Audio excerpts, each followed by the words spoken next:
Good morning, everyone. Okay. Hope you had a great day yesterday in the first day of the conference, and we would like to welcome you all on the second day and on this morning session of the conference about food safety strategies and regulatory perspectives. In today's interconnected world, the food safety is not just a priority. It's an ever-evolving challenge that impacts every corner of our food systems. Regulatory authorities play a critical role in protecting consumers, maintaining trust, and ensuring that food on our tables meets standards. But with the increasing complexities and uncertainties of global supply chains, food fraud, and emerging risks, how do we ensure that all these strategies remain robust, responsive, and proactive? This morning session, we have 4 insightful presentations that will provide us with a deep understanding into the regulatory strategies shaping of future of food safety. Each talk will offer a unique perspective on the challenges as well as solutions we face today. Our first speaker will take us through a comprehensive program designed to monitor and control residues in food, the unified approach which is crucial to ensure the compliance with food safety standards across the board. And food fraud will be the main title of our second session.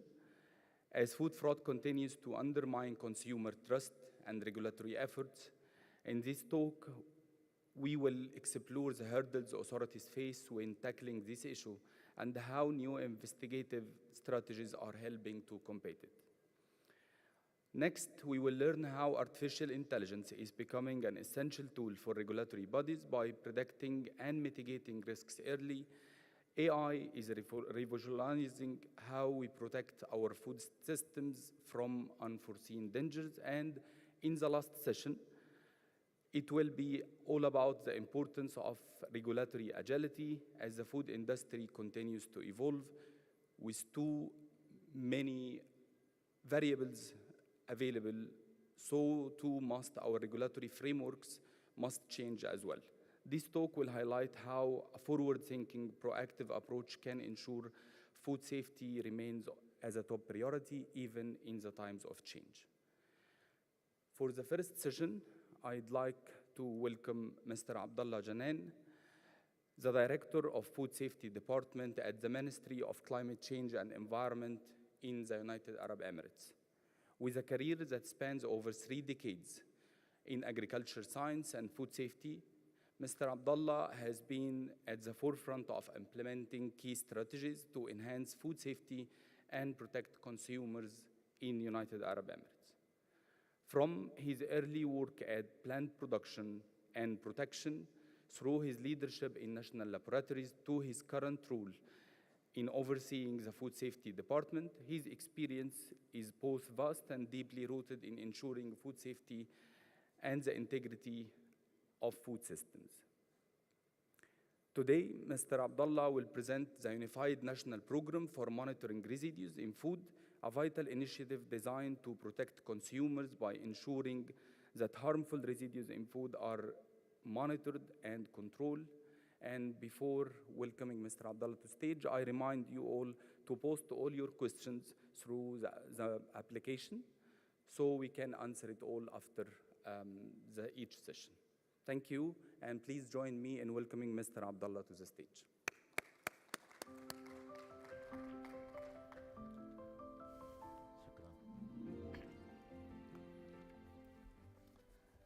السلام عليكم ورحمة الله وبركاته. في البداية طبعا أتقدم بالشكر الجزيل لبلدية دبي على تنظيم المؤتمر 18 لسلامة الغذاء بعنوان مستقبل استشراف المستقبل لسلامة الغذاء. طبعا محاضرتي اليوم بعنوان اللي هو البرنامج الوطني الموحد لرصد متبقيات المتبقيات في الأغذية. طبعا هاي البرنامج بدأنا فيه في 2022 في نوفمبر، هو مستمر إلى الآن، وطبعا هاي البرنامج تم التنسيق مع جميع السلطات الرقابية المحلية، وتم طبعا التعاون معهم بهدف اللي هو ضمان سلامة الأغذية المتداولة داخل دولة الإمارات بشكل كامل.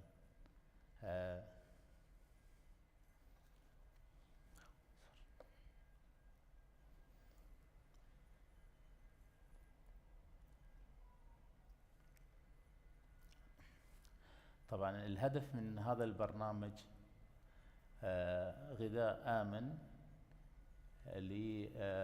في متناول جميع الأفراد المجتمع.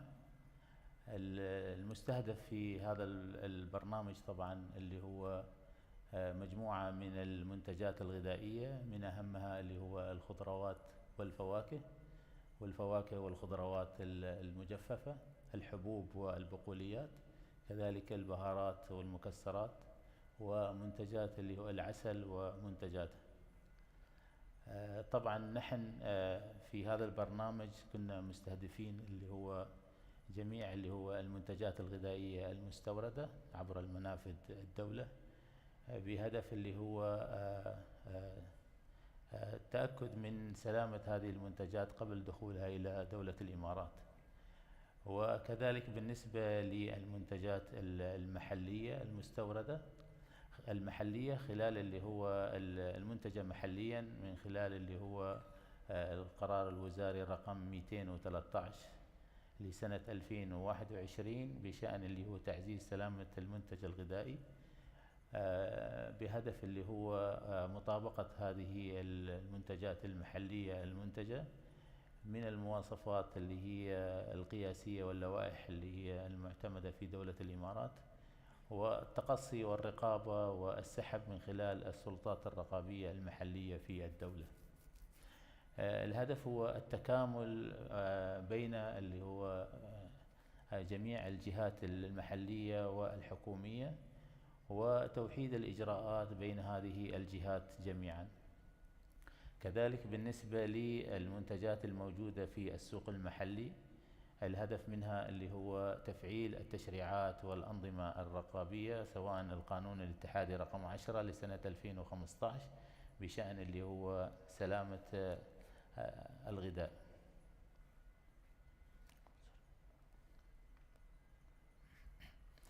طبعا البرنامج مكون من 3 محاور رئيسية. المحور الأول معني بتعزيز جاهزية المختبرات، وذلك من خلال تطوير الأدلة والمواصفات والإجراءات المخبرية وتوحيدها. كذلك بالنسبة لتوحيد قوائم المبيدات في المختبرات بناء على تحليل المخاطر وفقا المجموعة الغذائية. النقطة الثالثة الخاصة بإعداد إجراءات للمبيدات المستخدمة في المنتجات الغذائية وفقا للصنف وإجراءات اللي هو فترة الأمان. كذلك بالنسبة لخدمات اللي هو فحص الإرساليات الغذائية من خلال اللي هو اعتماد الجهات الرقابية، وهذا إجراء جديد حاليا نحن نشتغل عليه في الوزارة. الهدف منه اعتماد هذه الجهات، بالتالي سوف يتم تخويلها بتحليل وتأكد من المنتجات في بلد المنشأ قبل التصدير إلى دولة الإمارات. المحور الثاني الخاص بتعزيز ممارسات الإنتاج المتداول من خلال اللي هو تطوير الأدلة وحول الممارسات الزراعية الجيدة، كذلك اللي هو حملات التثقيف والتوعية بشأن الممارسات اللي هي الجيدة في الزراعة. وكذلك بالنسبة لتفعيل إجراءات الإرشاد الزراعي لضمان الاستخدام الآمن للمبيدات. المحور الثالث اللي هو خاص بتعزيز إجراءات الرقابة والتفتيش، وذلك من خلال إصدار أنظمة الرقابية والتفتيش على الغذاء، ونظام اللي هو التتبع والسحب والاسترداد للغذاء، حيث قامت الوزارة بإصدار قرار وزاري رقم 389 لسنة 2022 بشأن الدليل الوطني الموحد لإجراءات الرقابة والتفتيش على الإرساليات الغذائية المستوردة عبر منافذ الدولة. كذلك في هذا الجزء المحور هذا يعنى بتطوير نظام الإنذار المبكر البيولوجي وربطه مع الإرساليات للتأكد من سلامة هذه المنتجات، والإشراف والرقابة على التزام المنشآت بتطبيق الأنظمة وتوثيق اللي هو كافة المنتجات التي يتم إصدارها. طبعا نحن في هذه المبادرة اللي هي لا زالت مستمرة إلى الآن بالنسبة للرقابة والرصد على المنتجات الغذائية، في مسؤوليات بالنسبة لعملية اللي هو توزيع الأدوار، بالنسبة لمسؤوليات بالنسبة للمنشأة أو صاحب المزرعة، من خلال اللي هو سواء كانت مزرعة اللي هو تسجيل هذه الحيازة لدى الوزارة أو لدى السلطة الرقابية، كلا حسب اللي هو الحالة التي يتبعها، والالتزام باستخدام الآمن للمبيدات وفقا للمعلومات والإرشادات الموجودة على العبوة المبيد، والالتزام بعدم اللي هو حصاد اللي هو تسويق المنتج الزراعي قبل انقضاء فترة الأمان للمبيد في العبوة. كذلك بالنسبة لاستخدام العبوات المناسبة والنظيفة والخالية من الفطريات والبكتيريا والحشرات في تعبئة هذه في استخدامها كعبوات لنقل اللي هو المنتجات الغذائية، توفير اللي هو سجلات من قبل المزارع بالنسبة للمزارع التجارية للاستخدام لهذه الأنواع والكميات اللي يتم استخدامها. الجزء الثاني الخاص بالسلطة الرقابية المختصة، طبعا مسؤوليتهم هو تنفيذ الحملات الرقابية على المنتجات في الأسواق وفي المزارع وفقا للقرار الوزاري رقم 213 بشأن اللي هو تعزيز سلامة المنتج المحلي، وتحليل اللي هو العينات في المختبرات التابعة للسلطات الرقابية بالتعاون طبعا والتنسيق مع الوزارة بالنسبة لتزويدها بالنتائج والتحاليل هاي النتائج لإجراء اللي هو عمليات الإبلاغ وسحب المنتجات. مسؤوليات طبعا وزارة التغير المناخ والبيئة هو التنسيق مع هاي السلطات الرقابية المحلية بشأن اللي هو الرقابة وسحب اللي هو العينات من الخضروات والفواكه والعسل والمكسرات والمنتجات الغذائية المختلفة، وتوفير النتائج التحليل للمختبر للوزارة وتزويدها بهاي النتائج ومدى مطابقتها من عدمه. كذلك بالنسبة لقيام الوزارة بتحليل هذه البيانات النتائج والتأكد من مطابقتها من عدمه، ووضع الإجراءات التصحيحية بالنسبة بشأن اللي هو مخرجات هذه النتائج التي يتم التعاون مع السلطات المحلية. وبالنسبة للمختبرات طبعا اللي هو استلام العينات حسب اللي هو نوع المنتج المطلوب تحليله، وتحليل هذه العينات اللي في هذه المختبرات وإجراء التحاليل المطلوبة للتأكد من سلامة هذه المنتجات. بالنسبة لإجراءات التعامل مع المنتجات الغذائية اللي هو أولا أن المختبرات تقوم بعملية اللي هو تحليل سواء كانت مختبرات تابعة للوزارة أو تابعة للسلطات المحلية، تقوم بالتحليل وفقا للمواصفات الإماراتية اللي هي خاصة بالمنتجات الزراعية والغذائية. كذلك بالنسبة في حالة اللي هو وجود عدم مطابقة، وهذا يتم اتخاذ اللي هو تدابير والإجراءات الخاصة وفقا للقانون الاتحادي رقم 10 لسنة 2015 بشأن الإجراءات الاحترازية، وكذلك القانون الاتحادي رقم 10 لسنة 2020 بشأن المبيدات والقرارات المنفذة له وفقا للقانون. كذلك بالنسبة لهذه المبادرة تعنى بعملية اللي هو حظر اللي هو البيع بالنسبة للباعة المتجولين، وكذلك اللي هو الوسطاء للمنتجات الزراعية.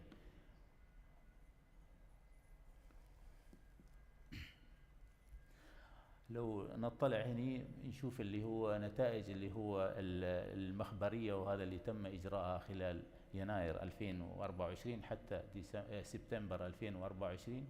نلاحظ أن مجموع العينات اللي تم سحبها من الأسواق حوالي 4095 عينة، نسبة المطابقة حوالي 90%.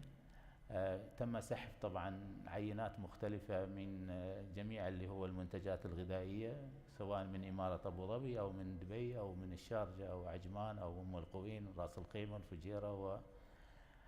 ومجموع العينات اللي هي المنتجة محليا نلاحظ أنها 599 عينة، والمستوردة حوالي 3075 عينة. وجدت اللي هو نسبة عدم المطابقة حوالي 10%.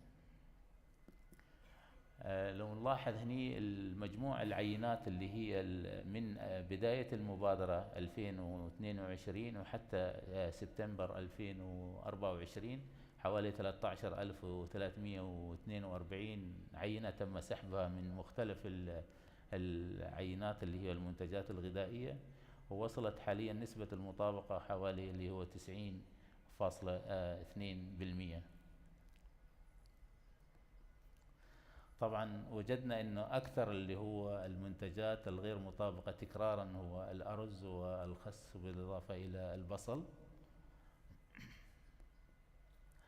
طبعا الاجراءات اللي هي المطبقة في حال رصد عينات غير مطابقة اللي هو التواصل مع الدول ووضع ضوابط اكثر صرامة، وذلك بناء على الاتفاقيات والبروتوكولات الموقعة معهم، ووضع ضوابط بالنسبة للشركات الغير ملتزمة بنتيجة لتكرار العينات اللي هي تظهر فيها في هذه الإرساليات في متبقيات اللي هي المبيدات أو المبيدات. العمل على تنظيم اللي هو تقييم المخاطر في الإرساليات على الدول المستوردة ونسبة الخطورة، ورفع اللي هو الإخطارات الغذائية عبر نظام الإبلاغ المبكر للأمن البيولوجي، وسحب المنتج اللي هو المخالف للمواصفة، وهذا من السوق المحلية بالتعاون طبعا مع السلطات الرقابية المحلية المختصة، واتخاذ الإجراءات التصحيحية على مستوى المزرعة بالنسبة للمزارع اللي هي المحلية من خلال اللي هو القرار الوزاري رقم 213 لسنة 2021 بشأن اللي هو تعزيز سلامة المنتج المحلي. طبعا في الختام أشكركم على حسن الاستماع، والسلام عليكم ورحمة الله وبركاته.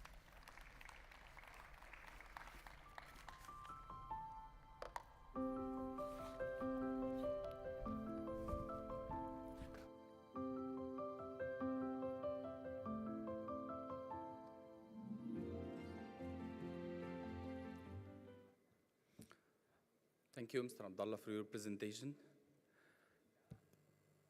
Now, we move into a topic which is both timely and critically important: food fraud. Food fraud is not only undermines the integrity of food systems, but also poses significant risk to consumer health and trust. Tackling this issue requires confident and coordinated multidisciplinary approach that brings together various regulatory authorities to investigate and prevent fraudulent activities in the food industry. To help guide us through the complex and challenging area, we are honored to have Sarah Boyd, the Program Director for the National Food Inspectors Program at the Technological University of Dublin, Ireland.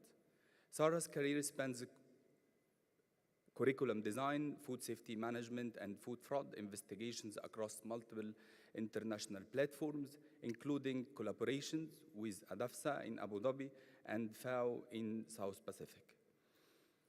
Her expertise in training and educating food safety inspectors is important and help in understanding the operational and strategic needs required to control the food fraud effectively. Today, Sarah will provide insights into the operational plans needed for multidisciplinary approach to food fraud investigations. Please join me welcoming Sarah Boyd to stage. Please, Sarah.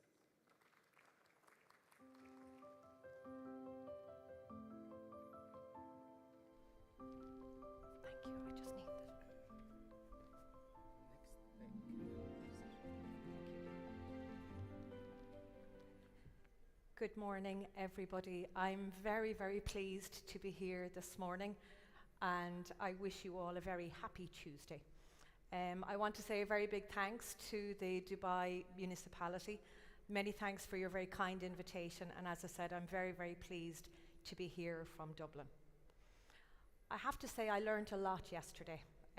I attended all of the fantastic speakers yesterday, and I suppose in response to that, I would like to teach you something today. So I thought yesterday there was a very clear theme about the connection between food and health. So I'm going to teach you two little words of Irish. I said I learned a lot yesterday, so I want to teach you something today. So the Irish word for food is bia. So bia, all right? Maybe we'll all say that together, bia. Fantastic. You're great students, I must say. You're fantastic. And then the Irish word for health is sláinte.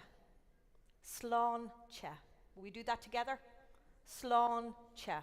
So now we have two fantastic Irish words for bia, which is food, and sláinte for health. And as I said yesterday, we had a very clear theme about the importance of food to our overall health as well. Now you can relax, there won't be a quiz later about these Irish words, is that okay? So today's theme is all about food fraud, and certainly we already know that food fraud is, I suppose, a criminal act involving food. We've read an awful lot about various types of food fraud incidences, and the literature over the last few years has certainly been very informative in terms of what is food fraud, what types of food have been involved in investigations of food fraud. And certainly on the global scale, the audience here in particular, we have been involved in sharing information and sharing data in relation to food fraud and suspected food fraud incidences as well. We're very aware of the horse meat scandal in Ireland. It really put Ireland on the map. We're very aware of oil food fraud, certainly in terms of honey food fraud as well. And all of these food fraud or suspected food fraud incidences are there to deceive the customer. And certainly a lot of these food fraud incidents are very lucrative in terms of economic as well. And I suppose from our perspective, from a regulatory perspective, from an enforcement perspective as well, we want to see what's happening to the food. How has this food been adulterated along the food chain? Because more and more we have very, very complex food chains as well. So how is the food being intercepted? Who are the key players in this food fraud as well? Sometimes too we see that these food fraud incidences are actually highly complex, and they're really being conducted by, highly informed criminals as well. Sometimes we say, is the food actually what we think it is? Is it exactly what we think it says that on the tin as well? And I suppose the main question for competent authorities worldwide, and certainly for our audience here this morning, and I know many of you are involved in enforcement, food safety enforcement and food safety regulation. And the main question for us as food inspectors is it food fraud? And how do we navigate through investigation of food fraud incidents as well? This was a piece of work that was put together, a lovely word cloud that looked at 300 scientific publications and also took account of 700 notifications to RASIF. And I'm sure most people in the audience can relate to many of those words within that food cloud. If I asked you to put into a poll or write down on a piece of paper, what words spring to mind when we discuss food fraud? Have you ever been involved in an investigation of an incidence of food fraud either? And more importantly, from a regulatory perspective, how empowered are our food inspectors? How empowered are our food fraud investigative teams? How empowered are they to conduct these food fraud investigations in a very competent and informative manner as well? So I'm sure many of us are already aware of, the 7 types of food fraud, and specifically looking at the nature of food fraud and the types of food fraud that regulatory authorities are now inspecting and investigating as well. So again, we have to ask the question, what exactly has happened to the food? Where along the complex food chain has this food been intercepted, or where has it been adulterated? Is it something as simple as milk being watered down or being diluted? Is it something maybe where a product of lesser value is being added to a product to bulk it out or add value to it? In some instances, we see that more and more forgery with regard to documentation. And certainly that's our role as food inspectors and food enforcement officers, is to check all of the documents as well.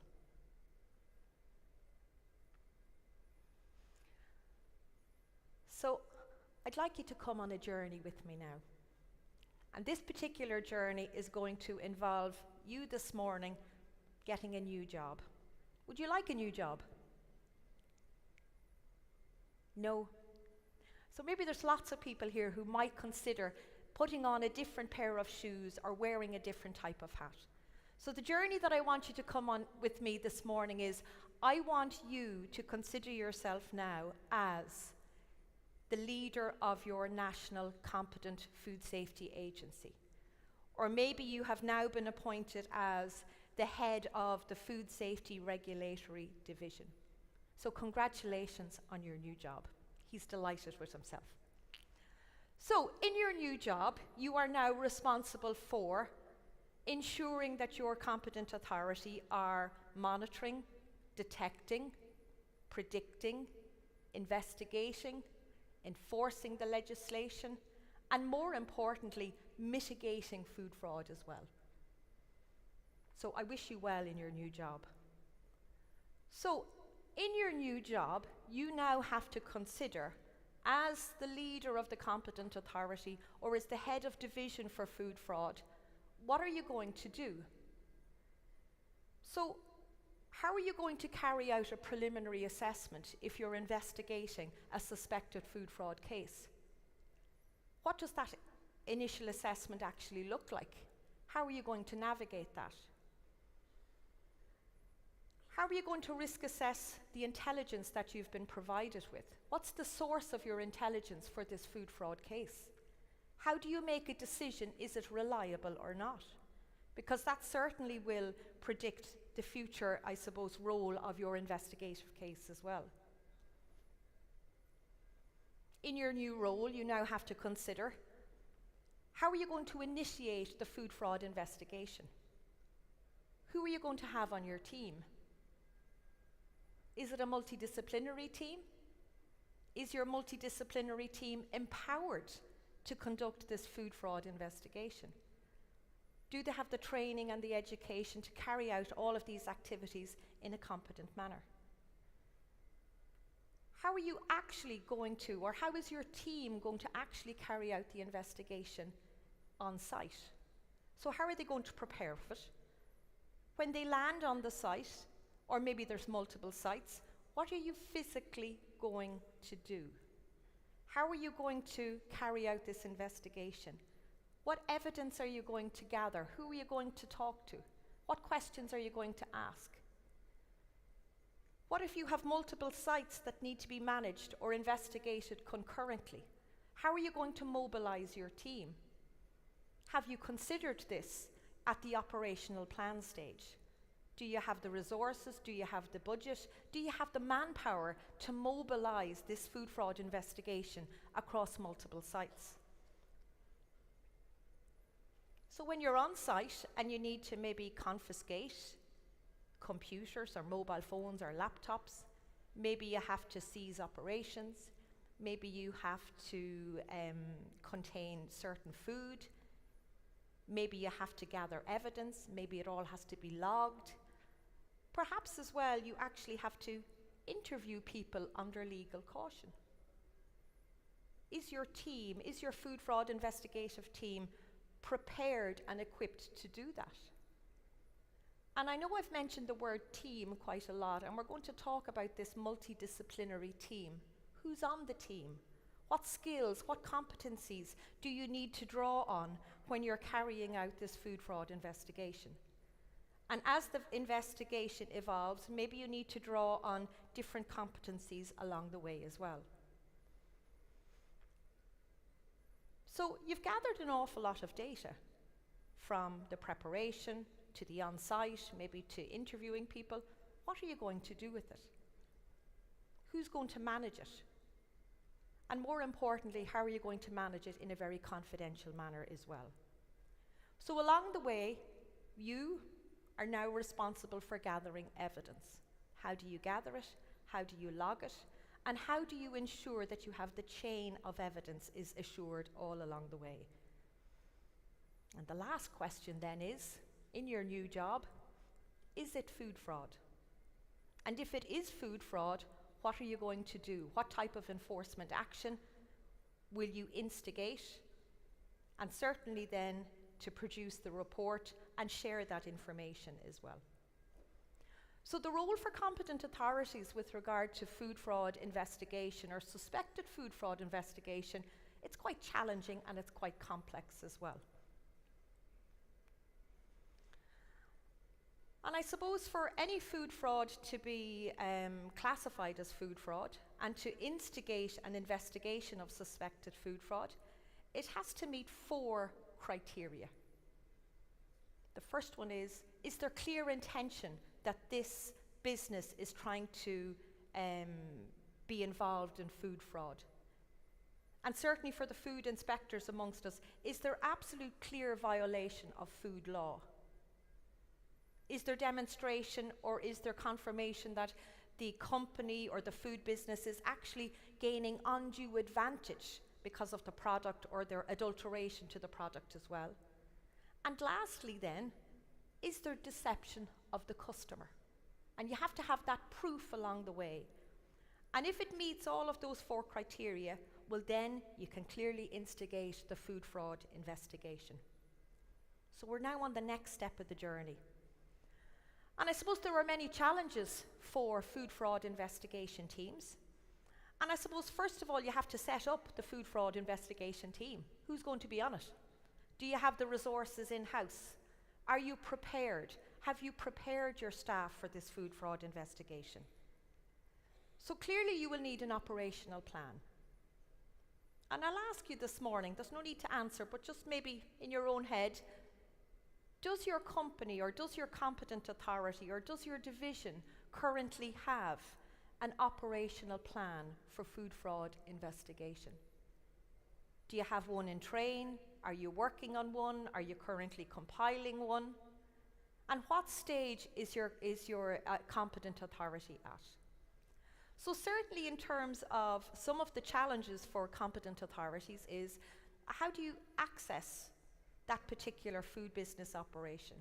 You also need to be careful in terms of maybe if you're observing the company in advance before actually investigation, that the company aren't aware of your observation, because maybe they will change their behavior and maybe they will become aware that they're being observed. So is it possible that they might actually destroy some of the evidence as well? So from my perspective, and again, I am a food safety inspector, I train food safety inspectors. It's all about ensuring that inspectors are trained, competent, they have the experience, that they have the abilities, and that they're empowered to carry out these food fraud investigations. So Obviously, you're going to appoint your food fraud investigation team. And do you have the relevant competencies and skills on this multidisciplinary team as well? So obviously, the competent authority, that's you, or you're now the leader of the food fraud investigation. Do you have the budget? Do you have the resources? And not only for short-term, but medium-term and long-term food fraud investigation as well. You'll also need to consider, do you need support of any other, maybe government agencies as well? And one coming to mind would be the police. So if you had to liaise with the police unit tomorrow to support you in conducting a food fraud investigation, what would that communication look like? Do you already have a plan in place? Do you already have a communication plan in place if you had to instigate a food fraud investigation as well? It's really important that at every stage that all of this information, all of this communication, whether it's meetings or emails, agendas or whatever it is, that all of this information is actually maintained as confidential. Specifically if you're going to end up prosecuting or taking an enforcement action as well. So we mentioned there earlier on, what about the sources of your information? So where are you getting the complaint from? Is it from a member of the public? Maybe are you getting information from maybe one of the laboratories after food has been tested and this has instigated a food fraud investigation? Or has it started to raise questions? We sometimes see now, because of social media, you know, sometimes we see food products appearing on social media. There's a problem with this, or I had a problem with that. And maybe, can we use social media as a source of our information as well? So at the preliminary stage for the competent authority, it's absolutely critical that we do a reliability assessment on our information sources. We need to look at how reliable are they, and more importantly, the accuracy of them as well. And after this reliability intelligence assessment, then you'll make a decision, will we go ahead and proceed with a full food fraud investigation? So now you're going to go about putting your team together. So who's going to be on it? What skills are they going to bring to the table? Are they competent? And again, at the very outset of any team, you'll have to outline the scope and purpose of this food fraud investigation. Where will it start and where will it end? What's the scope of it? What's the purpose of this food fraud investigation team as well? You're now going to have to appoint a food fraud incident investigation manager. And currently within your competent authority, who would you select? Do you have a team of people that you could select from? Do you have a panel of competent people that you could select from? And again, you're going to have to compile a multidisciplinary team. And on this team, you might need scientists, you might need lab scientists, you might need forensic scientists, you may need accountants, you might need a tax expert, you'll need your food safety inspectors as well. You'll probably need IT experts as well if you're going to do a forensic investigation on their IT databases as well. So as we said, you're going to have varied expertise on this team. And as of today, if you had to initiate an investigation this afternoon, do you have that team? Do you have those resources to hand that you can pull together a food fraud investigation team? We heard many times yesterday the important role of communication and information sharing and data sharing. So certainly on your food fraud investigation team, communication is key. But you need to have a communication strategy of how will you communicate, how often, and what nature of that communication will take place as well. I suppose the whole purpose of this food fraud investigation team, and again we're looking at the scope and purpose of it, you want to clearly identify, has food fraud actually occurred? So you're going to need the evidence as well. So within your on-site preparations, and before you tell your team, off you go out to that food production facility, bring a team of 15 people with you and see what's happening. But before you even mobilize that at all, you need to have a very tactical approach.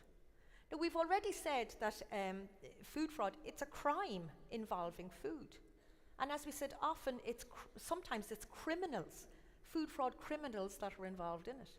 So often you have to think like a criminal when you're investigating food fraud as well. So how are they trying to conceal food fraud? Look at the documentation, look at the operation, look even at the times of the operation as well. So you'll need a very clear tactical plan.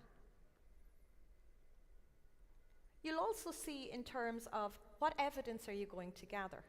So is it physical documentation? Perhaps it's electronic documentation. Where is this electronic documentation stored? Is it on a hard drive? Is it in the cloud? How are you going to get access to it? So within your food fraud investigation team, you'll have to have very clear roles and responsibilities allocated. So everybody on your team knows exactly what they're supposed to do and how they're supposed to do it as well. Obviously, this is where your food inspectors come into play very clearly, because your food inspectors will determine the nature and extent of non-compliance under food law of that particular jurisdiction as well. And as we said, we have to go back to the concept of there has to be clear demonstration that this food business operator or this particular company have really gone out of their way to deceive the customer as well. So maybe even before you go out to the site, your food fraud investigation team is able to gather more intelligence, a little bit like a desktop study. And what are you going to do at this stage? So maybe you can target one site, or maybe there's multiple sites, but where are you going to get a lot of this information from? The World Wide Web. So you might start off looking at their company website. You might start looking at their social media websites as well, or maybe even links to other sites that they're involved in as well. Maybe you could use GIS, Geographical Information Systems, and even look at, the specific location of their sites as well. Certainly for many of the food inspectors, you'll be able to access the risk-based inspection system, and you'll be able to look at the previous records and see what did they do and what were the non-conformances prior to this initial visit as well. You may decide to do a little bit of covert observation in advance. And again, you'll have to say who's going to do it and how are they going to do it, and consider their safety as well.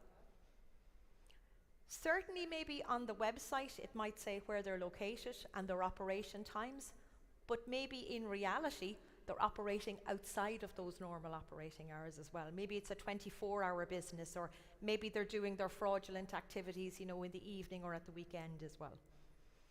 So as we said, if there is going to be any observation in advance of the on-site investigation, you really have to ensure that it is discreet observation as well, and that it doesn't compromise the food fraud investigation at any stage. Now, I've mentioned there are multiple sites, and as we said, sometimes you'll see that these food fraud incidents are actually highly complex. And maybe it's across a number of different sites, and maybe it's happening across a number of different countries as well. So this is where communication, cross-border communication, is important as well. So if you now have decided that your team, and again it's your team, you're in charge, and you have now decided actually there's 3 or 4 sites, and one is in Abu Dhabi, and one is in Dubai, and one is somewhere else, and you've said we actually need to look at all of these, we need to visit all of these at the same time. So then you have the logistics to consider as well. But it all has to be planned out and in accordance with an agreed operational plan as well. And again, information sharing across the teams back into the food fraud investigation manager is key as well. So I said, this is complex, and this involves quite a number of people, and it involves a multidisciplinary team as well. So this is where communication is key as well. So you're on site, you've mobilized your team, you've got them there. Well done. You've instigated it. So when you're on site, what are you going to get your team to do? So what are you going to sample? What food are you going to sample? What products? What packaging? All of the documentation, how are you going to gather that? So now you need to consider evidence. So now you need to have maybe a manager in charge of evidence gathering and evidence logging as well. You now need to have a system of logging evidence, no matter what form that evidence takes as well. So everything has to be clearly labelled. It also has to be logged with a food fraud incident log. You have to have a system in place for that. You also have to consider, will you need a police warrant? Will you need a search warrant? And again, this is where you may need the support of the police service in advance as well. This next one is important. If you had to take a witness statement, or if you had to interview somebody this afternoon as part of a food fraud investigation, would you be able to issue a legal caution to them? Would your food fraud inspectors be able to issue a legal caution before you take a witness statement or before you gather evidence from them? And that is really key. If you're going to take any type of legal action down the line, you need to ensure that this evidence can be used in court, and the person who was interviewed was actually told that they're being interviewed under caution as well. So you now need to consider all of the evidence on site: computers, laptops, phones, 2 phones, 3 phones. Maybe they have computers at home, computers in the car, laptops in the car, and you're actually going to have to gather all of this. And again, all of this will form part of the evidence as well. So again, you need the team, you need the expertise in terms of the IT people. How are you going to crack the code? How are you going to get into the databases? How are you going to look at, the product, the delivery, the produce? You also need to look at the food product, and you have to track it forward and track it backwards as well. So we've mentioned there about chain of evidence. So everything that you're doing on site needs to be considered as evidence. And how can you maintain that chain of evidence as well? I mentioned earlier on about the challenges for competent authorities, and you are now the leader of the competent authority, or you're in charge of this food fraud investigation. And it's all about having a plan. I'm just about to finish. So it's all about having an operational plan, that you have a policy and a procedure to follow, and that all of your team have been educated and informed on this operational plan as well. TU Dublin have done quite a lot of work with the Abu Dhabi Agricultural and Food Safety Authority, and we've been involved with their team of food inspectors, and we've provided training and education on food fraud investigation, on food defence, and we've also delivered some workshops on food fraud investigation as well. So today is also about, I suppose, providing solutions, and it is important for competent authorities and food fraud investigation teams to have an operational plan. Consider your multidisciplinary team. Consider the skills and competencies of the people on your team as well. And lastly, to consider training and education and empowerment of your team as well.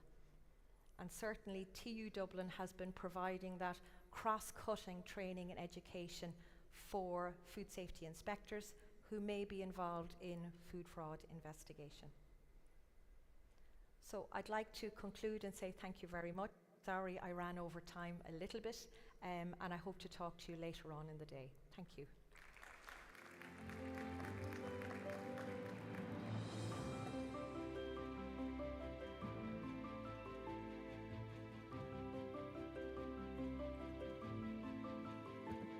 Thank you, Sarah, for this detailed presentation. Now for our next speaker, and as the conference theme this year is around future and future foresight, we must discuss how AI capabilities could be utilized to build more resilient food systems. Artificial intelligence has emerged as a powerful tool that can help us to predict, detect, and mitigate food safety risks before they escalate. The ability to foresee potential threats and act swiftly is becoming an essential part of regulatory landscape. and AI-driven early warning systems offer a significant leap forward in achieving this goal. Here to share his expertise on this subject, Dr. Fadi Al-Natour, a biosecurity risk assessment expert at Abu Dhabi Agriculture and Food Safety Authority, with 21 years of experience in risk management and assessment across food safety, animal health, and public health. Dr. Fadi's work includes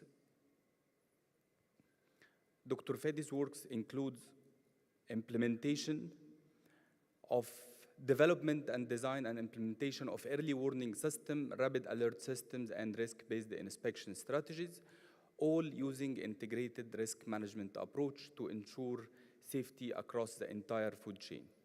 Please join me welcoming Dr. Fadi Al-Natour to the stage.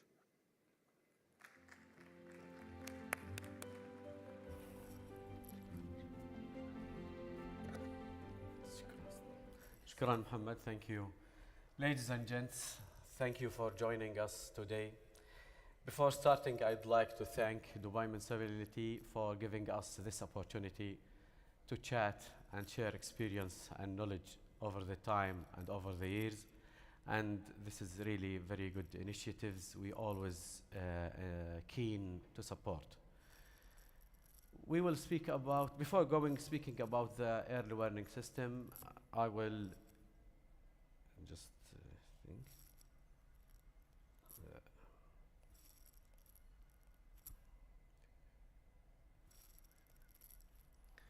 I came from Abu Dhabi Agriculture and Food Safety Authority. We have a vision of being leadership in food security. We are trying to be one of the best food security index related to availability of food and affordability of the food. And we have a wide range of responsibilities and tasks considering food safety, animal health, and plant health, and ensuring biosecurity over the chain. In fact, we are speaking about early warning systems, and it's very important to differentiate this from rapid alert system. And here, I need your support. We need to differentiate this for everybody. In many cases, we hear people speaking about rapid alert system as they are early warning system. In fact, it is not. Early warning system concerns about signals that about hazard or event may occur. So it is signals. And this is information for risk managers to start more investigate. This is something did not happen yet. Rapid alert system, it's something happened and we need to tackle it in a speedy way, and we have acts that can be provided for risk managers or for inspections. So this is the main differentiation point, and we need all to disseminate this variation and this differentiation. So when we speak with authority, they are speaking about, we have developed early warning system. When you ask them, what is the component of the system, you find that it is not an early warning system. So we will speak that the early warning system, it's really shifting from reactive way to proactive way, because we are speaking about the future. And there is, some recent development in the early warning systems in general that they're predicting food safety risk that can occur or emerge in the near future. When you look to the data and design, it is really very near future, not very far. Modern systems now, which is using the machine learning, using artificial intelligence, giving you a long-term prospect and giving you vision, 5 years, 10 years could be sometimes, about what may occur in the future. This is what we call it modern early warning system. And this is what it should be now in food safety. We can see this in different sectors. We need to apply in this in food safety, and every food safety authority, every food safety expert, every food safety establishment is responsible to develop early warning system in their context. Well, data that is around us, even it can be historical data, and we can develop a system that can track the historical data, or we have a short-term and near future data, and also we have long-term future prediction. So this is 3 layers mainly. If we are driving, we can look in the mirror for the back, and we can look near or very far in our Google Maps. Google Maps now, for instance, giving you the far future for your destination. All of that will help you to define an emerging hazard. Then the emerging hazard will continue and enter in your risk analysis approach. This chart is really one of the best charts I like personally, because it's showing how you really integrate risk assessment and risk management in one cycle, other than having to have 2 cycles that connected with each other in a way. So risk assessment need to define the risk, and going into risk assessment, hazard characterization and risk characterization. Then the risk manager will continue in defining the solutions, implementing it, and putting systems for review and monitoring of this. So all of the early warning system output will come as input in our risk management framework inside our organization. Well, one of the systems that is looking to the historical data, and today I will try to speak about some systems that can be useful in your context. One of the systems that can really study the historical data, and normally for historical data, we do a root cause analysis. We do environmental assessment in another terminology. Sometimes they call it investigation. This is the NEARS, which is a CDC National Environmental Assessment Reporting System. This system collected data from different organizations, from different aspects into one system. But still, it is historical data study, root cause analysis. This is the method which is used before and still is being used by many authorities. For immediate and short-term early warning system, which we call it normally EWARS, we use input data on hazards which are subjected for interpretation and prioritization by experts. So we took this data, we interpret, experts come put their subjective point of view, and then we disseminate warning information to stakeholders. And sometimes this can be risk-based predictive systems, and this is based on existing knowledge of hazards and develop into risk, so like mycotoxins in crops. Or can be reactive food safety focused on food, like rapid alert system. This is focused on incident happened in food only. So there is a reactive foodborne disease which focus on the incident happened in human, which is food poisoning outbreak. So this is normally is a medium term, and this is type of data, and sometimes you find these systems is really focusing on one side, like rapid alert system. This is the European system. It is open system, which is very nice to have it open. I always thank European Commission for giving this data. We have another system for GCC, rapid alert system for GCC and food, and there is another system also for Asian, but that is not open data. The rapid alert system is open. It's giving you a structured data. If you look to the data in this system, it's a structured data. It can be extracted in Excel as well, and then you can do your analysis. And you have a very nice search page. When they have developed this, they do a consultation, and I appreciate the search page having hazards, country of origin, and you have many information from this system. I think most of you familiar with this. The other dashboard, this is by EFSA, and it is really event-based system. If you look, RASAF is focused on incident in food. This foodborne disease outbreak. So it is now, we need something to join these two information together. But it is very nice to have this. You can have it onto the causative agent, countries, EU countries and non-EU countries, based on the investigation outcome if they have reached to. So it is one, I like this personally. It's really very fascinating. They have a lot of effort in this one. And it's open. You can get it.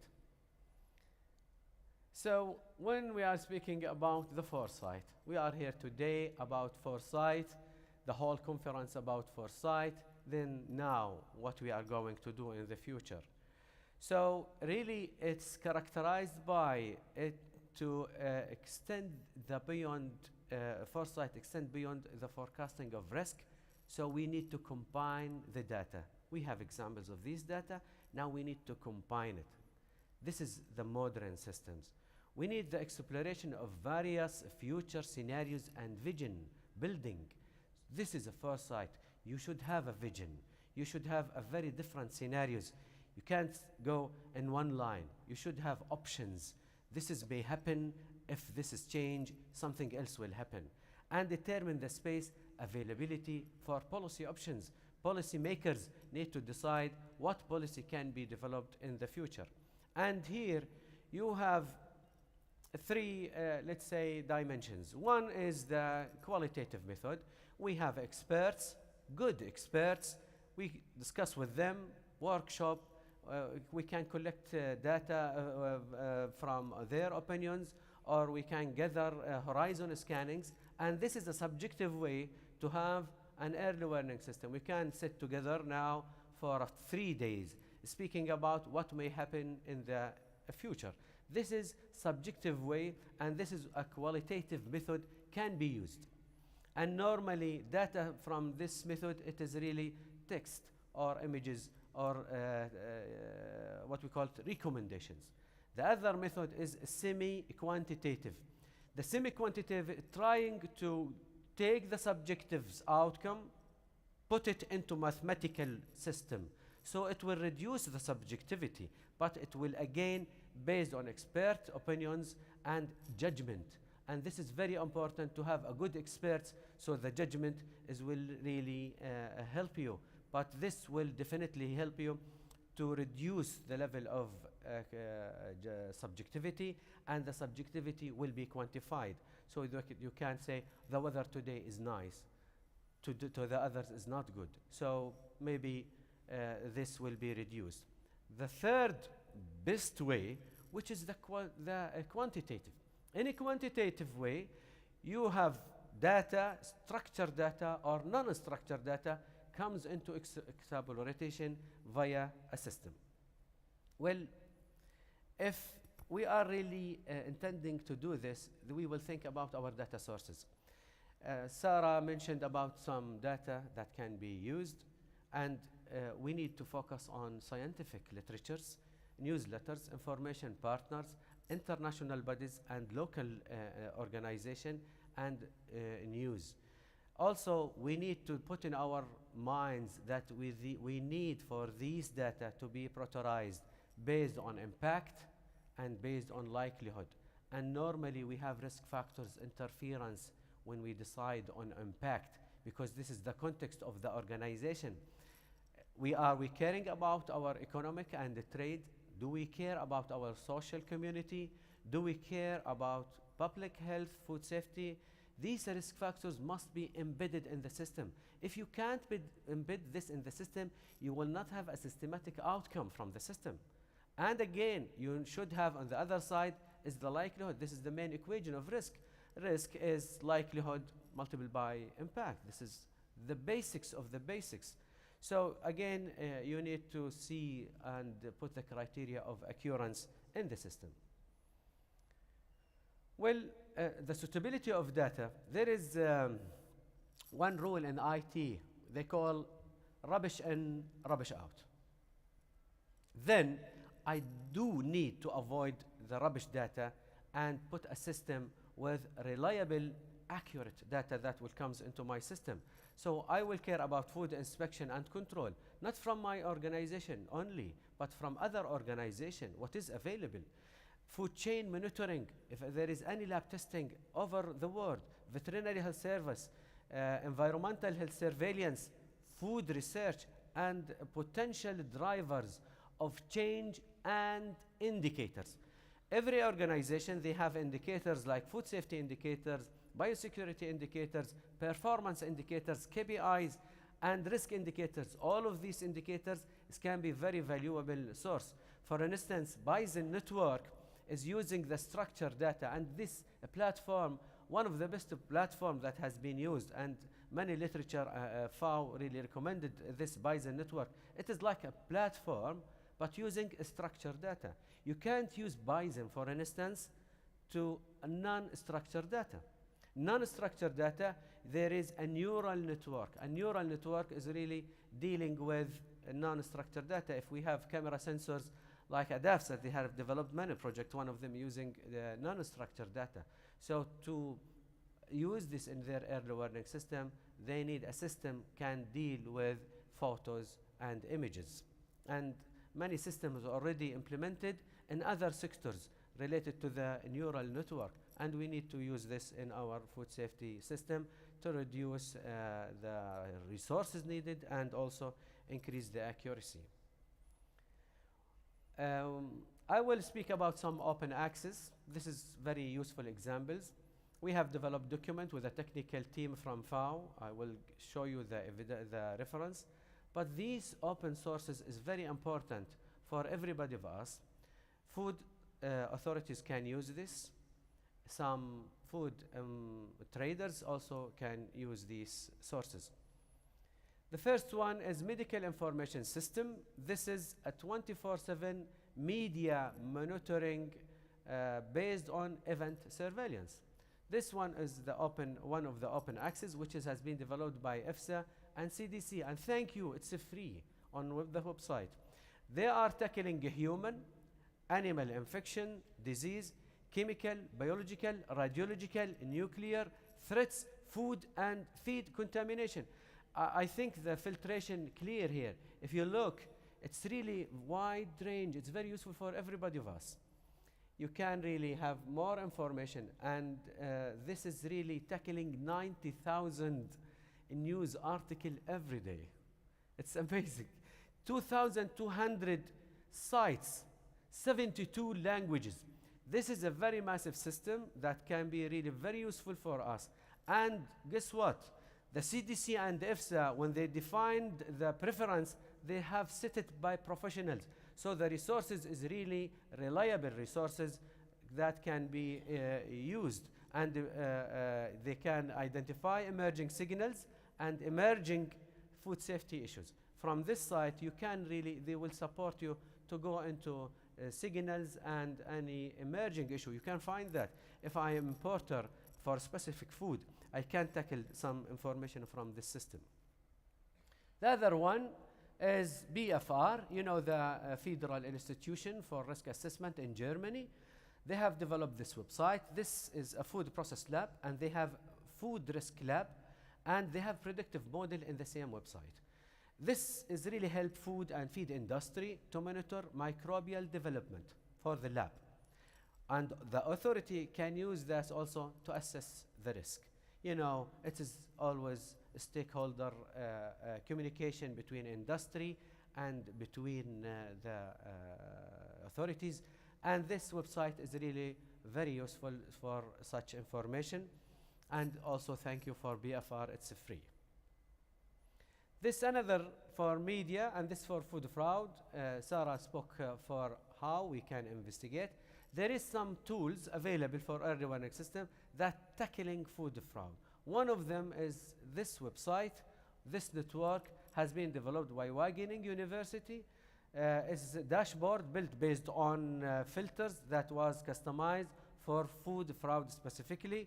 It's a media monitoring, so it's tackling what's going on in the media, providing event-based surveillance to rapidly identify potential public health threats using information from the media. It's quick and also determine trends that can aid in development, better target monitoring. It's also identify the hot spots, controlling food fraud along the global food supply chain, which is one of the good systems. This Compass, again, this is a US system. Yes, for this system, you need to contact the team. They will give you the access. You put the justification. I'm I need this access. They will provide it to you because it's available for free. And you contact the team in the university. This Compass is really giving you a database and giving you a model. Describe and predict how microorganisms survive and grow under variety of food-related conditions. This is very important for R&D in food industry and also for risk assessors and authorities. Authorities, when they are receiving a request for a new product, they need to assess the process. This will support them. This will give them insights beside what regularly they are doing. So this is good, and it is really a web resources for quantitative and prediction food microbiology. This is the references. This is very recent references. It's really very useful. I advise everybody to have it. Myself, I had the privilege with the international team to develop the technical background for early warning system, and we have published this in Wiley. I would also mention that every country is connected with WHO via the International Health Regulation Networks and via InfoSan. This is the official communication channels. If you are tackling data from their side, you can communicate with them if their systems can be integrated with your system. This based on technological platform and availability. So this based on country to the United Nations communication channel. By this, I really completed my session for takeaway messages. We need always to really promote the importance of early warning system. We need for this early warning system a real-time data from different sources. We need hands-on training for every website or example.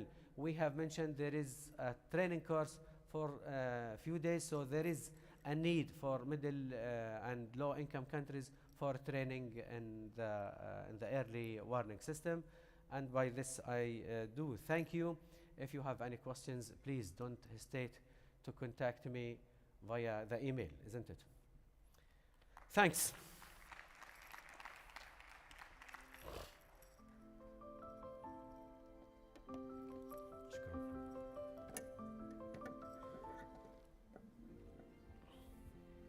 Thank you, Dr. Fadi, for this insightful presentation.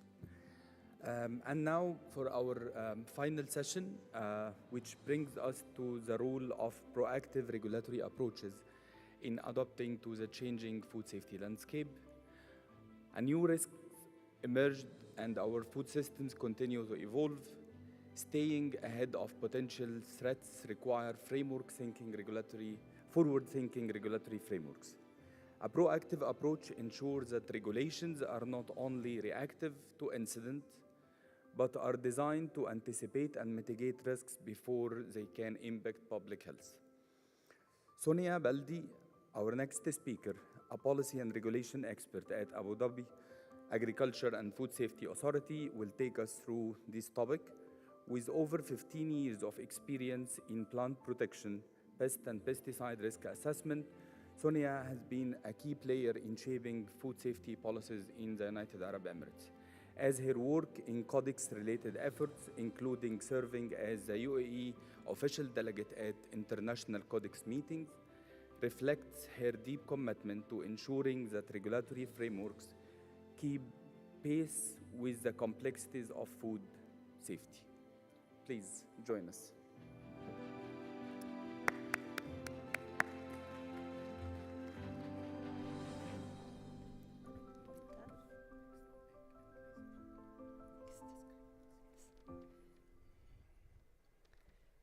Good morning.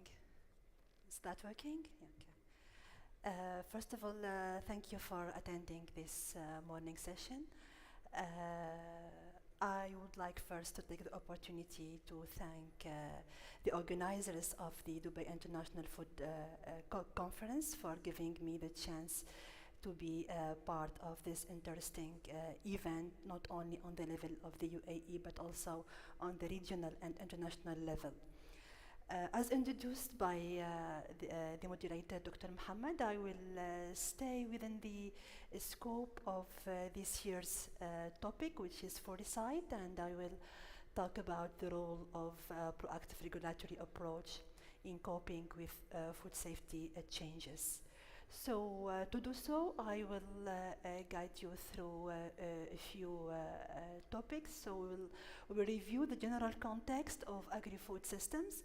Then we will talk about foresight. We will define it and talk about its importance and the different approaches of foresight as set by the FAO. Then we will see together the main challenges facing food safety regulation systems. We will take the example of the new food systems, and we will talk also about the role of international organization. So we all know that nowadays the global agri-food systems operate within a constantly evolving context. There are many drivers. Between them, we can cite the globalization of trade and the changing marks, the issues related with climate change, and that were proven on scientific level also. We have a population in increase, and consequently we have increase in food demand. The need for sustainability in the context of the One Health also. We have new food technologies that generate and are correlated with new food consumption patterns as well. The regulatory traditional approaches are now challenged with the changing dietary habits and demand for transparency. Also, we are in need for more robust oversight to manage the increased trade and complexity of food supply networks. And as I said in the previous slide, the new food production methods and processing techniques demand swift regulatory frameworks. Taking into consideration these drivers and challenges, we as regulators, we should keep in mind few assumptions. Food should be and keep always being safe. Also, we need to keep pace with those rapid changes, and regulators are always looking for tools that help decision making proactively. And in this context, we can introduce the concept of foresight. Foresight can be defined as the act of inventing, evaluating, and proposing possible, probable, and preferable futures. It leads to the development of active strategies, plans to identify and address emerging issues in advance of their occurrence. The food safety related risks take place in the past, and the foresight is a tool that make regulators aware of the weak signs of those risks to deal with them in the future.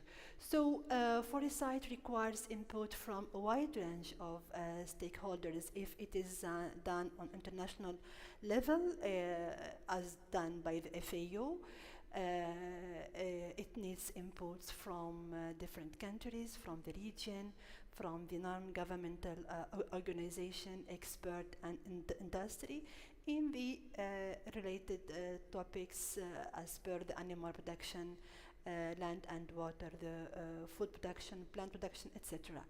So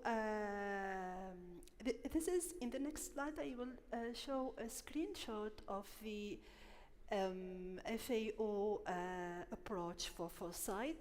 It comprises 4 steps. First of all, we of course need to gather information from different sources. So we have to look at the scientific journals, literature review. Also, we can seek information from different patterns, as the previous my colleague in his presentation talk about these different systems from or databases from where we can have information related to food safety hazards.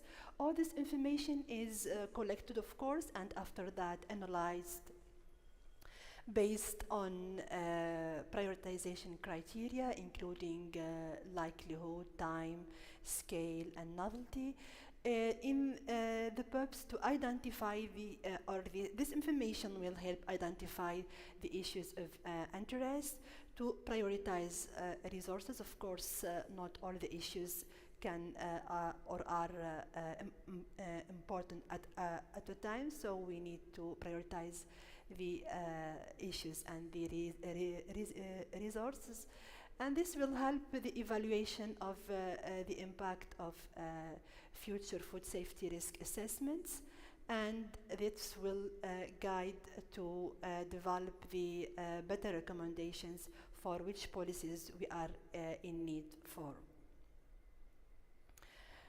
So let us now see in deep the importance of foresight.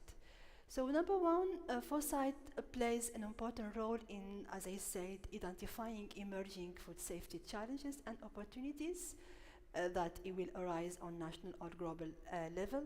But also foresight is a holistic way to look at the opportunities that can be offered by the context. So we are always talking about challenges, but the foresight also can pick the areas of opportunities in terms of innovation, for example, that can be used later by regulators. And then we also should mention here the role of science in foresight. As science evolves, the foresight will enable relevant food safety authorities to stay updated with the latest advancement, and this will help also, and of course the risk assessors need always to keep pace with the changes.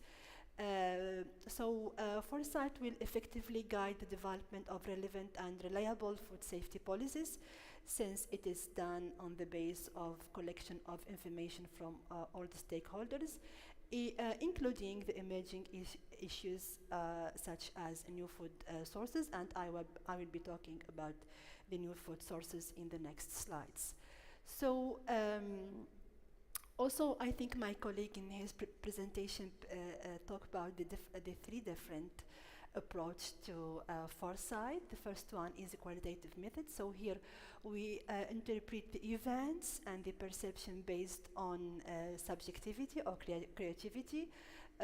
Among the tools we can have expert panels, we can have surveys, but we can have also horizon scanning. I think many of us are familiar with horizon scanning, which consists of mainly three steps. First of all, we need to identify the relevant issues and changes and trends and drivers from variety of sources, and this information will be assessed and interpreted based on a couple of criteria, including the novelty, the likelihood, the impact, etc.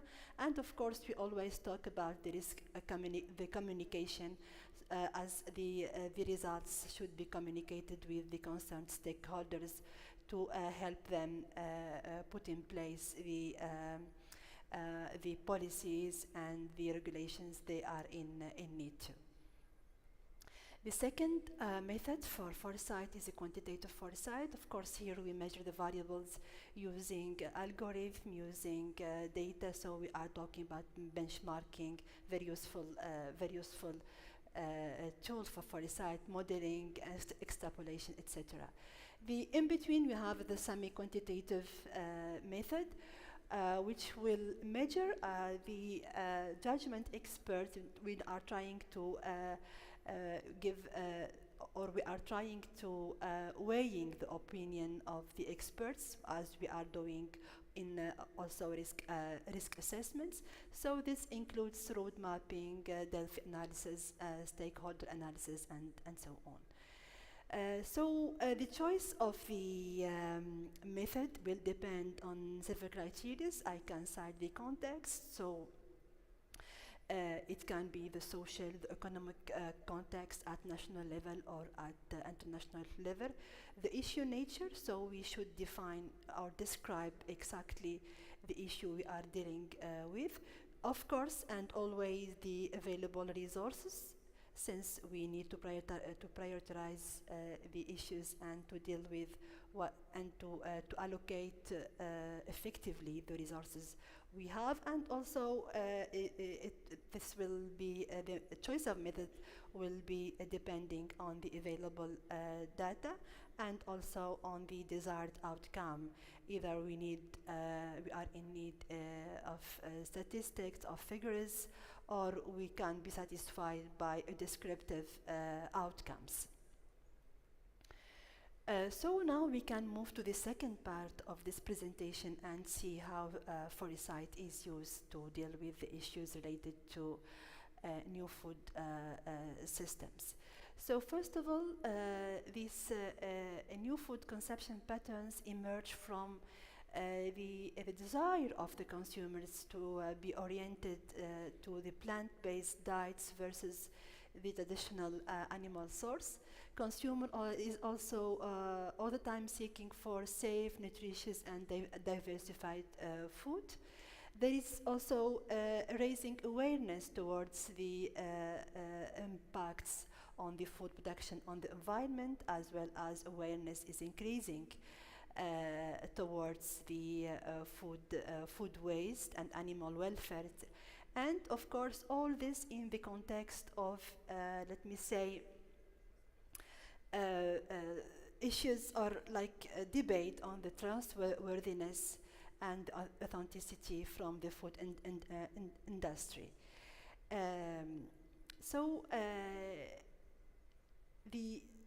Of course, this is implicitly using the Foresight approach. We can define the main challenges related to new food systems. So first of all, these challenges or this hazard, let me say, this risk will depend on the food source, of course, and then how the food is processed, how it is bred in some other cases, for example, for edible insects, and of course the level of processing for this food. So we have mainly three categories of hazards. We have the biological ones, the chemical hazards, and the physical hazards also. I just cite here some of the new food as per the edible insect, the plant-based alternatives, the seaweeds or jellyfish, and we are talking more and more about the cell-based food production system. Let us go through. I choose to talk about the edible insects a little in deep, and let's see what are the food safety risks related to edible insects as a source of food. We first should mention that the risks will depend on the insect species and their substrate, because this will be the first source of contamination, and then how the insects are reared, are harvested, and processed. Many other risks are related to the steps of rearing, harvesting, etc. So the main risks related to edible insects, I really summarize some of them. They are divided into microbiological hazards and chemical ones. For the microbiological hazards, they are very important for the edible insects, as the insects can be vector to various microorganisms, and there is non-negligible opportunity that this insect transmits zoonotic infections to humans. Several species of bacteria, for example, Erwinia, Staphylococcus, Clostridium, and other species of viruses and fungi could be related, could come with edible insect, and the insects also can be the vector for these viruses also. So the microbes, what I say here, either the viruses, the bacteria, the fungi, can either be intrinsic to the insect lifestyle or can be introduced during the rearing and processing steps. So it's very important to take care of this, or to deal with the, or to be aware of all these hazards that can be presented while having insects at edible food as food. The chemical hazards, mainly, you know, mycotoxins, pesticides, and heavy metals. These are mainly related to the processing of insects as food. Here also, I just want to mention that these categories of risks, the microbiological ones, the chemical also residues of pesticides, as per the heavy metals, these are also can be found on the cell-based food. And this will depend on the category, on the step of the production. For example, in the first step of cell sourcing and isolation, we can find microbial contamination, chemical residues, transmission of zoonotic infections, and so on for all the other steps of the production system of cell-based food. So these were only few examples of risks related to food, to some kind of food, of new food systems, and how implicitly Foresight was done to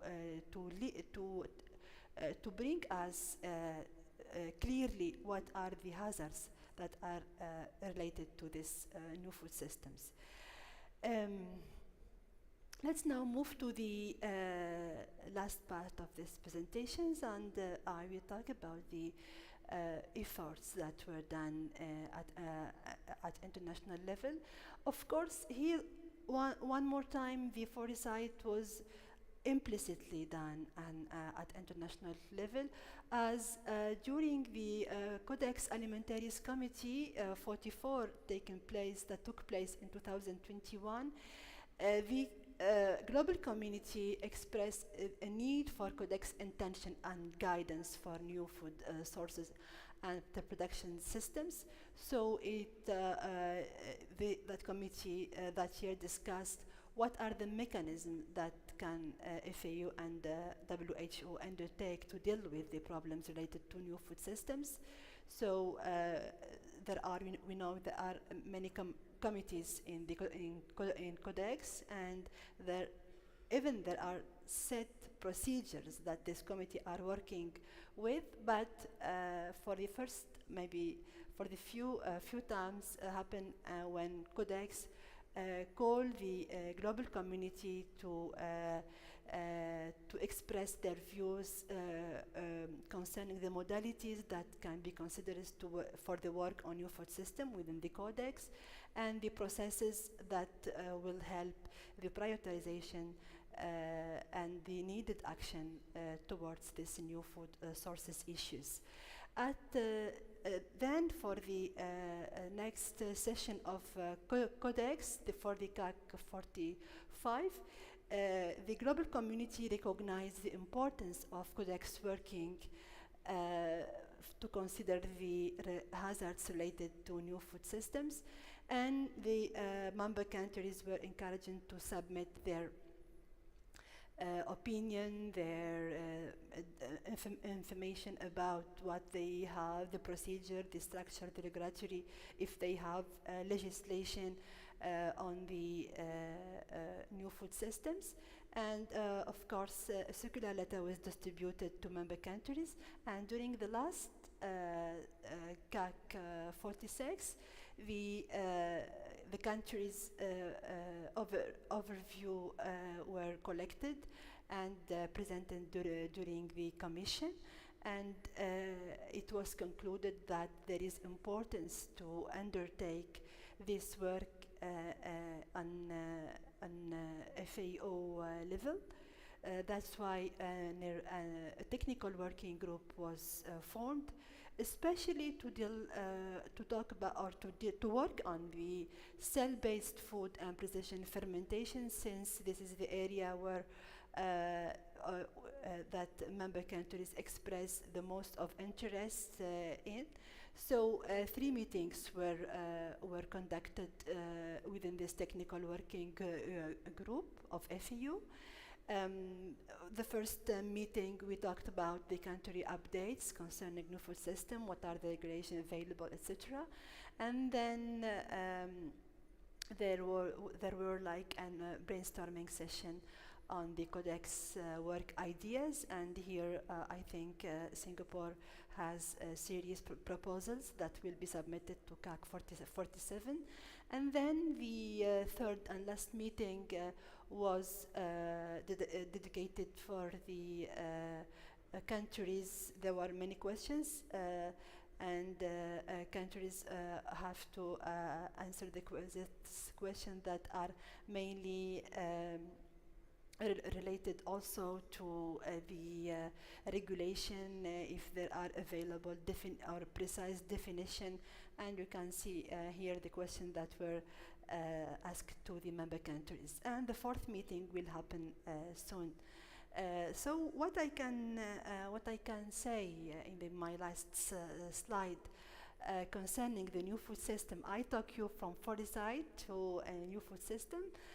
Because when I was preparing my presentation, I directly linked Foresight. We need Foresight to deal with new food systems. So after even having this international work, but we have still have slow, comprehensive global work on new food production system. The advancement of the work is slow, as until now we still don't have a clear definition of a new food system, neither for cell-based. For example, there are many other terms to designate for a cell food system.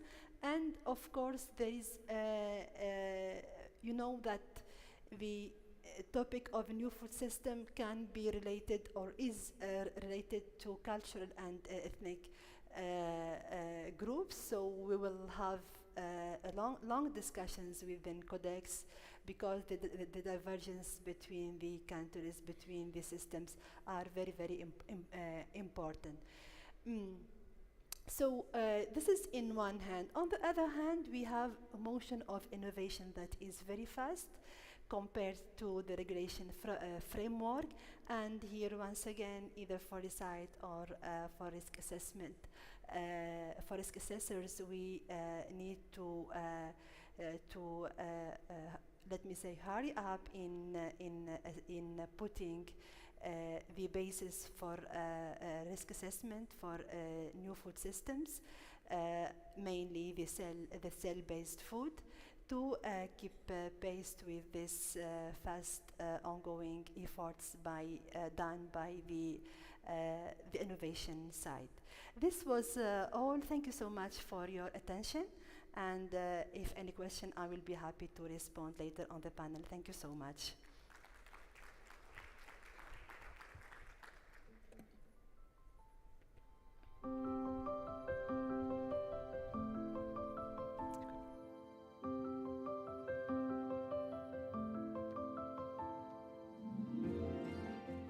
Thank you, Sonia, very much for this very clear presentation. And by this presentation, it concludes the first session for today. And the next session, which will be here in this room, will start at 10:45. It's a very interesting and important session about data and decisions, transforming food safety with technology. Session starts here at 10:45. We wish you all, inshallah. Thank you.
1, 2, 3 testing.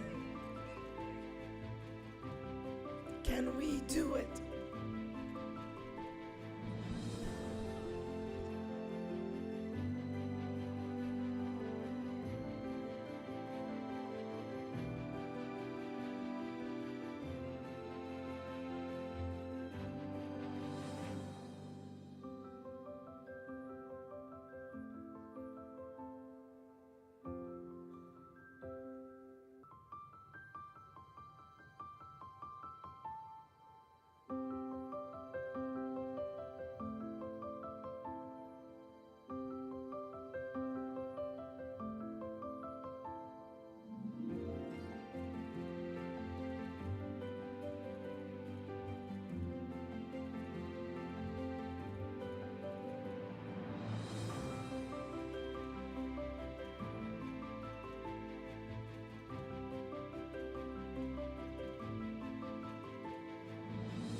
It's gone live.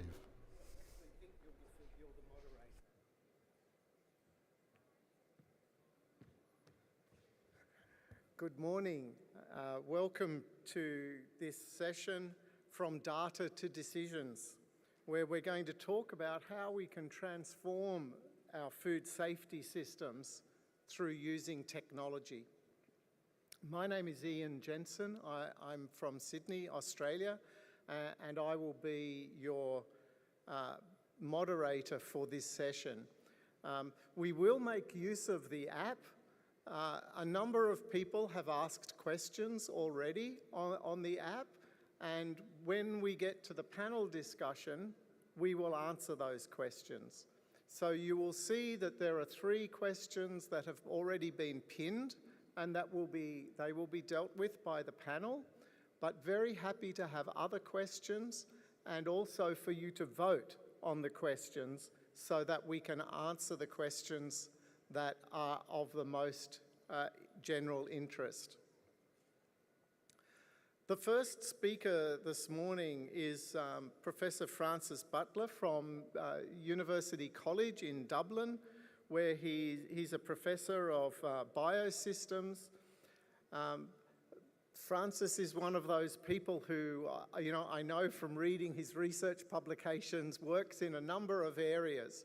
But I think the common theme has always been data and analysis. I think he's an engineer by background, and engineers deal much better with numbers and data than microbiologists. So without further ado, Professor Butler is going to come and talk about how data analytics can give us better foresight in food safety. Thank you.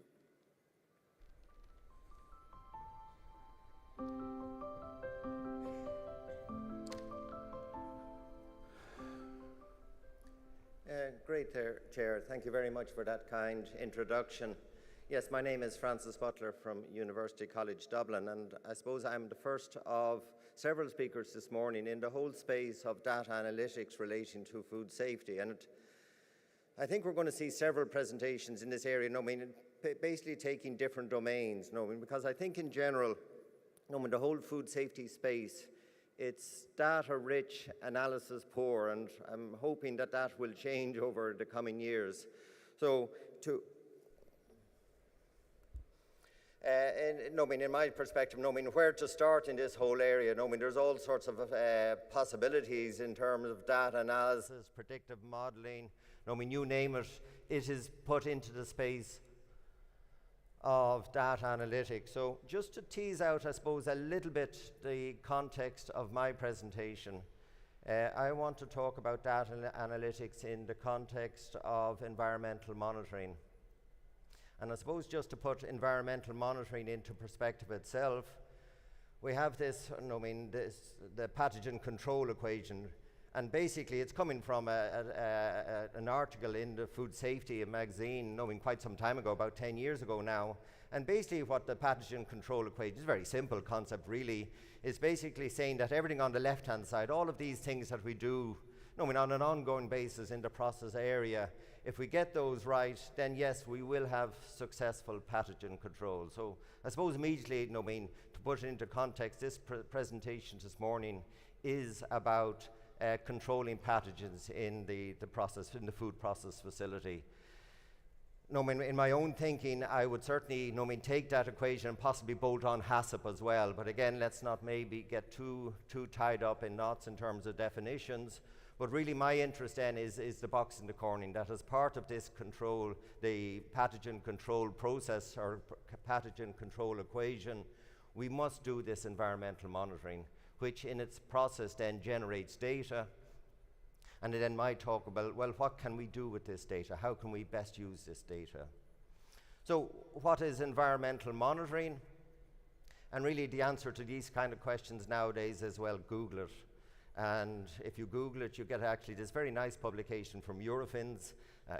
I've no links with financial or otherwise with Eurofins, but actually it's a very good document.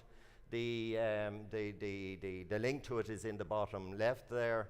And basically, if I expand up a little bit what it says about environmental monitoring, really it is this testing, typically microbiological testing in the process area, process facility, typically swabbing. And at the end of the day, from this process we get data. And again, my talk is, well, what do we do with this data? So, environmental monitoring, essentially it's your early warning system. And actually we had this very nice presentation just before the break from Dr. Natour, which teased out, I suppose, some of the different time frames we can talk about when we come to talk about early warning systems. Now, I suppose to explain my space, my context, I suppose let's use an analogy. I suppose I had a misspent youth. I spent my youth watching war movies, and we've all watched the war movies, and knowing this one, Tom Hanks comes onto the beach and there's bullets flying everywhere. And somebody in the background shouts, "Incoming," and everybody, of course, dives for cover, of course, except for Tom Hanks. So really, I suppose in my crude definition of early warning system, it is that incoming, knowing something is about to hit the fan, basically. And why are we doing it? Well, really, the reality is, and certainly as you'll see later on, or in a moment or two, my perspective, I'm going to do an actual case study coming from my own experience in Ireland in the dairy industry. And in that industry, and in many others, the pathogens that we potentially see in our products, things like Salmonella, things like our Chronobacter, in many of these situations, the pathogen has actually come from the factory environment. So basically the concept is, if we get all of the model right, including our monitoring, that's going to be our early warning system. But it's an early warning system, incoming, folks. So I'm not going to say too much about how the nuts and bolts of doing your monitoring system, but I just want to pick up on one perspective of it. And really it's this concept of the proximity zone concept. We're all familiar with the concept of zoning within the factory, low care, medium care, high care. But what I'm talking about here in the proximity zone concept is in the context of swabbing, of testing in the process facility. And really it's kind of crudely the distance from the direct product itself. So the zone 1 here really is the closest possible. So it's direct product surfaces in contact with the product. So it might be tables, it might be pipes, it could be packaging equipment, to zone 4 here, which is kind of the other extreme, which is sort of in the locker rooms, the doors, the door handles, as you go into the process area, the very lobby, the lobby area. So you have a kind of a spectrum here of very close to the product to quite a distance from the product. And really then from our environmental monitoring perspective, we really have to bolt that on. On the one hand, we have our proximity zone, kind of very close to the product, very distant away, coupled to our facility zoning, our low care areas, our medium care areas, our high care areas. And crudely, I think it's important not to overthink this, but really the basic message here is that in our environmental monitoring program, we kind of broadly cover these two spaces. We don't have to be exact here, we don't have to fill in every box in this matrix, but it is important that overall we have a reasonable spread of our testing locations scattered essentially through this matrix. And really, a couple of the, I hope, take-home messages from this talk is really, no matter what we're doing in the environmental monitoring space, we need to have some rules here. And in particular, we need to have rules in terms of what happens when we get a non-conforming sample. If you're testing for the pathogen, it's presence of it. If it's an indicator, it might be some target level. And really, we need to have that predetermined, documented, and most importantly, consistently applied. So now, the response obviously will vary. If you have a zone 4 test there in a low care area, the response that may be documented for that will be completely different to if you get a high care, a zone 1 type test in a high care area. But again, you just have to think it through, in advance, document it, part of your HACCP process, document it, and most importantly, consistently actually apply it. So, I suppose which brings me, really that was all the background to my talk, because in what I want to present today is actually a case study. It's a case study of what we have done with a fairly major food factory in Ireland. And I mean, where do we start in this process? And always the starting process of data analysis is the test result. And actually this is just one, it's one I just borrowed from one of the target companies that we work with on an ongoing basis. And it's a certificate analysis, no, but your typical test results. And in this case, as you can see in the bottom left there, it's the entro counts, it's the TBC counts, and hopefully, happily in this case, both of them were less than 10. So great, but a problem. And what's the problem, folks? Well, the problem, folks, that actually is in fact a PDF. I mean, typically we see, nowadays most food factories contract out their microbiological testing, so they send their samples to a commercial laboratory. The commercial laboratory does the testing, and some days later, a report comes back, typically emailed, typically as a PDF. And PDFs, what's the big problem with PDFs? Well, from an analysis perspective, you can do nothing with it. You have to then manually, generally, unless you're very clever, manually transcribe one from the other. Now, obviously, there's a whole spectrum here. The big companies here have long since sorted this problem. But time and time again, I've gone into factories, large-scale, medium-scale factories, and this is the reality of what you face when you start to embark on a data analytics project with the factory. And what do people typically do with these? Well, they typically do two things. One is they eyeball them. Hopefully the production manager, the QC manager gets a whole fist of these at the end of each week. These are the results. They eyeball them, and generally they kind of, thanks be to God. Yes, the counts are okay this week, and we move on. And they either print off the result, or worse still, they just leave it as the attachment in the email to be in their inbox or in their archived box forevermore. So this is already a starting a challenge when you start to look at analysis in the food industry.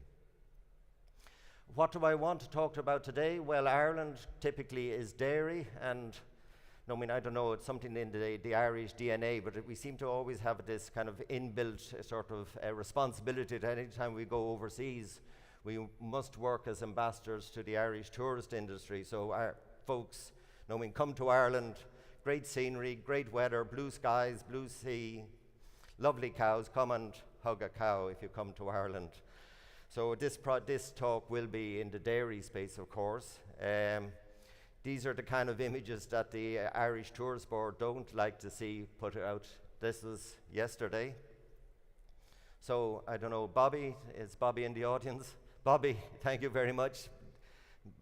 Dubai Municipality, please, thank you very much for inviting me to speak today, because this was yesterday. Only that I was here, I'd be on my bike yesterday cycling to work in this, and I'd be destroyed. So please, thank you very much for the invitation to speak this morning. So anyway, my talk is about dairy and specifically about butter. Actually, it's not about Glenstall butter, but I thought it was a nice image of butter just to put up on the slide. And really, this is a discussion or a kind of a sharing of our experience with working with a large dairy manufacturer in Ireland in their journey in trying to do something in terms of using data analytics for their environmental monitoring data. So where's the start point? Well, the start point actually is with the data. And again, this is maybe one of the take-home messages in my mind here. Generally, this isn't big data, folks. This is nearly small data, folks. Most companies are doing environmental monitoring. It's probably nearly fair to say most companies are doing too much environmental monitoring, but generally they have data. It might be in PDFs, it might be an Excel file, but they have data. So generally the message here really is start with what they have. And in this case, they had a reasonably good level. They were doing about 20 different locations, environmental swabbing within the butter manufacturing facility. And you can kind of see we bolted on just the zoning and the proximity zoning there. So they had quite a good mixture. So let's work with this data. What does the data look like? Well, actually, again, knowing good data. Fortunately, in this case, we had at least about 2 years of data, certainly that they made available to us for those 20 or so testing locations. So we had a good data set, and the question then, our good friend here in the case, what do we do with this data? As I said, typically when you talk to the production people in this plant, to the QC people in this plant, it was the eyeball exercise. They were, doing their job well. They were eyeballing this stuff. The data came in, but struggling to keep ahead of the data and just the sheer volume of data that was coming their way. So where's the start point? Clearly, in any kind of data and raw data, I think let's do the basics. Let's do the trend tracking. This is kind of classic nearly HACCP, CCPs, critical limits. Set up the limits, start measuring your data. If you have non-conforming, you take corrective action, whether that's above the limit or starting to trend towards the limit. The theory, and this is what I teach my students. I use this nice slide in the classroom. This is what you do in terms of data analytics. Great stuff. This is the reality, folks. And should we be worried? I'd be worried if it was my ECG, for instance, but maybe it is my ECG at the peak points there as I started my presentation. But really, the question is, and there's 2 blips there on the screen. Should I be worried, or actually more correctly, should I have been worried? This is historical data. It's going back over the last 2 years. So at those 2 blips, should the QC people or the production manager, should they have taken action? And really the question here, this is the enemy number 1 here, complacency. And why do I say that? Well, my own background is actually production management in the dairy industry before I joined the university. And complacency is enemy number 1. The first blip that we saw on the screen there, what's the typical reaction? Manyfold. Let's quietly wait till next week and see as things calm down. Let's do a retest. Well, actually, let's clean up the area first and let's do a retest. So lots of things. So complacency is enemy number 1. Now remember what I said a few slides before. Really, if we have a proper environmental monitoring system in place, we have to set the rules here, and more importantly, we have to abide by the rules. So complacency is enemy number 1 here, because we get the first blip, we do nothing. We see the second blip then a few months later, and again we say, oh sure, we saw that 6 months ago, nothing happened. So let's not get too hot and bothered here. And actually, if you look at this data, should I be more worried about the low blips here? What's happening with the low blips?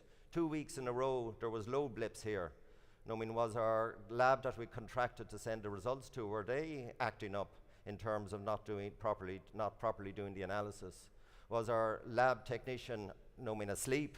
Did they even take the swab out of the wrapper before they sent it off for analysis? So, we need to keep our eyes kind of in all directions here as QC managers, as production managers. Let's up the ante, folks. What do we do now? Let's up the ante a little bit more. Have you given up yet, folks? And this is the kind of data that has been, that's only 4. Remember, I have 20 of these up my back pocket if you don't roll over by now. So the question is, well, trend tracking, and maybe I'm being unfair here in trend tracking. I think there is lots of options here. But the question is, can we do more? And as the chair said in my introduction, I am an engineer by training. I suppose we engineers, we are sad people. We're one of the sort of subspecies of the humans that are happy to work with maths and love to work with maths. So the answer is yes.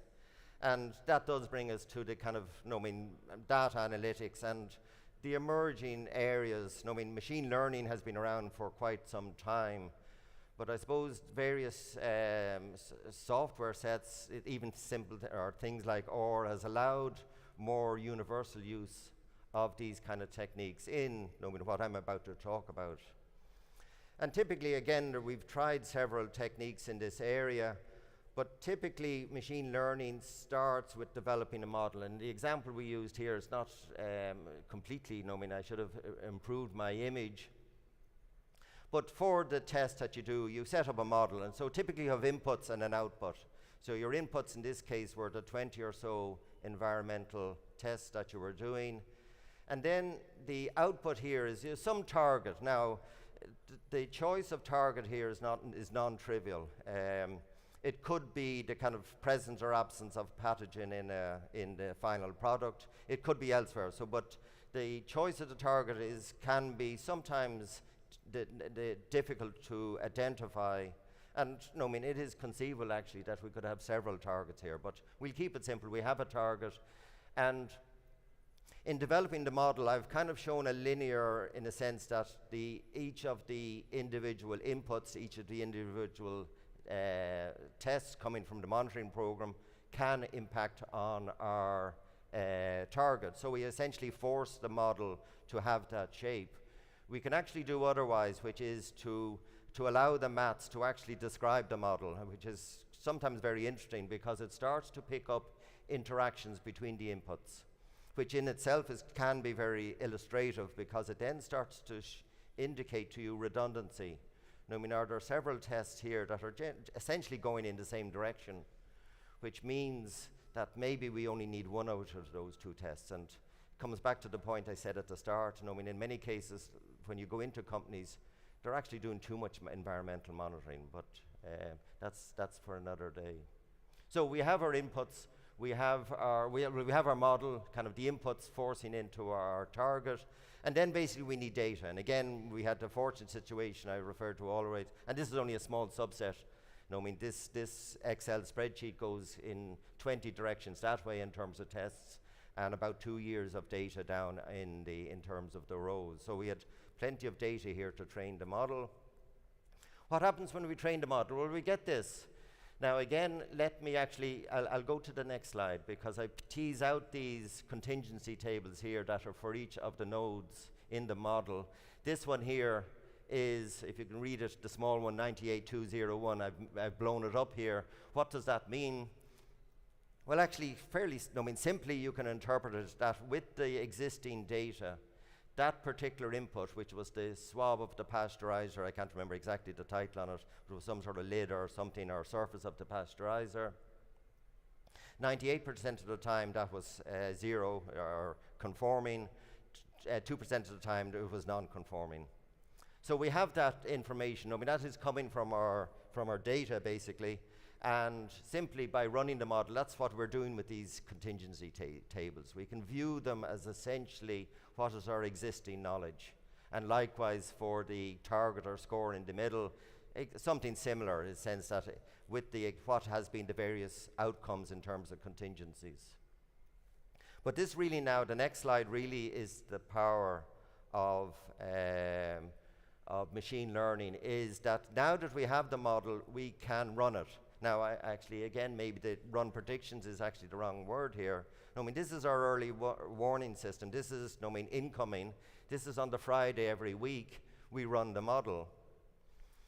And the example I've shown here, there's 2 of the 20 inputs have gone non-conforming in the sense that the first one here, the top one there, it's 100% 1, 0, 0. So basically, in that particular week, it's a little bit contrived, but in that, when you force that to happen, in that particular week, those 2 inputs, the swab pasteurizer and whatever the swab number C was, happened to be positive and everything else was conforming.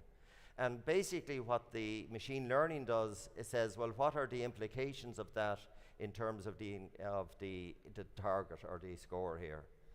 And basically the outcomes of this is, I mean, the probabilities of something, of an adverse has changed. I mean, that's what the numbers in there means. Now, in a sense, I have to pause there a little bit because, I mean, a lot of work and a lot of people, a lot of companies are working in this space. There are a lot of people trying to convert that score then into essentially a traffic light, either green, orange, red. But a little, as a somewhat word of caution here, because at the end of the day, these techniques are actually probabilistic. So in a sense, it's actually in this one where we have 5 potential contingencies, possibilities, or scorings. It is, what we're viewing is a change in the probabilities, that it's kind of low-level warning up to a very high, which would be number 5. So there is always an interpretation here. And it's a plea that I'm going to make in a moment in my concluding slide in terms of, this is not black, we should not view this stuff as black box. We can go in, we can buy the system off a consultant, they put it in, they have a nice traffic light kind of output, but we have to go behind a little bit always here the mathematics, and as I said, it is a probabilistic score. And basically the probabilistic kind of a score is changing, and there is an interpretation of that. That has to be done, and that is your early warning system. It's getting worse, or it has virtually changed, or very little change in the probability of an adverse effect. So, Chair, my time is coming up. So really, I suppose just some of the key takeaways is, certainly yes, data analytics, and I'm only giving one example here, as I said, in the environmental monitoring space, very much the early warning system, very much the sort of incoming, duck your head kind of system, because it's going to affect what's going to happen in your factory this week. It definitely enhances food safety, protection, consumer protection. And it is, as I said at the start, very much in this food safety, we are data rich, analysis poor. I'm hoping that this would be a contribution in the right direction in that space. A call to action, particularly the second one, future food leaders, the necessary skills, and if I'm allowed, just to make a call out to the next, or one of the schemes, and again, compliments to Bobby, because I know this is an area very close to Bobby's heart, which is, the students and the kind of who are the upcoming leaders in this area. So, equipping students for the evolving food safety landscape. There is a session then, unfortunately, at 4:30, but I think well worth attending. And really, the reality is, maybe I'm wearing my engineering hat now, but like food industry, not just food safety, it is becoming increasingly analytics. It's behind everything. The sensors that we use, what I've described here, it's very much computational. Now, some of it can be buried behind systems and clever machines, but really, I have to make this plea and this encouragement. We need that our future food leaders have the necessary, and are not afraid of the computational skills, because they do need to make interpretations, not always black and white in this space. So please, I think I'm on time, Chair, so thank you very much for your attention, and hopefully maybe in the discussion later on we can tease out some of the thoughts that I've put forward. Thank you.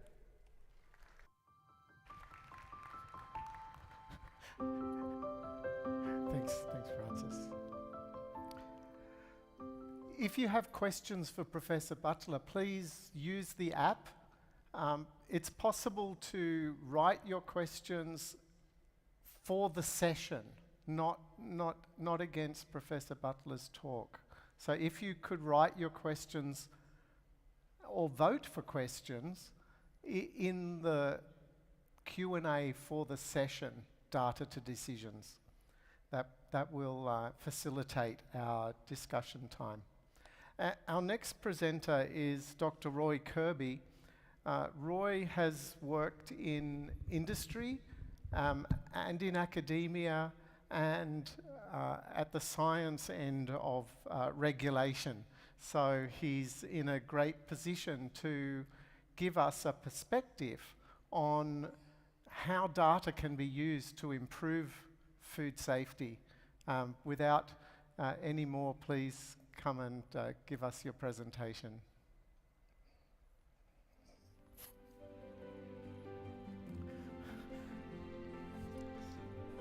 Thanks very much. Right, I'm going to start by thanking the organisers for giving me this opportunity to talk and to congratulate them on a fabulous and really inspiring event. So thank you very much. The next thing I'm going to do is I'm going to physically do something I'm going to ask you all to do as we move into the data space, which is to step out of your comfort zone. So let's see if this works. Yes. In countries that operate good food safety monitoring systems and public recall databases, you can look at the number of recalls and come to the conclusion that things are getting worse. I happen to believe the opposite. I happen to believe that food has never been safer. And you can look at events like this where we're all eating large amounts of food, excellently prepared, with complete trust and confidence in the caterers. I believe that light is the best disinfectant, and transparently reporting on food safety recalls means that we are all becoming more aware of the issues that would otherwise have remained hidden. Still there, but hidden. And as an example, I'd like to take up the peanut contamination of soy lecithin that came out of India fairly recently. And the question is, how many more people would have been affected if the issue hadn't been reported and a public recall initiated? Not reporting the issue would have meant that it wouldn't have gone away, and probably hundreds of thousands of people would have been affected without knowing why.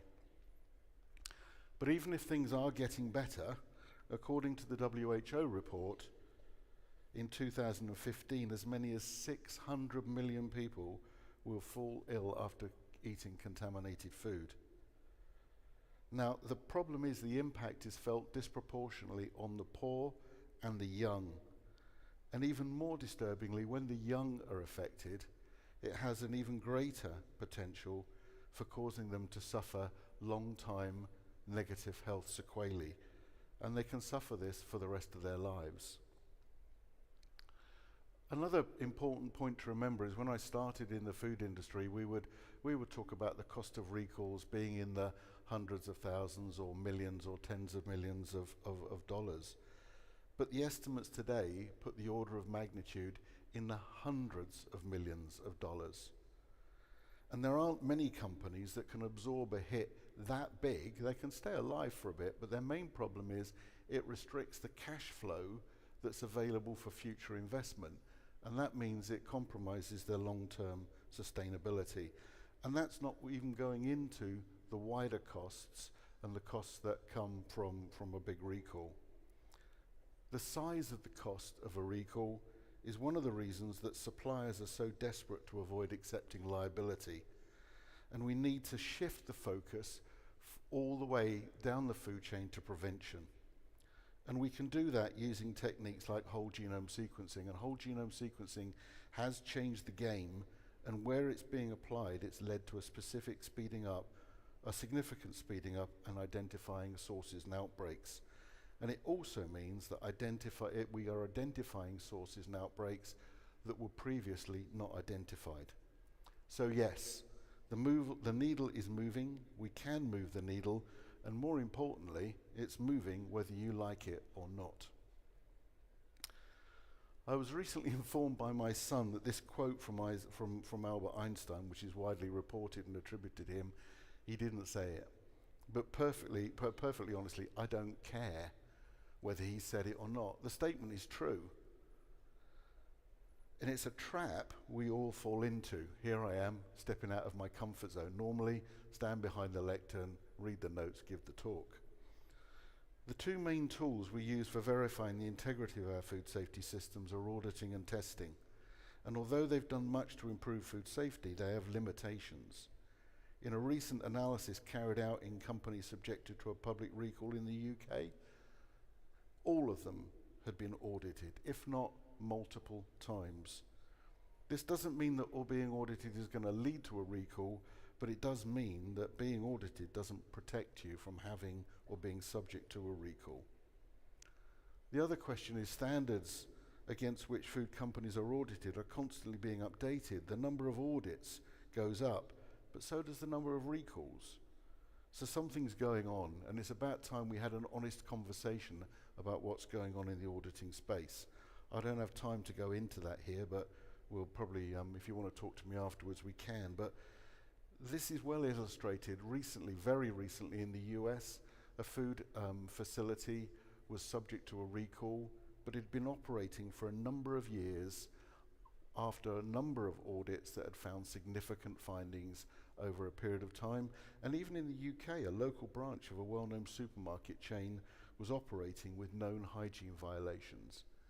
So even when the audits do pick things up, these facilities still continue to operate. Testing for chemicals is easier and more reliable than for microbiology, mainly due to constraints around distribution. But testing, like auditing, is a lagging indicator.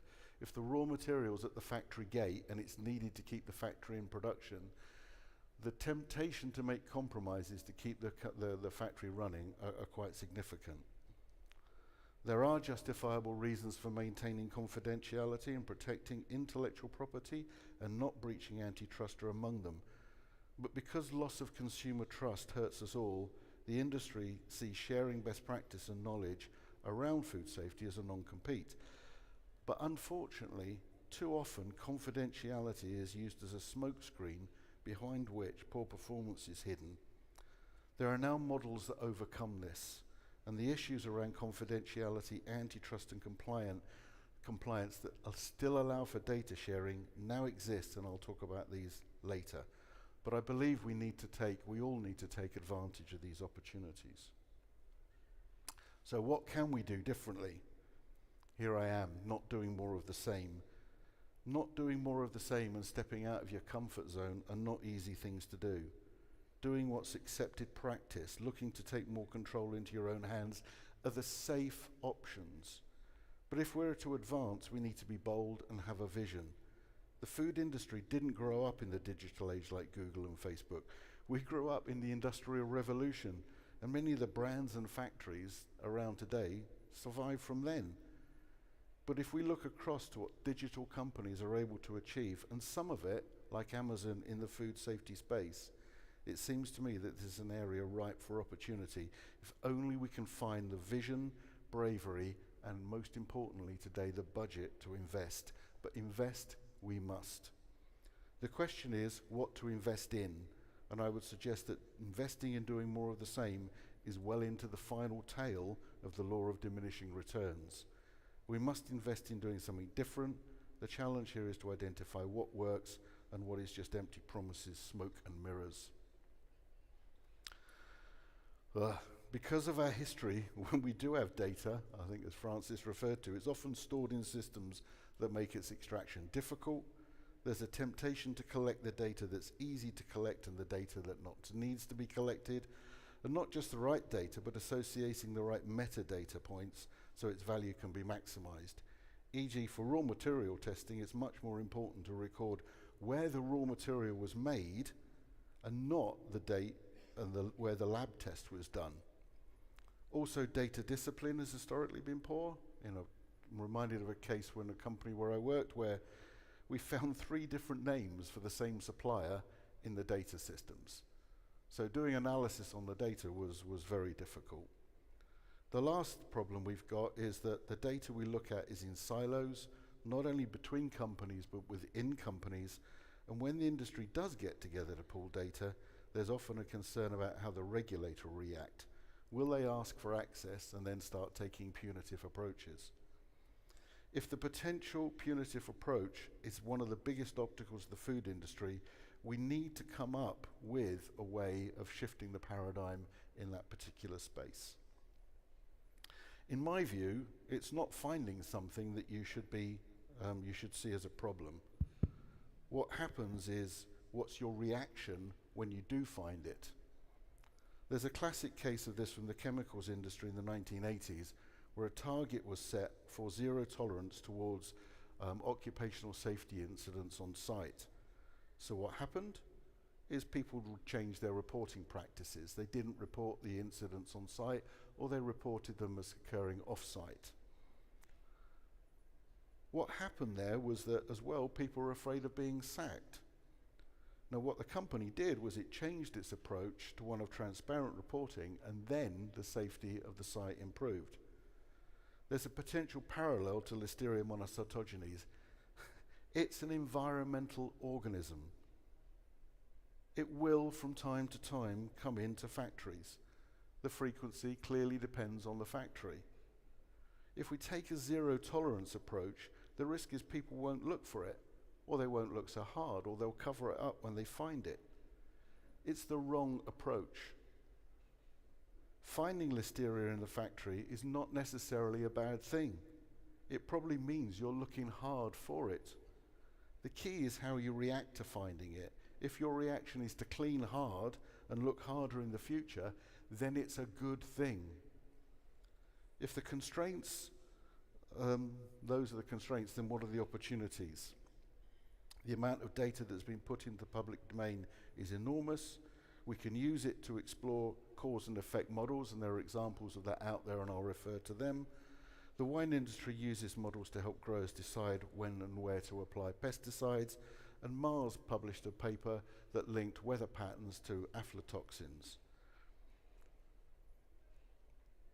From earlier in this presentation, you might have got the impression that, did I press the right button? No. From earlier in the presentation, you might have got the impression that I have a rather negative view towards audits. It's not the case. That'd be strange. I was the past co-chair of GFSI, and I actually believe that when they're carried out properly, audits have a potential to improve food safety. What I do have a problem with, however, is people not recognizing the limitations of the current approach to food safety auditing and failing to have an honest conversation about how they can be addressed. And for the record, the approach of focusing the conversation on auditor competence needs to be stopped. It's not the auditor competence that's the issue, but the context in which the auditors operate. On the positive side, there are a number of examples where audit companies are making great strides to use data to improve audit integrity. I'm not talking about remote audits, about which I have some personal reservations, but the examples I'm aware of, and it's not an exhaustive list, are LRQA, BSI, SGS, and Meriu, where different approaches are being used to look at how data analytics can be used to improve audits. One simple example I have from my own past is I used to look at the audit reports and look at the word count. And when there was more than one or two sentences next to a finding, the question was, why was that needed? Because a requisite is either compliant or it's not. So when somebody puts a whole load of words down next to it, the question is, why? Now, the other part on this is, if we are looking at audits, it might be possible, for example, for GFSI to include the concept of continuous improvement and rigorous review of performance data in their own benchmark requirements. Why don't we, when a recall happens, dig into whether something was missed during the audit that could have prevented that food safety incident? And if it's a requirement for business operators to have continuous improvement and food safety and quality management systems, why not for the certification program owners? So there are three examples I'm aware of where industry data is being shared in an attempt to improve information coming from testing programs. The first is FIN in the UK, and it's based on food fraud. The second is the Western Growers Association in the US, which is looking at microdata and leafy greens. And the third is the Meriu Trusted Third-Party Model, which has been developed in collaboration with 6 of the world's largest food companies and aims to bring together all of the relevant data for food safety into one place and generate insights through cause and effect models that we're now developing that move the industry towards prevention. Some of the companies that are involved are in this room, and I won't mention the names, but they're big companies. The initiative includes both suppliers and manufacturers and is open to everybody, from food service and retailers. And in full transparency, unlike Francis, I am supporting Meriu with the project, so if you want to know more about it and its ambition, come and speak to me.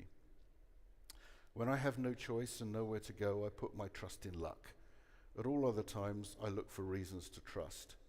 Fact and database discussions are one of the best ways to build trust.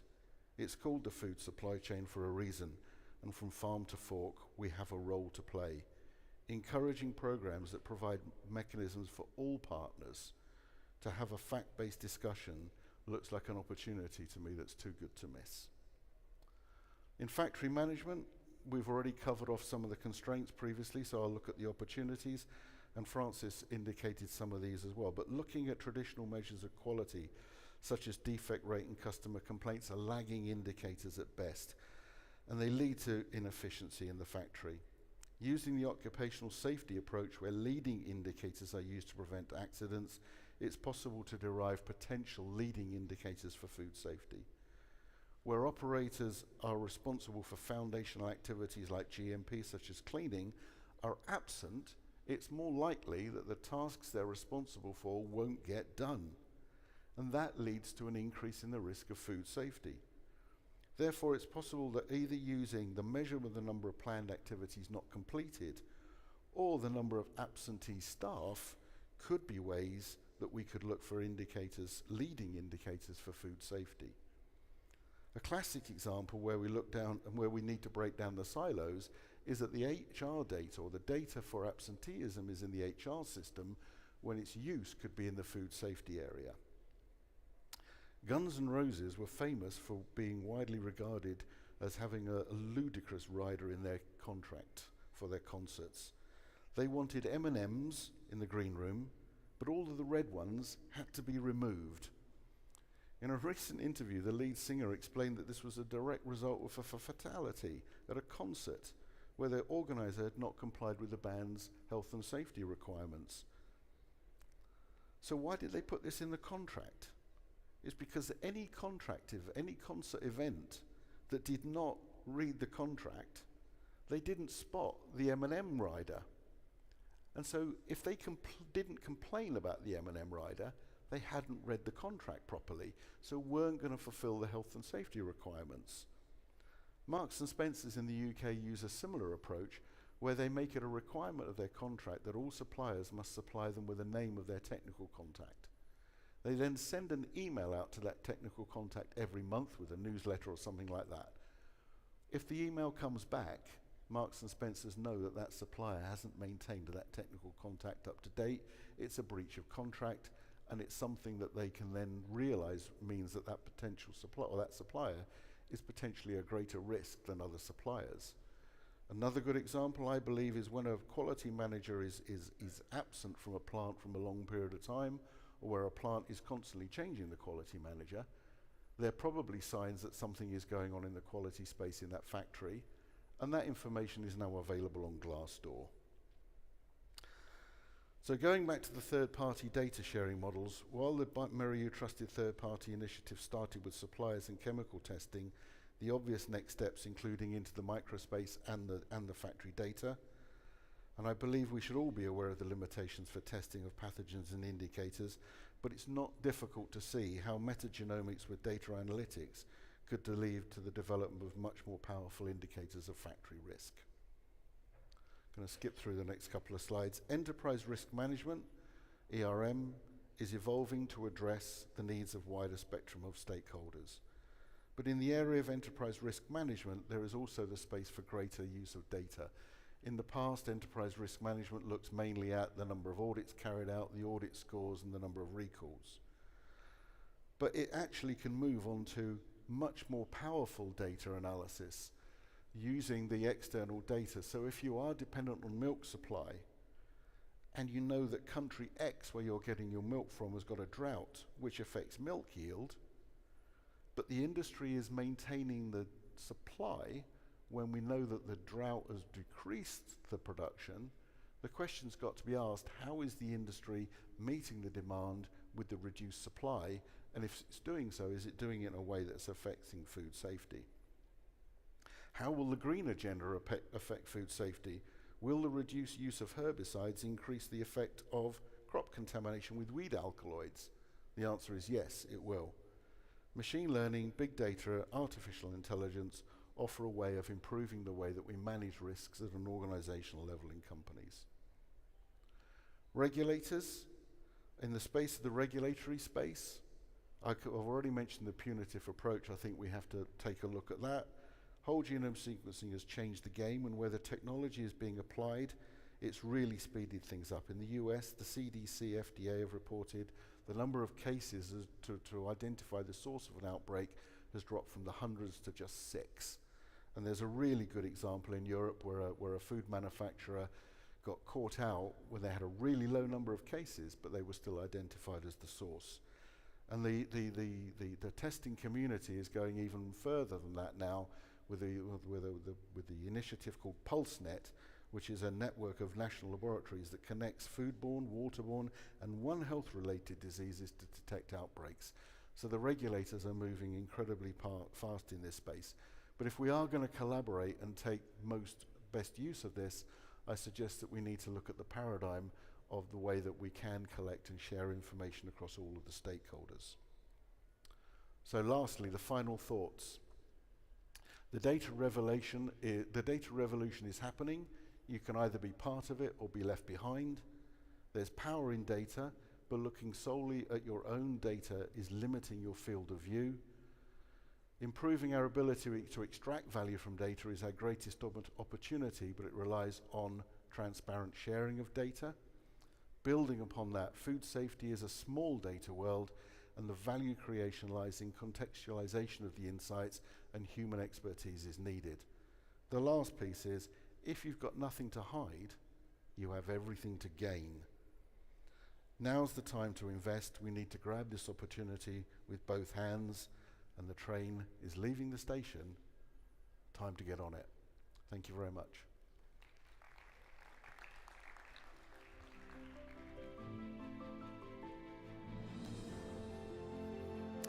Thanks, Robert.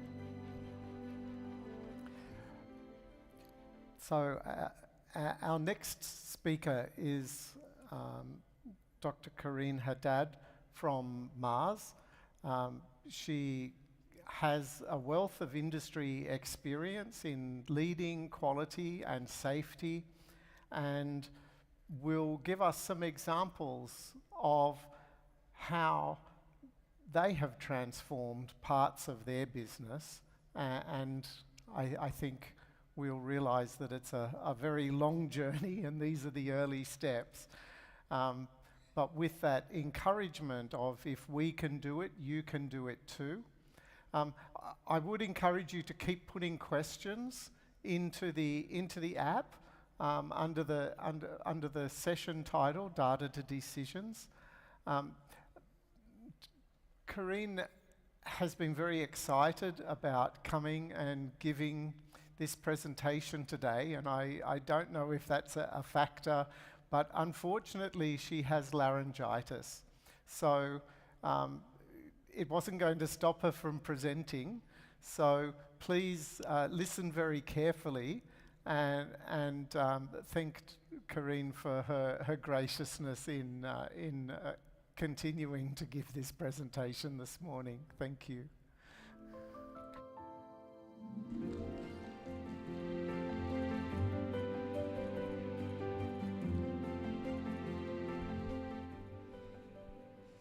Hello, everyone. So we're gonna have to go by faith, okay? So bear with me. We'll get there. Thank you so much for getting this topic here. And I insisted on giving the topic because it's important. So one criteria for you being here today is you need to leave the space changed. You need to change your opinion. Otherwise, it's not worth it, any of us standing here. Okay, so let's follow that. At Mars, we do things people-oriented. And what I will focus on in this presentation is how Mars, because we put people at the center, we do it differently. So that's the vision we go by, right? The world we want tomorrow starts with how we do business today. But in food safety, we say something else. We say, if it's not safe, it's not food. We're not gonna use it, we're not gonna name it food. But if I look at the numbers, and I did do my research before I came here, I went to WHO. Food safety is still an issue. Look at the numbers, they're speaking. We still have 1 person falling ill in 10 worldwide. That's one of our families. We still have 33 million healthy life years lost annually. And unfortunately, and for those who have children, 1 of 3 are dying from foodborne illness. That's why I'm here today, because it sounds to me like we've done some great work, but we have not yet cracked it. and we would love it to be cracked. And I think digitalization is the door. Digitalization is the opportunity, which we have not embarked on, which we still need to do. So you and I are going to do a bit of an exercise. I would love you to go to Google now and look for this question. How many people die today because of car accidents due to mechanical failure? So not drinking, not driving, just mechanical failure. That means the car failed itself. I would really challenge you to find the number. I couldn't find the number. I could find the WHO numbers very quickly, but not the car numbers. So it sounds to me, and if you do design thinking, we could learn from somewhere. What did the automotive industry do differently so that they're ahead? Sure, they have money, but they must have done something differently. And this is automation and digitalization almost 20 years ago. They have done that. If you go to any automotive industry, they've been doing predictive 20 years ago. So if they've done it, what's preventing us? As a food industry, what's stopping us? Well, lucky for us, I came across a theory a couple of weeks ago from someone at Mars. He's our digital VP, actually. I learned greatly from him. And he told me about something called Amara's Law. Have you heard of it? Can you raise your hand if you've heard of it? You haven't heard of it. Well, this is gonna really change your thinking. So apparently, Amara is a guy that created a law that talks about technological aptness. So how we manage expectations towards technology. What this is saying is simple, yet a bit complex. So as people, as human beings, we tend to overestimate the effect of a technology in the short term and underestimate in the long term. What does this mean? You see the straight line, right? The straight line is how a human expects technology to work. I have a new technology and whoop, in 1 second I could know it, I could do everything about it. But that's not how the human brain thinks. And let me tell you how I know this. When do you think the internet was made? Can someone name a year? It's an interactive session here. So can you tell me when you think the internet was made? 90s.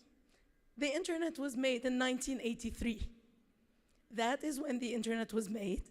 And that is a perfect example how we don't know of it. We only recollect it from late 90s, early 2000s, because we overestimated what the internet can do in the 1983.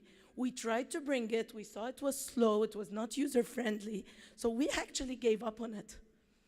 And then, as it stayed developing until the 2000s, as it became a viable option, then we picked it up and we started doing it. But that's 20 years later, when you remembered it.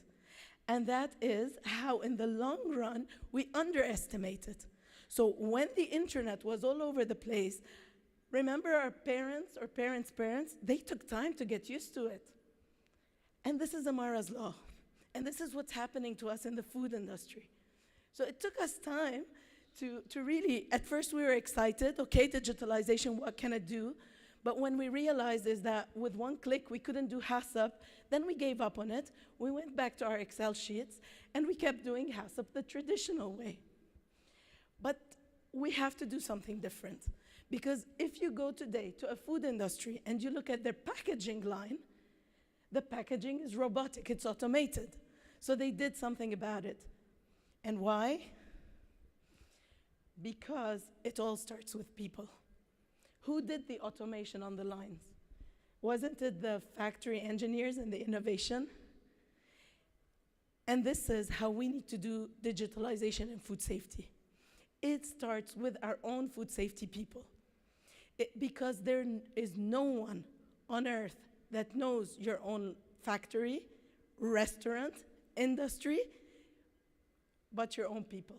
They know the problems they need to solve for. So if they know the problems that they are solving for, they can create the best solution. And then the IT guys can come in, but not before. So the first thing that we did at Mars is, instead of going out and recruiting the big tech gurus, I actually, my digitalization lead in my team is a food safety guy. He understands HACCP, he understands the constraints, he understands the factory limitations, and he is able to design and talk with the tech guys to design the solutions we need. So my first advice here, if you are gonna do it, we have to start with the people. Choose your food safety team and put them in a workshop and ask them, what is the problem today? What are we trying to solve for? Because the constraints that my colleague was talking about, one of them is money. So if you do bring a tech guy and he offers like $1 million solution, like it happened to us, your company is flat out gonna say, this is not costing me money now, I'm not doing it. But if we actually take it step at a time, small bite sizes of problems, we can eventually digitize the whole industry of food safety. So first, let's take it stepwise. What we did as Mars is, and I'm gonna share only 3 examples of the many initiatives we did, is we looked at capability. And I'm so glad this conference is talking about capability all the time. So I hear them talking about digital capability, new ways of capability, and that's what we did here with Project Aurora. So what we did here is the following.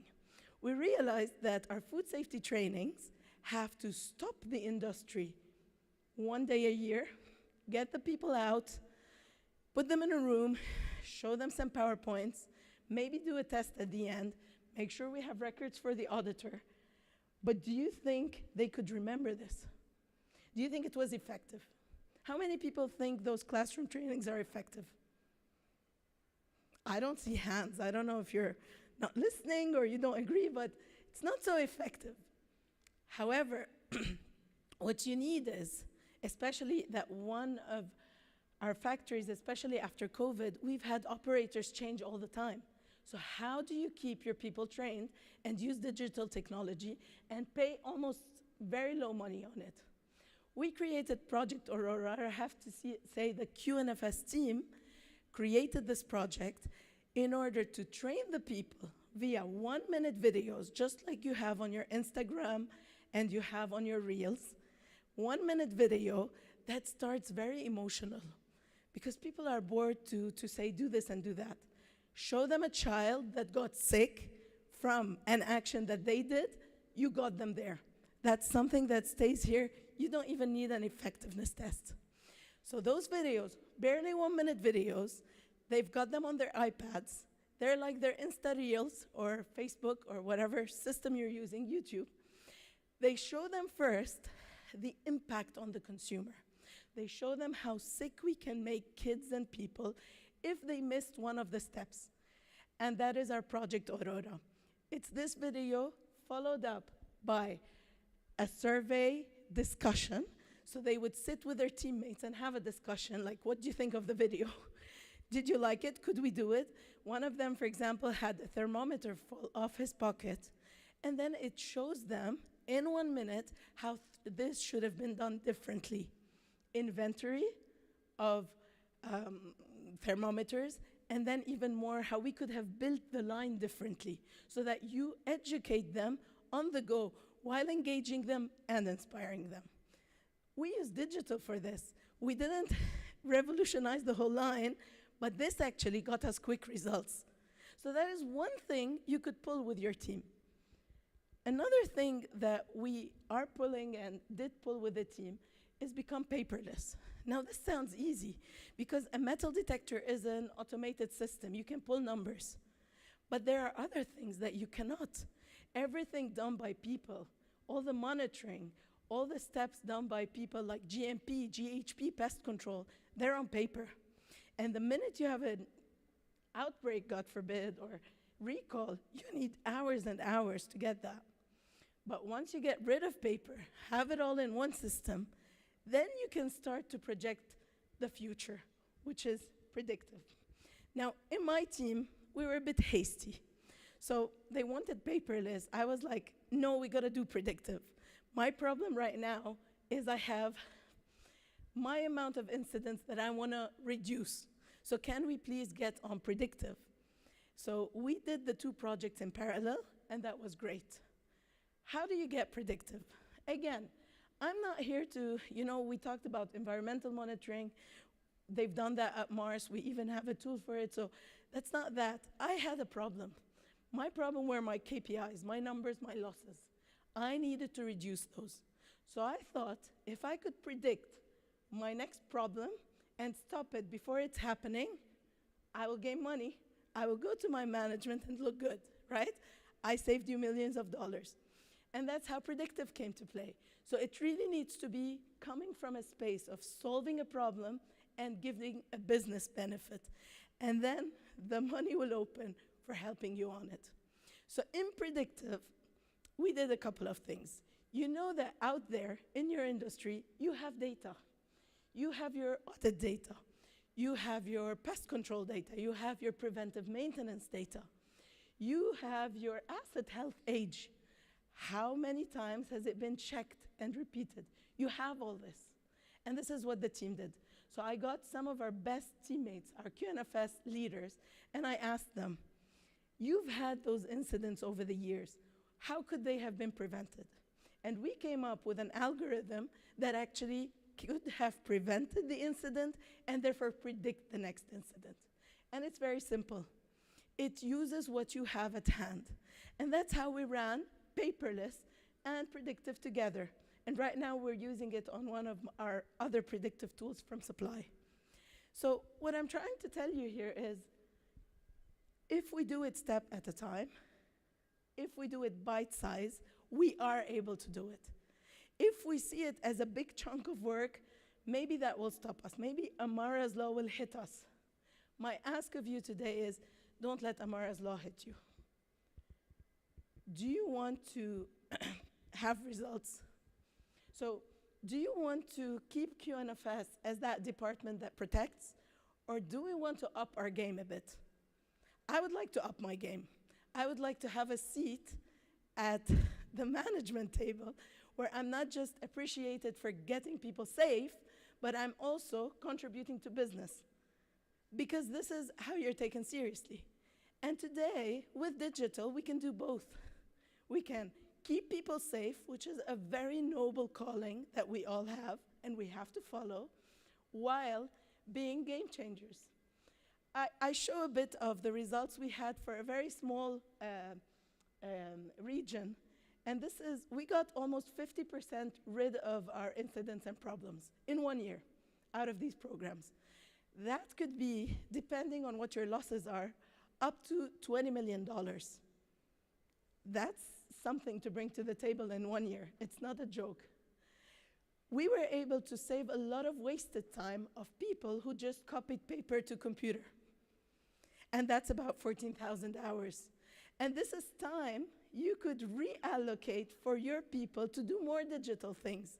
So you're taking off time to reinvest time. And that's how you take your resources. So you don't have to hire 20 digital people to do the job. You just save time from one space, free it up for another space, and keep innovating. It's a self-serving system. And most importantly, and what probably your CEOs and GMs care about, is getting the product faster to the supermarket. And we've also done this with the digitalization. So you could also do that. Imagine, cherry on top. So there's one question that stays here today. We have two roads to go as QNFS people. We could either sit on the sidelines and watch the people create our future, and it may not be a very accurate future. Or we could jump into it and create it ourselves. So today I leave you with this question. Do you want to create the future of food safety? Please do. Thank you.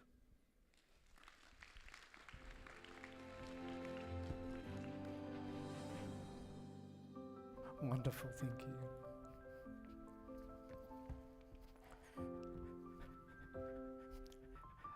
I think Corinne's enthusiasm overcame her laryngitis. I think as she spoke, she got more and more passionate.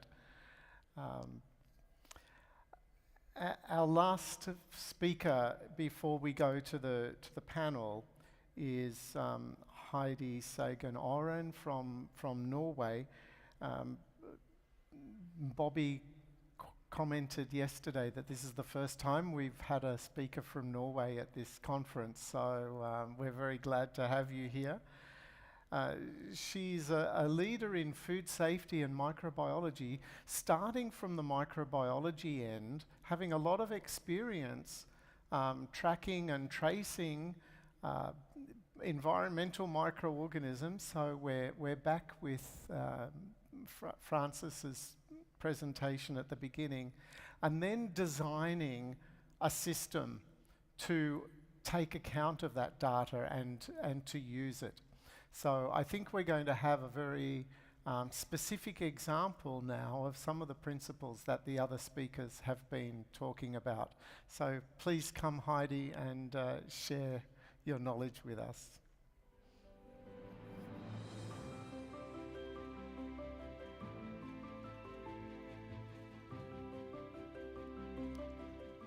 Thanks for the presentation, and thanks for the invitation to come here to this conference and talk about our tool, Aquatic One. It's a digital platform that sets a new standard for the food safety. I will start with a short video.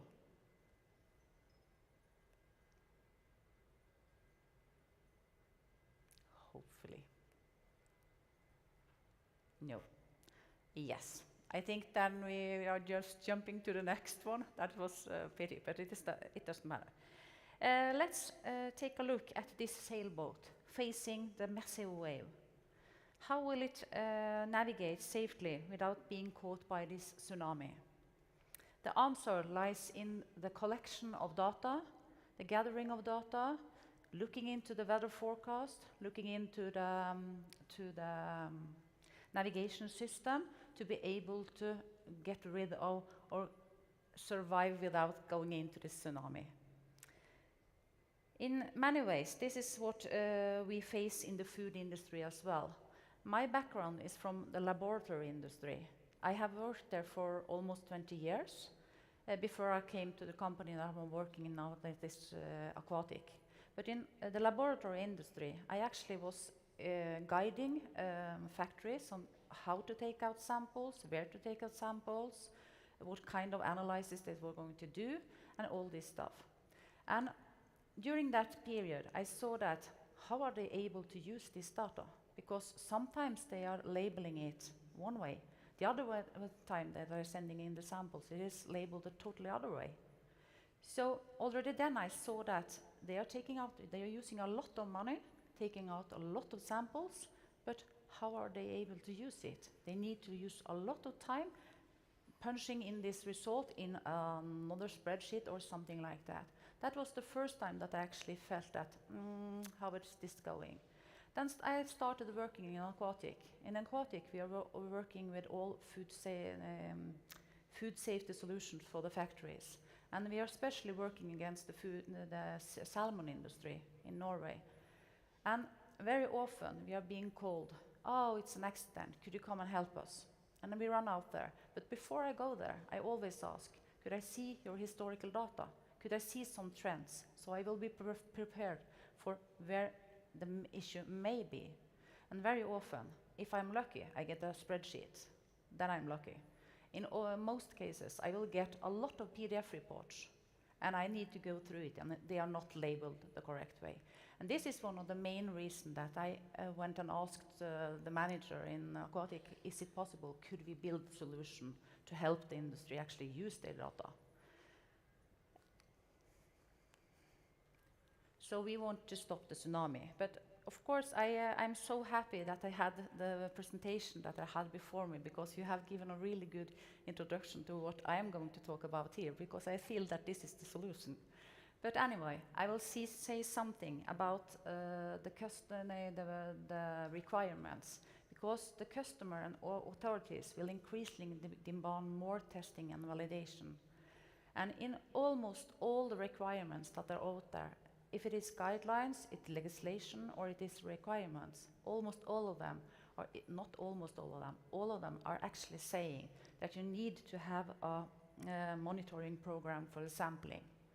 And that is one thing, but you also are obligated to have a trend analysis. You need to visualize it, you need to monitor it, and you need to assess the results.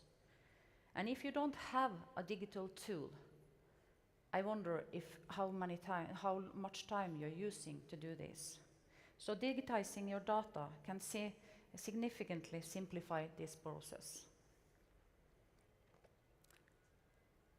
I think that a quality manager is very often sitting like this, countless factors to keep track on. And if you have a digital tool, yes, of course, then you could at least gather all this information, the environmental monitoring, the environmental air test, the shelf life testing, the microbiology testing. A lot of the data is needing to be gathered. So, but of course, digitizing your data won't solve every challenge that you have, but it will significantly reduce the risk of being caught in the tsunami. So the key takeaway, in case you're not if you're not gathering the data you have today, at least start step by step or process by process. Then I'm going to go into the solution that we have that is called Aquatic One.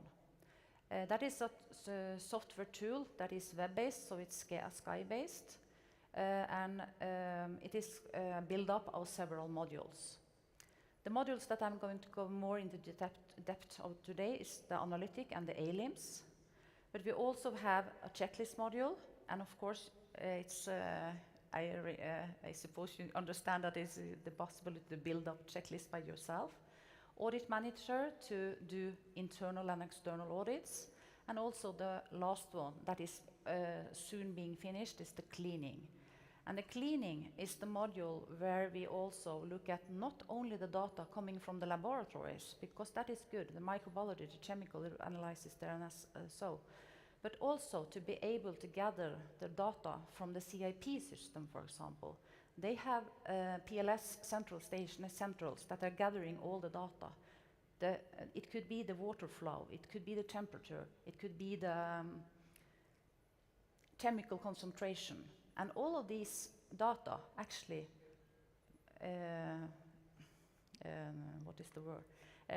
It has something to do also with the microbiology. Because if the chemical concentration actually gets too low, maybe the microbiology rises.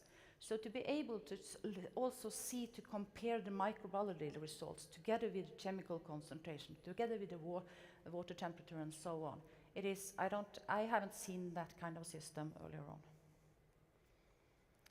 So the analytic and the A-limbs, and this is a tool for collecting and systematizing all the sampling and registration into one system. Yes. So how do we do this? It is a system that is collecting all kinds of data. It could be from the SCADA system that the factories have. It could be the laboratories that is sending a PDF report. It could be internal registration that is gathered into it. And it is also APIs. So, for example, one of our customers actually see that if it is a lot of rainfall, they see that the number of listeria raises in the factory a couple of days after when they are getting the fish delivered. So they wanted to see the weather data, the rainfall against the listeria findings in the factory. And then we downloaded the open APIs from the internet, and then we pushed that into the system as well. But very often, factories are taking out samples, sending it to laboratories, and they normally are not using only one laboratory. They are using maybe 3, 4, or 5 different laboratories because it's some special analysis. All this data is then being sent to the system, and it doesn't matter if it is a PDF report, an XLS report, a TXT, XML, it doesn't matter. We have put up readers that actually are able to read these reports and push them into the system. So at the latest 10 minutes after the result has come to the quality manager, all the data is updated. And a lot of people think that, oh, this is demanding a lot of IT people. We can't do the project now because it takes us a long time. The IT people is occupied on other stuff. But here I actually need the quality manager and maybe the people that also are working down in the factory taking out the samples. So we are normally using 4 to 6 weeks to set up a program list like this for a factory. And when you then come into the system, of course, it is a lot of things that you could do about it. But I like to say planning, planning, planning, because the environmental monitoring, it is very, very important. You need to put up where you want to take out the samples, but also that was said in the first presentation today. It is very important to know what am I going to use these results for. If you don't know how to act, if you're getting a result out of spec, don't bother about taking out the samples, because then you don't have an idea around it. You take out the samples because you need to use this result for something later on. Yes, and of course the sampling plan will give you an alert if it is a deviating result. You will get an email told that this sampling post was out of spec. Here is the limits, and with also the copy to the URL for how you should act upon a deviation. So, and also very often these sampling plans further goes to that you need to set up a change in the cleaning plan and also to the dismantling plan. And everything of this that I have told you about now, you don't need to do anything manually, because everything is being done automatically. The system is actually reading the PDF report. It is reading what kind of point it is taken out of. It is reading what kind of parameter actually is being taken out there. So all the plans, all the trending, like I'm showing here, will automatically being updated. So you're always prepared. If you get an audit, BRC are knocking on the door. We are coming on an audit that you didn't know about. Then at least all your data will be available and up to date. Here is also the possibility in the system to actually upload a picture of the factory. This is showing a fillet factory for salmon, and each of these icons is showing the listeria, the findings of listeria. This is one way of showing the icons, because this one tells me that this date, for example, for the EC53, the red one in the corner there, it was positive for listeria on the 28th of May this year. I could also click onto the icon and it opens and you will see the graph and trend back in time. So think about it, sitting together, an interdisciplinary team, sitting working on this, not the quality manager alone, but together with the maintenance team, together with the cleaning team, actually looking into the data and deciding what machine should we go into. It is also possible for them to click on open all of these icons at the same time, because yes, we have 4 points here that is positive for listeria, but yeah, that may be just one peak. Maybe it has been, if you're opening all the other ones, you will see that some of this machine was negative on the last one, but had a really bad history. Of course, it is very important to monitor the KPIs in the factories. And there are a lot of different ways of doing it. And you can compare and you can make up your quality KPIs whatever way you want. So this is just one way showing the pie diagrams that tells us how many percentage that is out of spec in products, environmental and deviation in total.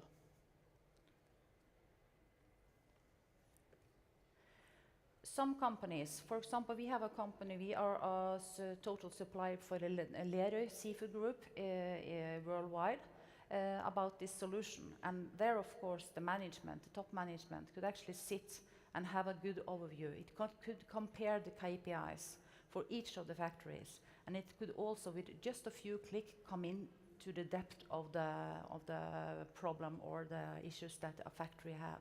So they have really great access to all the results in their factory. So this approach ensures easy access to relevant data across all facilities, factors and informed decision making and strategic planning. So it is a really, really good tool for a corporate overview as well. So, Food Safety Audit Day is there. This is something I think that at least a lot of the quality managers have been feeling. They have been feeling that they are gathering all their folders, going into the room. They have gone through all these folders before, and yeah, it's not a good feeling.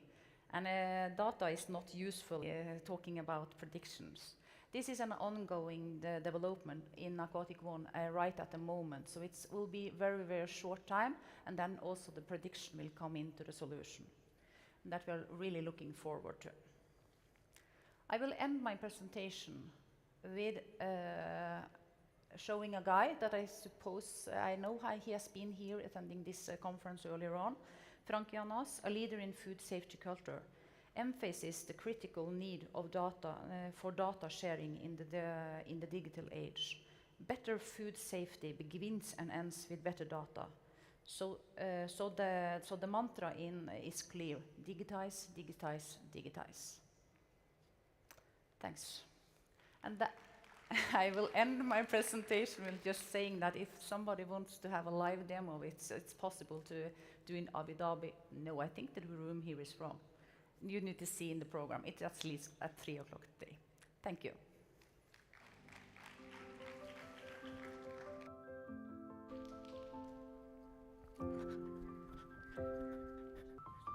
Thank you, Heidi. Please come and take a seat, and if the other speakers would come and join us for the panel discussion. Thank you to those who have put questions on the app. You will see that there are 3 questions that are pinned, and I've modified those questions slightly for the beginning of our discussion. And then after that, I will take other questions from the app. So if you see a question that you like, please vote for it, because I will be looking at that.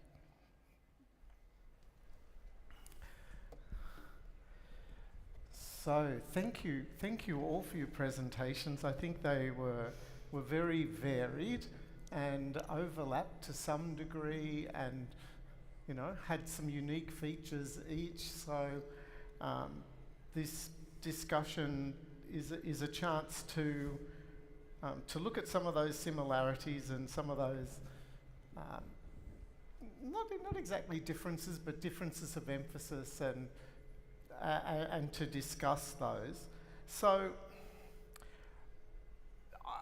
I get the sense from what you said that the process really begins with collection of data. And so one of the questions that was asked by the audience is, what are the most effective data collection methods? And how can technology enhance the use of the data? So maybe we will start with Heidi, because you presented most at the cutting edge, and then we'll get some other opinions. Yeah, it's a good question, but it depends on what you're actually going to gather. Because from my perspective, we are gathering most of the data from the PDF reports and sources like that.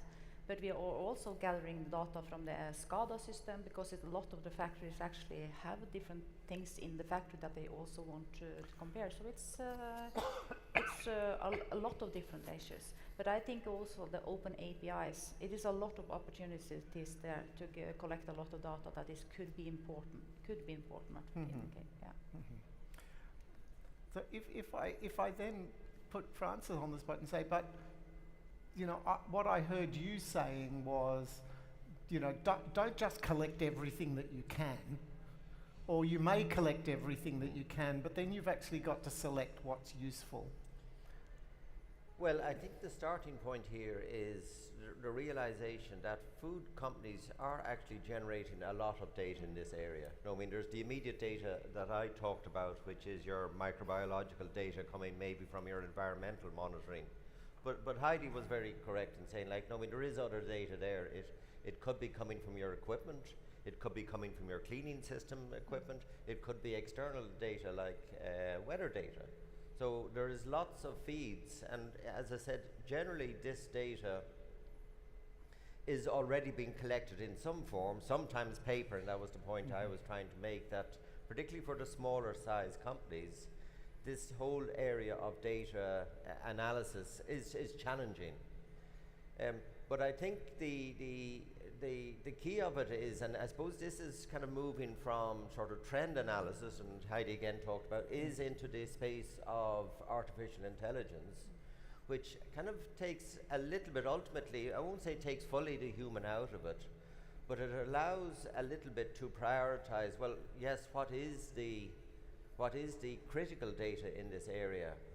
And it wasn't something I didn't have the time to explore in my talk, but one of the kind of side outputs of artificial intelligence systems is precisely that. It can give you a measure of how sensitive or otherwise an input is in respect to some output, whether it's hygiene or food safety or the presence of a pathogen. So there's a secondary effect here, which is we can start to actually use the data to answer the question itself.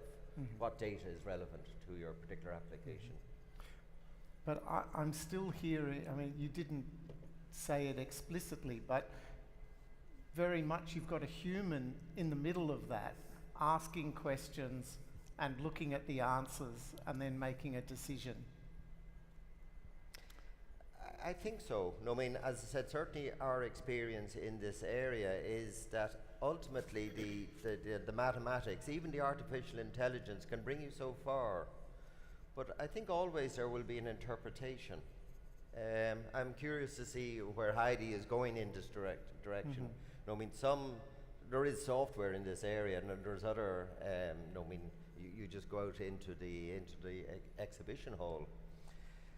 I suppose the direction is to try and build a traffic system. No, I mean, it's either green or red or green, orange, and red. No, I mean, but I think if you actually go behind the scenes, and that was my point about training, I think the customer needs to understand both the benefits of these systems here, the analytics systems, but also the limitations and the potential for interpretation. And that goes everywhere. That goes into whole genome sequencing. I mean, I have a reasonable background in whole genome sequencing.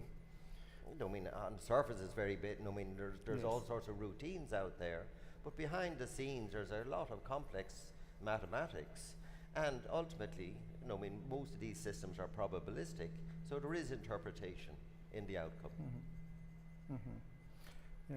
During the presentation, I was reflecting on some data analysis I did in troubleshooting 25 years ago. So it was without any modern technology except a spreadsheet. It was actually on a plant that's not very far from where you live, Francis. And it was very noisy data. But we analysed it, and we went back to the plant and said, what happened on this day? And they told us what happened on that day, and they went and checked that equipment and found a problem when the maintenance had been done. Filters hadn't been put back in place properly. But we picked it from the other side. I mean, I live in Sydney, Australia. We picked it from the other side of the world in a couple of hours once we had the data. You know, to pick exactly what day something went wrong. And it's quite simple, you know, very simple analysis. So I liked your example about, you know, identifying where, you know, which samples are likely to give you very useful data and understand how they correlate. But I think quite often, and I think it goes to Heidi's point, is you have experienced people in the establishment. I'd like to get Corinne's comment on this. When you've got people who've got a lot of experience in the process, they kind of know it. but maybe part of our job is pulling that experience out and putting it into black and white so that we keep acting on things in an appropriate way. Yes. Now it's gone. So Use the water. my answer to this is going to be a bit controversial. Some of the best food scientists, food safety people that I know are not good project managers. And that's where our role comes in. So they could give you the best data, the best prediction, but they can't put a project up for you. And I think to your question, Ian, yes, we have some very experienced people. Our job is to build those workshops and get them to set a strategy. So, but they have the data. We just have to get it out of them. Roy, do you have any reflection on our discussion? My thoughts are that we need to not be afraid of getting it wrong. Yeah, it reminds me of those questions when people were asked about research, and you say, well, we need to do some research, and then somebody says, well, what's the answer? And it was like, well, if I knew the answer, I wouldn't need to do the research. And I do think there's going to be a huge amount of learning by doing in what we're about, but we shouldn't be afraid of learning by doing. Yes. And I think what you said earlier about trusting the people, starting with that is an excellent place to start. And you will find difficulties. I mean, you will find that there are IT systems in the companies that it's really difficult to get information out of. They're great for putting information in, but really hard. And there's a famous company that I think we probably all know that is typical of that. But it wasn't designed to get information out of. But once you start getting the information out, you get better at it, and so on and so forth. So it's going to be a learning by doing. Don't be afraid of doing it. But also don't be don't have too many preconceived ideas about what data is going to be useful. I think the HR data, like on absentee records, is a really, really good example of where you probably wouldn't have thought about that. But I also think that probably also feeds into the reporting that goes up to the senior level in the board. And as what you were saying, we're all sort of faced with some of these cost constraints. But if we're able to show that, every time we took a couple of quid away from quality, it cost us in the long run because we had more quality incidents, people would soon stop taking the money away from the quality function. And we can start to gather that data that shows the benefit there. So my main thing on the data piece is don't be afraid of doing it, embrace it, learn by doing, and don't get too hung up on the difficulties at the beginning. Jump in and learn, and you will, as you do it, you will learn and you will start to swim. The second question that I have here, and feel free to as I'm reading it, I think feel free to modify the question, but how can data analytical methods transform data into insights? Or perhaps it's which methods? I don't know how the analytics, but this is also depending what you actually are going to analyze, how you're going to do it. Inside our tool, we have reports inside it, so we actually could go inside and draw out and compare whatever we like. So it's it's dependent on the case that you want to look at. But I think it's important to gather as much as possible of information into the same tool, so you are actually able to compare the data. And a lot of factories that we are selling this software to actually are also drawing data out of it, so they could push it into, for example, to Power BI and so on. So they actually are able from another platform to actually to analyze it, because not all data.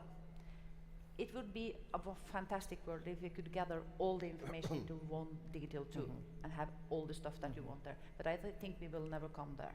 Yes. And I think it's important that we have some tools that could gather the things that's important for us. Yeah. I think I also hear you saying you've got the data, see if it tells you something. Yeah. You know, I'm again reflecting on some problem solving I've done back in the days when we actually had to graph everything on graph paper because we didn't have a computer that would draw them for us. But it's about generating a hypothesis. Does this correlate with that? Does this, what about that? And investigating it. You know, most of us come from, you know, if we come from a science and experimental background, we're used to doing experiments. And now we can kind of do those experiments. We can ask ourselves the question and do the analysis with the data that we have and see what it tells us. I think there's, no, I mean, again, it depends, as Heidi says, it depends on the data, but I think there's a hierarchy of approach here. No, I mean, there's always the immediate. No, I mean, particularly for microbial data, you have to make a decision on the day you get your results back from the laboratory, a decision needs to be made. I think the next step on is clearly the trend analysis. That helps the decision maker. No, I mean, you kind of call these decision support system, but trend analysis is useful. No, I mean, I was a little bit tongue-in-cheek perhaps in my presentation, but I think your point is very clear here, or true here, is that a lot of the data we gather, particularly so you can see possibly, I mean, a trend in one data point or one source of data, but again, a little bit tongue-in-cheek, multiple. I mean, you start to a little bit fall over in terms of being able to interpret what is actually happening here. And that then, I think, is where the power of some of these computational approaches start to play. I honestly think we're very early days in this in terms of the actual, no, we're hearing it quite a bit these couple of days about AI and various. I think though in practice we are actually at the very early days of implementation this in the food industry. We tend to no, I mean, it's my observation of the industry that we tend to lag behind other areas, the pharmaceutical industry, the car, you made the car industry. And there's also the lag, I think, no, I mean, what Mars is doing versus maybe smaller companies. So there's many different levels of approach here. But so I think there is a hierarchy of approach in terms of the data and how you, I mean, make decisions, because that's how ultimately what the data is for, is to make decisions. So I'm not the right person to talk about the maths and the sort of way that you do it. I can talk about what you can use it for from some of the experience we've got, is that you can look and see what you're doing versus what your peers are doing.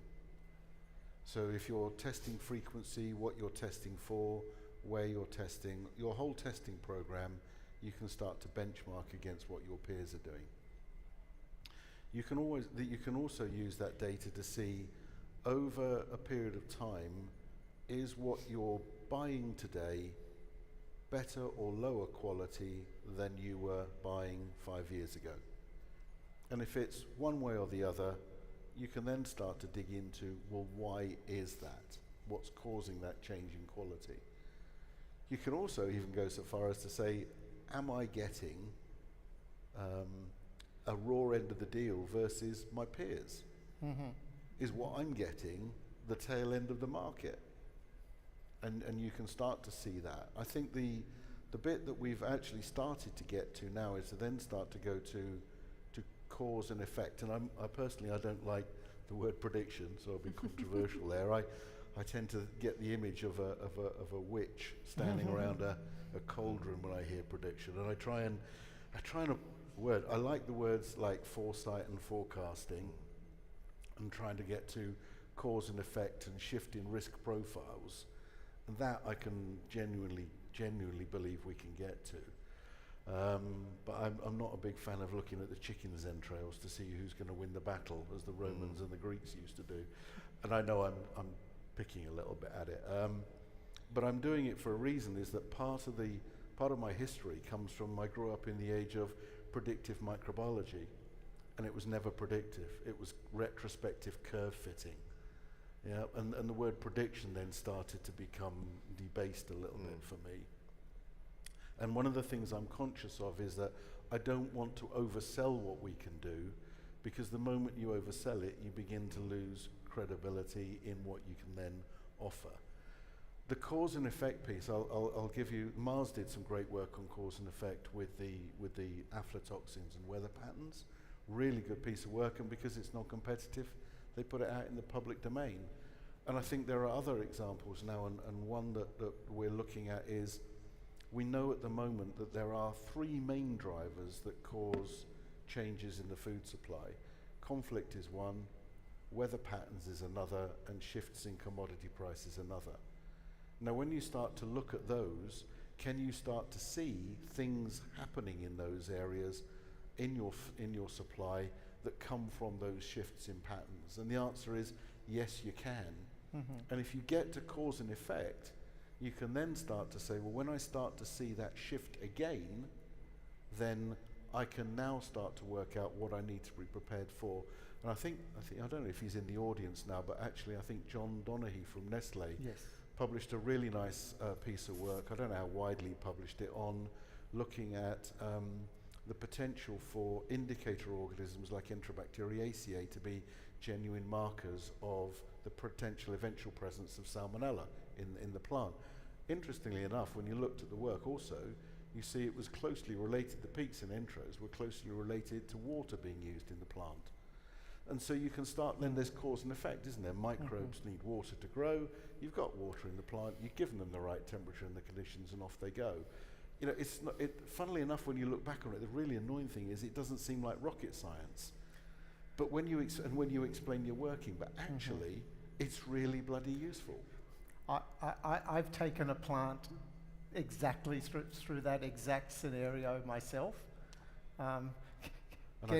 Getting a very large pile of data, put it from not of PDFs but paper, putting it into a spreadsheet and pointing out those very things and changing practice as a result.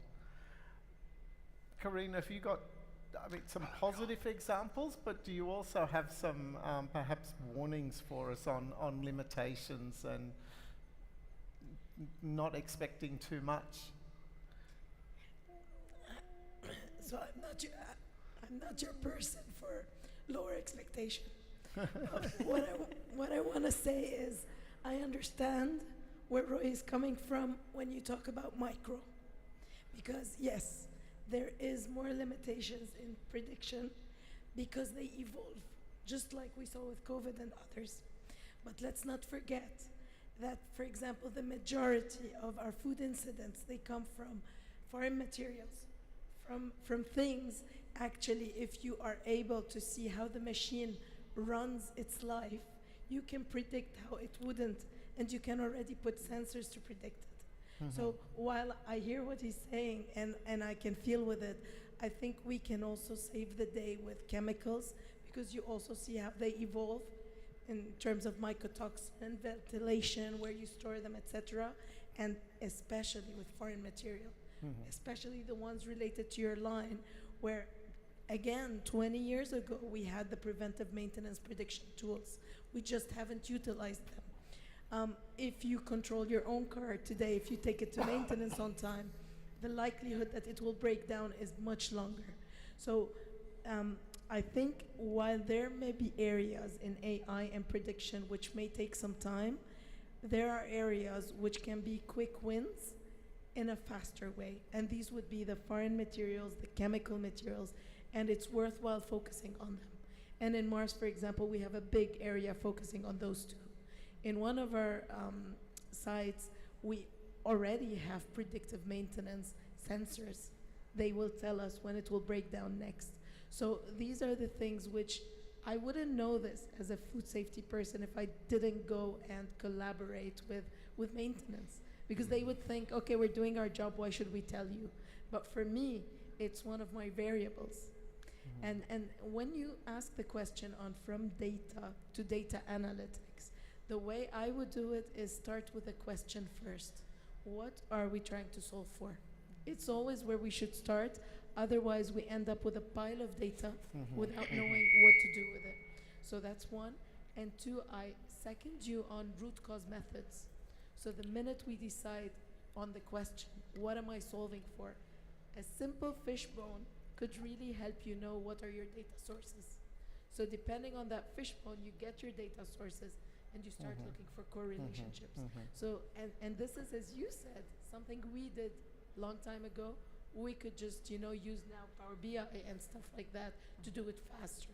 It's not different.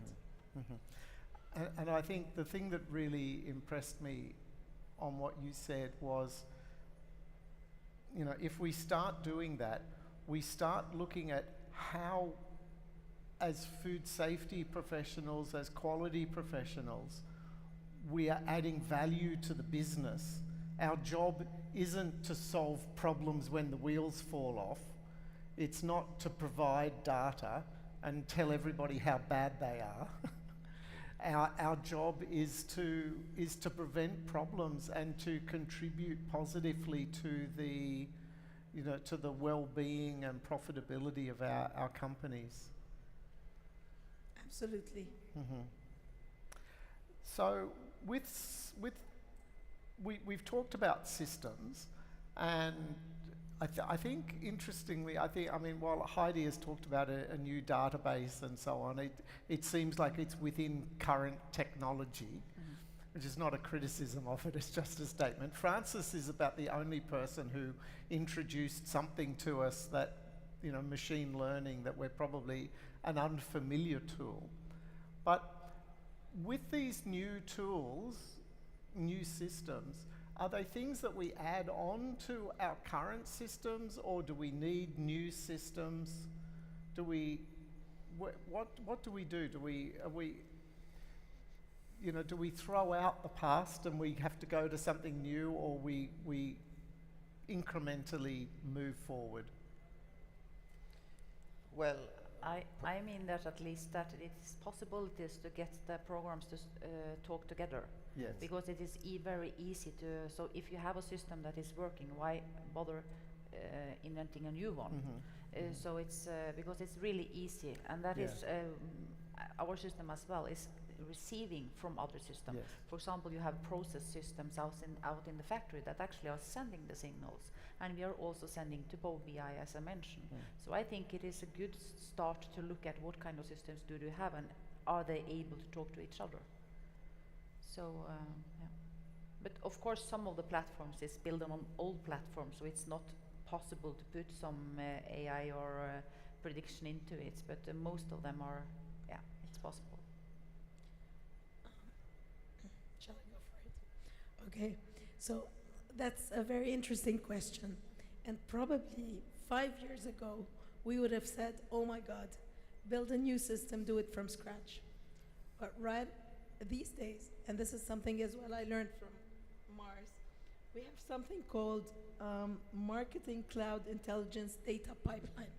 So apparently those pipelines are systems that can now link so many different systems you have that don't talk to each other, and they can finally talk to each other. And that to say is, no, we don't need to start from scratch. I think we need to, again, bring the question. Let's say we are trying to solve for a system that we wanted to test for itself or do automatic controls. You bring the MDP and you link the different systems together, plus your new analysis data, like whatever Heidi could present in terms of software. So, and this has really solved our problem. And I'm saying this because this is what happened to us in paperless.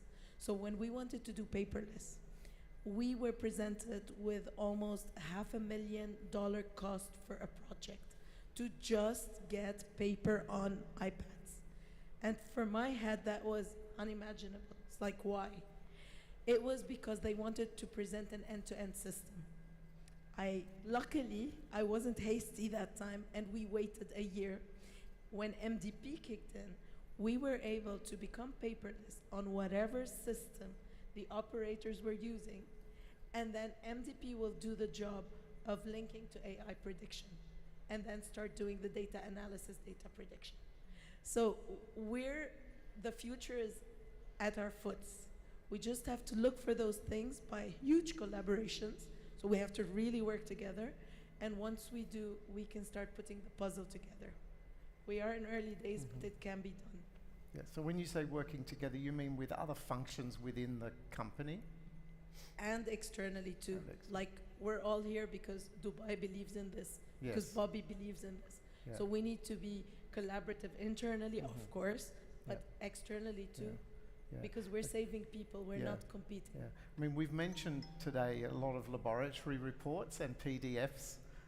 I know in Australia, many laboratories now have APIs. I know API is a little bit of a magic word. None of us quite know what it is, but if you say API, it fixes everything.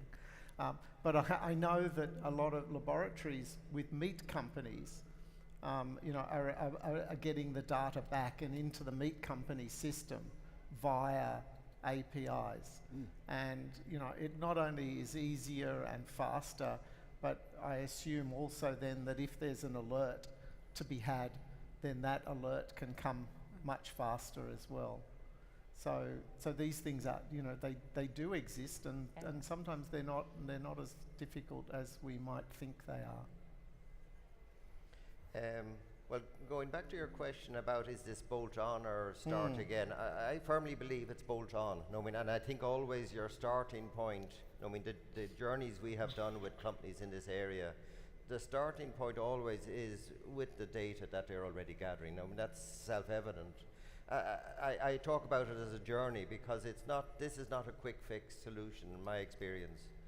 In that period of time, no, I mean, and it could be a 1 year or 2 year horizon, there can be, particularly in the environmental monitoring space, no, I mean, you can start to see maybe gaps or overlap. No, I mean, and in many cases, as I said very early in my talk, it's clear in my mind many companies are actually doing too much environmental monitoring for many reasons, partly customer driven, but as I said, that is a discussion for another day. So that's, no, I mean, we can take that data, we can do the trend analysis, no, I mean, in Heidi's current system, and I think really the icing on the cake perhaps then is what I talked about, is something like the machine learning techniques. But again, it's bolt on to what's there, and again, it's bolt on, and again, come back to your point about the noisy data, that it's hard to see trends in a lot of data that is kind of coming raw from the process area. So, I think it also from a cost perspective, no, I mean, I'd like to think to keep these kind of, particularly for smaller companies, the cost of implementation at something that they can afford. It has to be bolt on. Yeah. I'm just thinking in response to what you said, a very quick win could be to understand that perhaps, you know, 30% of our environmental samples aren't required, and that we could reduce the number. If we could show that and demonstrate it to our customers, and, you know, and reduce the amount of testing, then there's potentially a quick win. And it provides resources to do something else. So for Christ's sake, don't throw away what you have. For goodness sake, don't do that, especially if we want to get to trend analysis, cause and effect identification. When we get to being able to look at the data and analyze it, we'll find it all in there. It's just going to be a question of getting it into a form that we can do it, and that is now becoming more and more possible and easier to do. So, for goodness sake, don't throw away what you've already got. And we've got this idea in our head, haven't we? We've all grown up in the world of the Durand cycle, where you go, you make your plan, you implement it, you make some observations, and you revise your plan, and you go around in continuous improvement. It actually goes back as far as Socrates, who basically said, create a hypothesis, set up some ways of testing a hypothesis, and then refine your hypothesis and go round and round in continuous improvement. That's what we're talking about, and if we can apply it to the way that we set up our quality systems, we should be able to apply it to the way that we're setting up the future quality systems, including the collection and the use of data. So what do you, some people have asked about sort of skills and training and what kind of people are needed to run these systems. So what do we need in terms of people? Do we? Yeah. I think we probably all have an answer to that. So I'll start with Roy and go through to Heidi. I don't think we need anything different to what we've got. I think it's very important not to throw this over to IT people or data analysts or we've got good people with good brains, and we just need to, like you said, get them to be answering the right question. And if we put them in place, then it'll be fine. I don't think we need anything hugely difficult or special, and I certainly don't think we should be outsourcing this to IT people or to data analysts. I think it's the other way around. I think it's the food safety and the quality people that have got to be in the driving seat, and then use the other tools to help us get to where we want to go to. That's my own personal belief. I don't really think we need an awful lot more than we've already got. Well, no, I suppose coming from, as an educator, coming from a university perspective, no, I mean, clearly the people here will continue to be food technology, food microbiologists, that is clear. But I am convinced, no, I mean, the space is changing, and the word I'm going to use is computation. And that is everywhere, no, I mean, it's in our food safety space, it's in our whole genome sequencing space, it's in, no, I mean, going out of food safety, even into food processing, food technology. No, I mean, we use so much spectroscopy methods that feed into chemometrics. Well, what is chemometrics? But again, just fancy maths. So I think there's really a challenge and an obligation that our future, no, I mean, food scientists, food technologists, food engineers, all of them are better equipped at their kind of undergraduate, at their university, in computational methods, so that they are not afraid of it, that they can look under the lid, because you do need to look under the lid of these systems and understand. You don't necessarily have to design the system, but you have to understand a little bit, as I said, what's happening under the lid to go forward. And I think that will be, I'd like to think, one of the take-home messages from this morning's session, that we need that additional skill in our kind of classic food technologists, food scientists. Thank you for saying that, because we want you to educate them so they can read data, analyze data, and then come work in the food safety team. So I think besides the food safety team, you need the multidisciplinary team of HACCP. You need someone from the line, from the maintenance, from the cleaning. So you really need a multidisciplinary team. And they need to be led by a strategic visionary person. Because if there isn't this strategic visionary who can really drive the boat or the ship towards a destination, that project won't go. And you will also need a project manager. So those are the resources I'm imagining, which are all within our company. And I think once we crack step one, whether we outsource or insource is something the company can only decide. But they are the ones privy to the step one, to identifying what we're going to solve for, what predictive tool we may need, or what just data analysis we may need. And then I think teaming up with the certain places in the industry could really speed up our work, because why should people who have not built programs sit and build it from scratch? So that's also inefficient.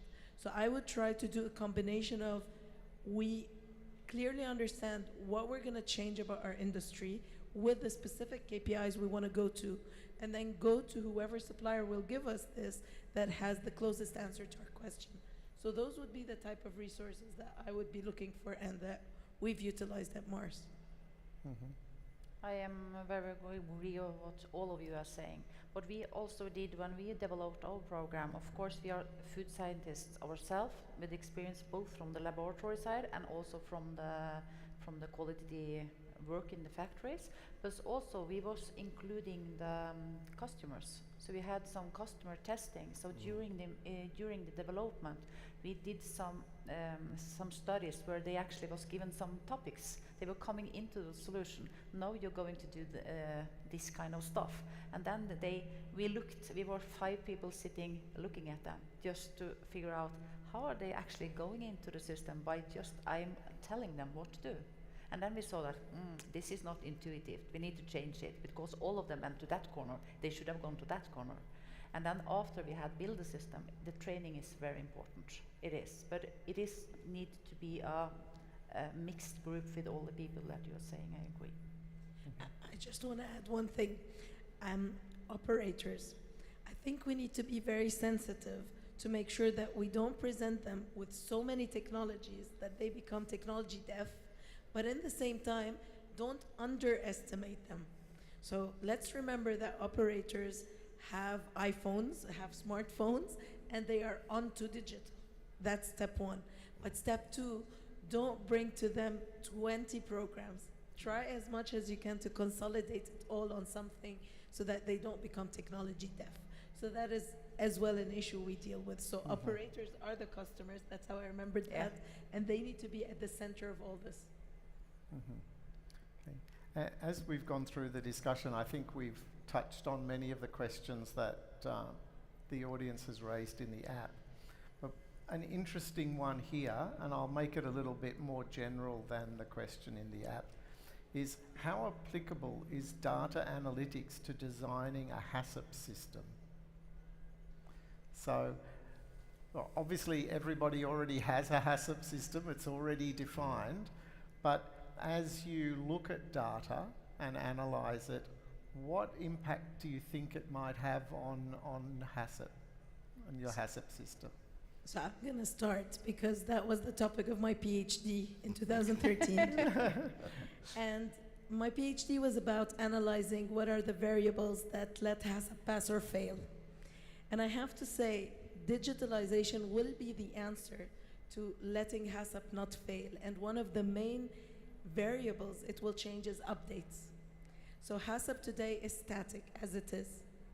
And with all those data and insights we're getting about crop growth in mycotoxin and emerging bacteria or collecting data externally on hazards that happened, that can automatically feed into your existing HACCP system and update it. Therefore, making you careful about your controls if they are adequate and on time. That by itself is going to be revolutionary. I'm not going to touch on validation. It will change the shape of validation because we are still dealing with a validation as a standstill situation and experiment. But when you collect data over months and years of how the machine will behave, you will also be able to do a strong validation, predicting your minimums and maximums and taking care of that. So that's just the start of it, but I think it can do a huge impact on HACCP, and HACCP needs it. So that should be our step 1 in digitalization. Yes. So I think very quickly, I think there are 3 areas. Better data means better risk assessment when you're designing the HACCP plan. Better data means better validation of the control steps that you're putting in place. And better data probably means a wider acceptance of more universally or widely applicable controls, so that you haven't got, when you get down to the guideline piece, lots of people making slight tweaks on where they think they need to do the sampling or how they need to do the sampling. So I think it'll touch HACCP in all 3 areas, in the upfront pass on the risk analysis, the validation, because you'll be able to prove more accurately whether the process or the control you're putting in place is going to work, and then later on in the verification, when you're checking whether what you think is working and whether you're doing best practice across all your sites. I didn't do a PhD on it, but any other comments on that I point? totally agree with both of you, what has been said. And I also see that, especially for the verification, to be able to actually take out some data and actually use that for the verification, that the probability of accident happening. So it's really. This question may be a little bit redundant, but and we're very close to finishing time, so it may be a good question to finish on. lots of industries these days are facing cost factors, cost problems in adopting technologies. What's your opinion with the applications of technology data as you've been talking? How does that stack up with the problem that we all have? We'll start with Heidi and just have a if you like a final comment on using that question. I commented on one of the factories that are using our system. It's only 2 factories, two ceramic companies in Norway, and then they say they are saving 1 to 2 employees each year just by our solution. So think about it. That is just a small piece of all the data that they are actually gathering. So they're to be able to gather all the data and be prepared for at all time and don't need to do the manual work. Of course, it is cost effective. In most cases, it is cost effective, at least. Correct. So I won't add to that. What I'll say is, when you are presenting this to your management, you need to sit in their shoes. So you need to show them how the invested cost is going to reward them double and triple. And there are areas of efficiencies, be it food safety or non-food safety, be it raw material wastage, otherwise, where you can definitely find those little trims, add them up, and they'll justify the investment. That's if you're talking food safety. If you talk quality, there's a whole other playground you can play where you can justify it with how to reach customers faster, better, and more consistent. So it has to, it does equalize, you just have to look for it. Well, having worked in this area, I'm now convinced that proper analysis, analytical tools, even going into the artificial intelligence kind of space, potentially saves money on the long run. It certainly optimizes your testing program.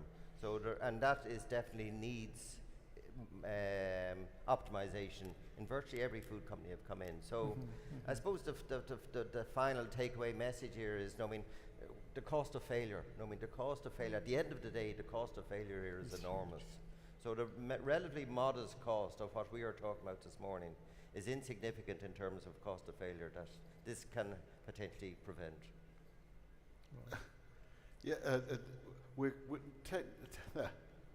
Typically, we're not great salesmen. Food safety people and quality people are not great salesmen.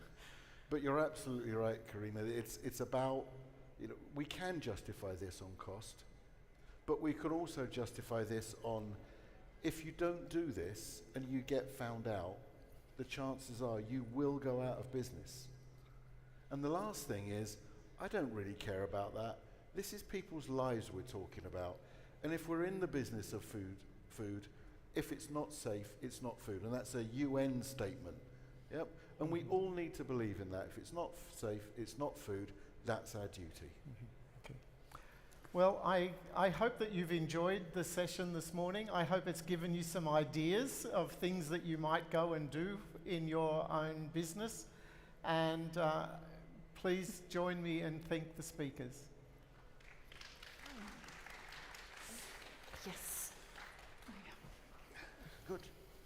Oh, thank you. Thank you. Great. Thanks, Francis. Thank you.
Welcome back after lunch.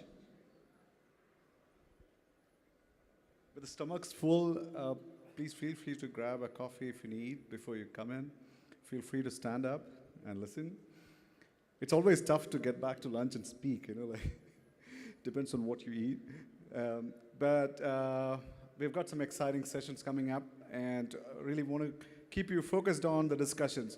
We're going to start talking about outbreaks, and it's important to know what's going on around the world. I mean, we were inspired to take this session from the last International Association for Food Protection meeting that happened in the US in July. How many of you are familiar with IAFP? Just raise your hands if you're familiar with IAFP, the International Association for Food Protection. So IAFP is a 4,500 member group of professionals who are involved in food safety. And we in Dubai, we approached IAFP in 2008 to partner with them and collaborate on the programs for our International Food Safety Conference. So a lot of the sessions we organize as a part of the Dubai International Food Safety Conference take the inspiration from the IAFP. We work very closely with the program group there to pick up sessions, pick up speakers, and bring them over. And that kind of helps us to drive IAFP's mission that's advancing food safety worldwide.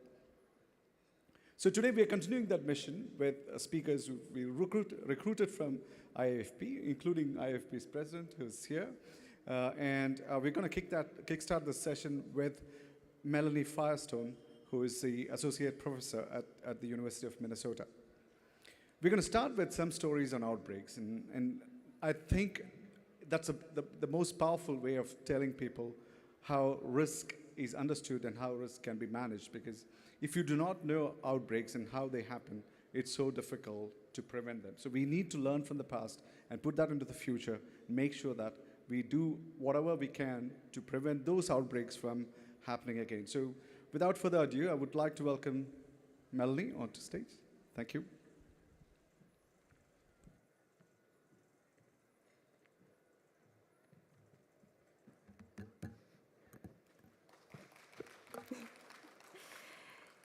Good afternoon. Today I will be kicking off this session by talking about 3 outbreaks that occurred over the last few years. Given my perspective as an epidemiologist, I want to describe broader trends that these outbreaks represent.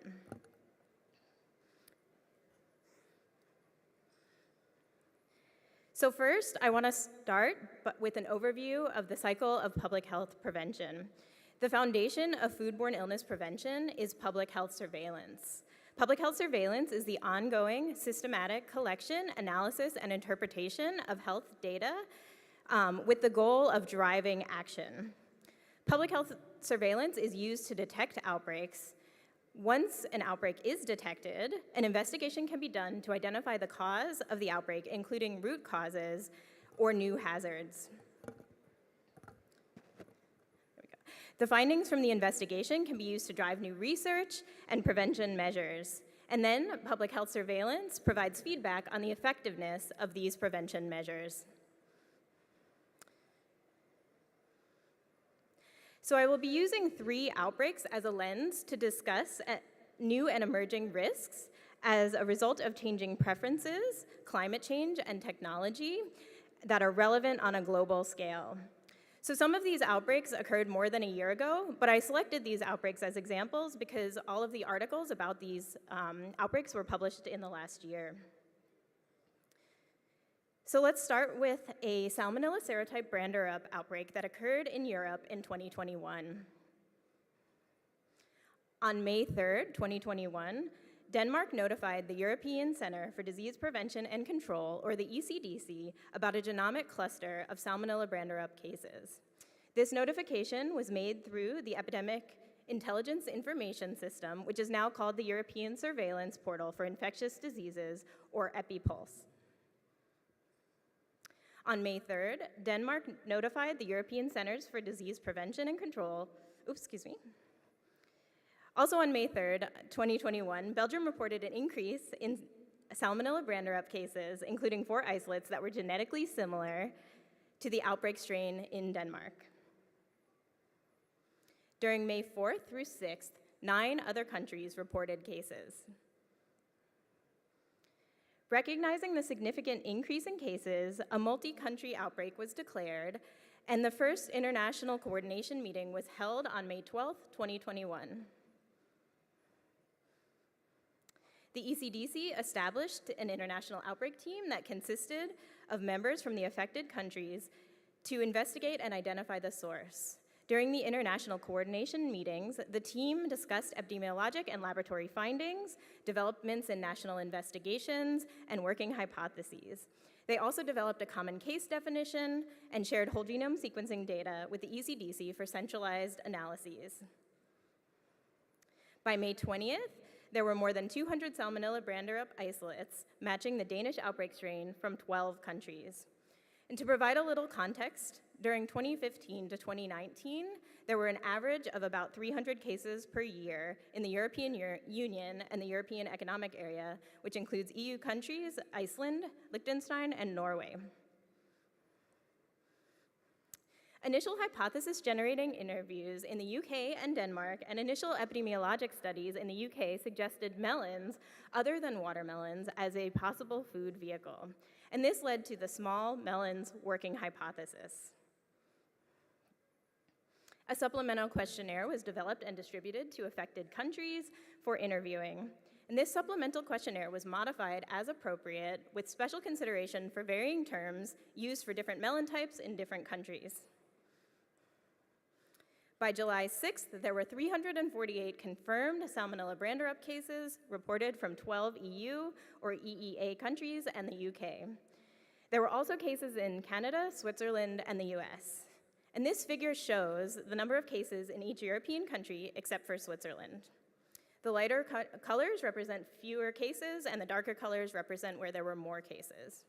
And it's important to note here that the number of reported cases in each country is affected by sequencing and surveillance activities within each country, so this is likely an underestimation of the true number of cases in this outbreak.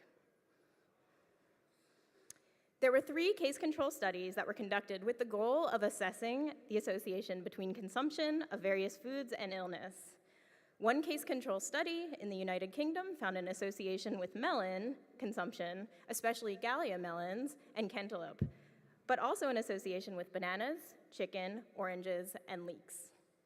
A case control study in Denmark found a weak association between illness and melon consumption. And a third case control study found an association between melon consumption, especially Gallia melons, and illness. The UK and Denmark also conducted analyses which pointed to melon products imported from Honduras.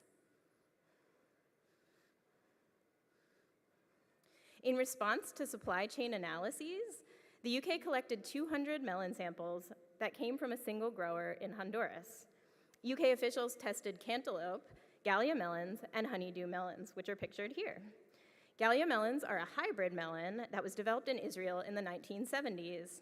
And it's a cross between a cantaloupe, which is known for having a mesh-like outer surface, and honeydew, which is a smoother outer surface, which has a smoother outer surface and a greenish flesh.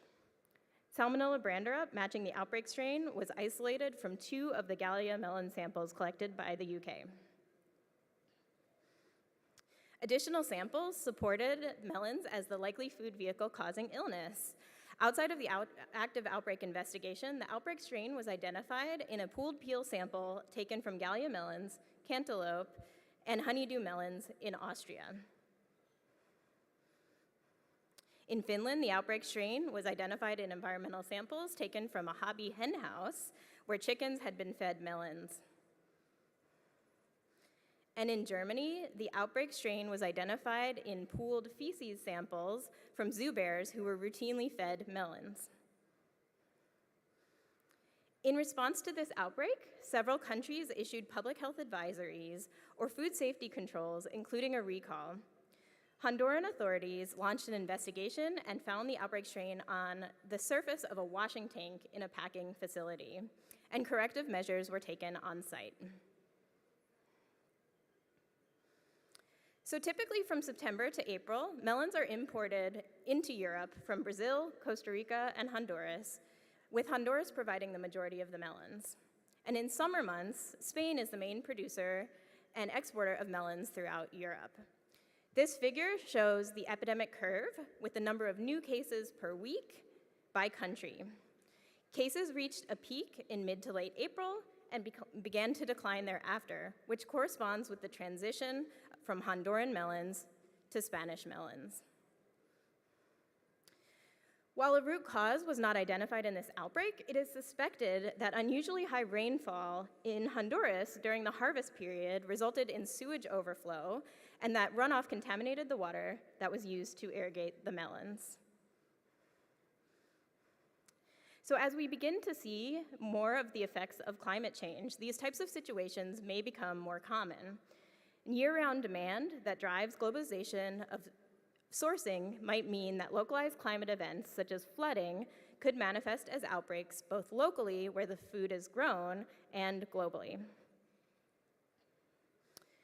So I want to highlight one of the major successes of this outbreak, which was the international level of coordination, which helped improve national investigations through information sharing and coordination and consistency in methodology. And this was particularly important as many resources were strained during this time due to the COVID-19 pandemic.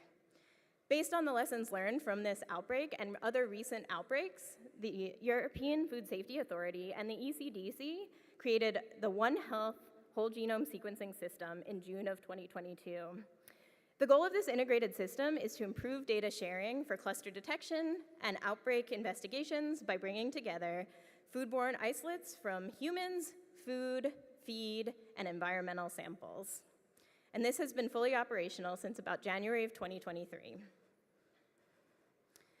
Okay, so for the second outbreak, I want to talk about Salmonella again, this time a Salmonella weltivredin outbreak that occurred in West Bengal, India.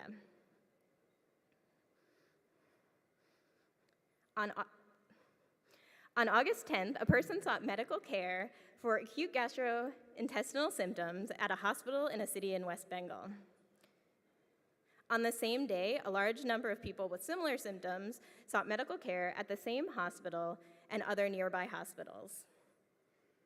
Officials began to suspect that there might be a common source of illness given the sudden increase and similarity of the symptoms. On August 12th, 2022, 16 stool samples and 14 rectal swabs were collected from patients.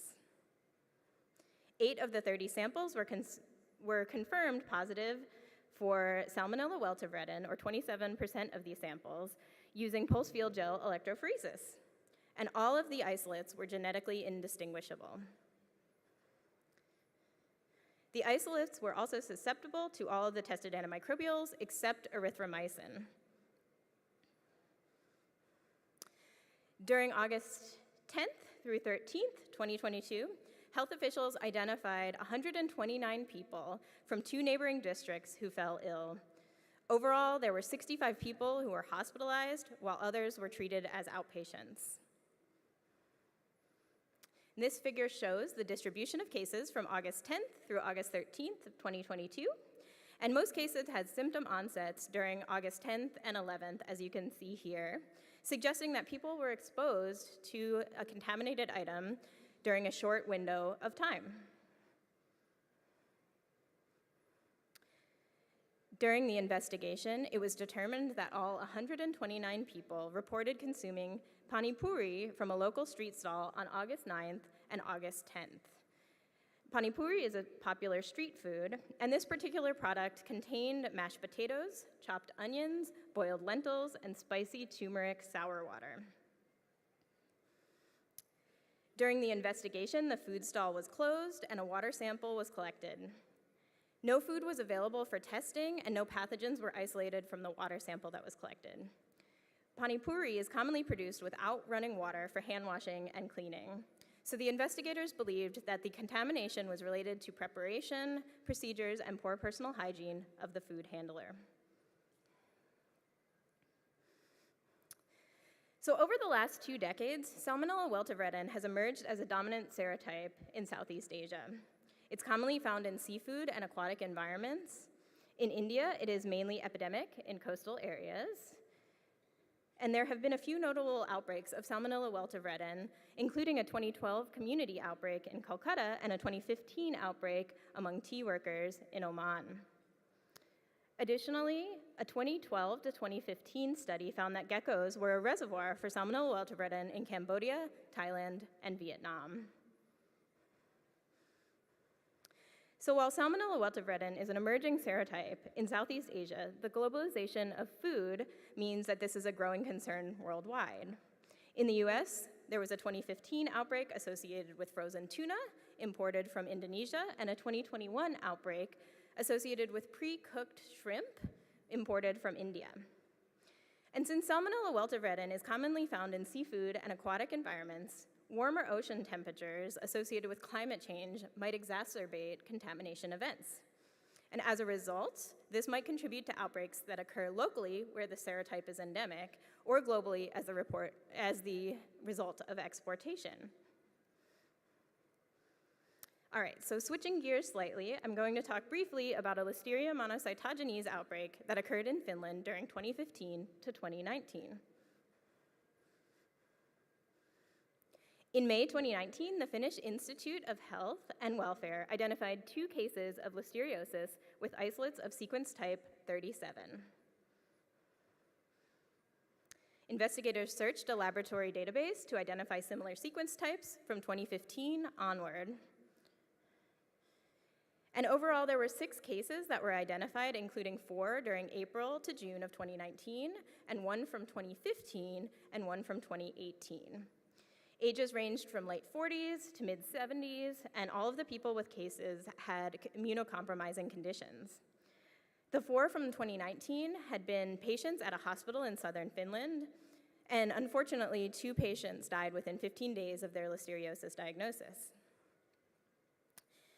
2 people were interviewed using online questionnaires, and clinical information was collected for 2 patients who visited the hospital. Exposure information was not available for 2 of the patients. It was determined that the 4 patients with illness onset in 2019 had received dialysis treatment at the same hospital. So hospital menus for the treatment days were reviewed, and it was determined that the patients were served snacks during their dialysis treatment that were not served to other hospital patients or staff. And here's a list of the items. The fava bean products, which are pictured here, were used as plant-based protein or plant-based meat alternatives in salads and sandwiches.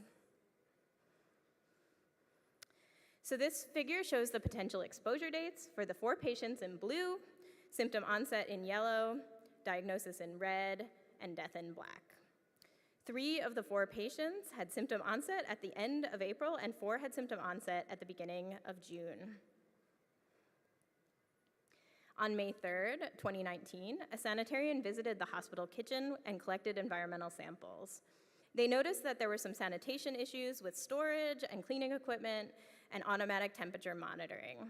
However, there were no temperature violations with the refrigerator or freezer that was used for the snacks for the dialysis patients. And none of the environmental samples were positive. More than 2 years later, in November of 2021, Listeria, matching the outbreak strain, was detected from a fava bean product sample that was collected as a part of routine HACCP sampling from a company in Finland. In response to positive samples identified during the routine sampling, environmental sampling at the production facility was conducted in December of 2021, and 591 surface samples were taken from the processing environment.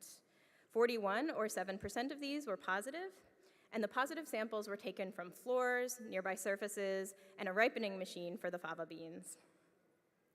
In response to the findings, the company issued a recall of the affected products, intensified cleaning and disinfection procedures, updated HACCP sampling plans for production areas, and conducted additional staff training. This company had begun large-scale production and distribution of the fava bean products in 2016 as a plant-based protein alternative. The facility had previously produced other food products, which likely explains why there was one case in 2015, which actually occurred before the production of this product. So this product was made from whole fava beans and was recommended to be consumed as is or used in sauces, patties, and baking. In August 2022, Listeria was detected in 2 more HACCP samples from another fava bean product produced by the same company. All of the product samples from November of 2021 and August 2022 were genetically similar to those isolated from the 6 cases. On August 9th, 2022, the company announced a recall of the affected product pictured here.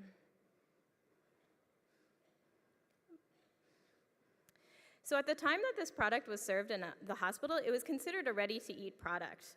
The investigators suspect that the Listeria that was persistent in the production environment entered the product after it was pasteurized. And in November of 2022, the producer added a heating requirement to the packaging labels, seen here on the new product packaging. In March 2023, the heating requirement was extended to all products and did not have sufficient Listeria destruction treatment in their final product packaging. So you can see here, this I translated for you all, it says to pan fry for 2 to 3 minutes rather than being a ready-to-eat product. So the authors noted that this was the first known listeriosis outbreak associated with a plant-based product that included fava beans. And previous research has shown that pea protein-based meat alternatives can support Listeria growth. In this outbreak, Listeria was persistent in the manufacturing environment, which is not uncommon, as you all know, in food production. So as the demand for plant-based proteins grows in response to desires to mitigate the impacts of climate change associated with animal protein production, there is a growing need to ensure that plant-based proteins have adequate preventive controls. So in order to discuss the key takeaways from these outbreaks, it's important to talk about some changes to the food systems that these outbreaks represent. So the food system is becoming increasingly globalized. A 2016 study demonstrated that more than 2/3 of crops that are a part of national diets globally originated from somewhere else. So for example, tomatoes, which are a staple of meals in Italy, and chilies, which are a staple of meals in Thailand, both of these crops originated in South America. And this trend of globalization has increased in the last 50 years. The globalization of the food supply means that populations are increasingly exposed to new and emerging risks. Some of these might be driven by preferences, some by climate change, and some by emerging technologies or a combination of these factors. So it's worth noting that the demand for protein is increasing globally. This is in part due to increases in population sizes, but also because of a growing demand for meat and dairy products among growing middle-income populations and urban populations. Simultaneously, concerns about health, sustainability issues, and climate change have led to a shift in some populations to more plant-based diets with the goal of mitigating individual health effects or environmental issues.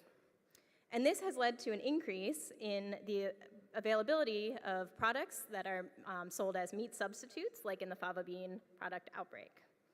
So this figure here shows the increasing demand for protein consumption per capita as grams per capita per day overall in high-income countries in red and low and middle-income countries in green.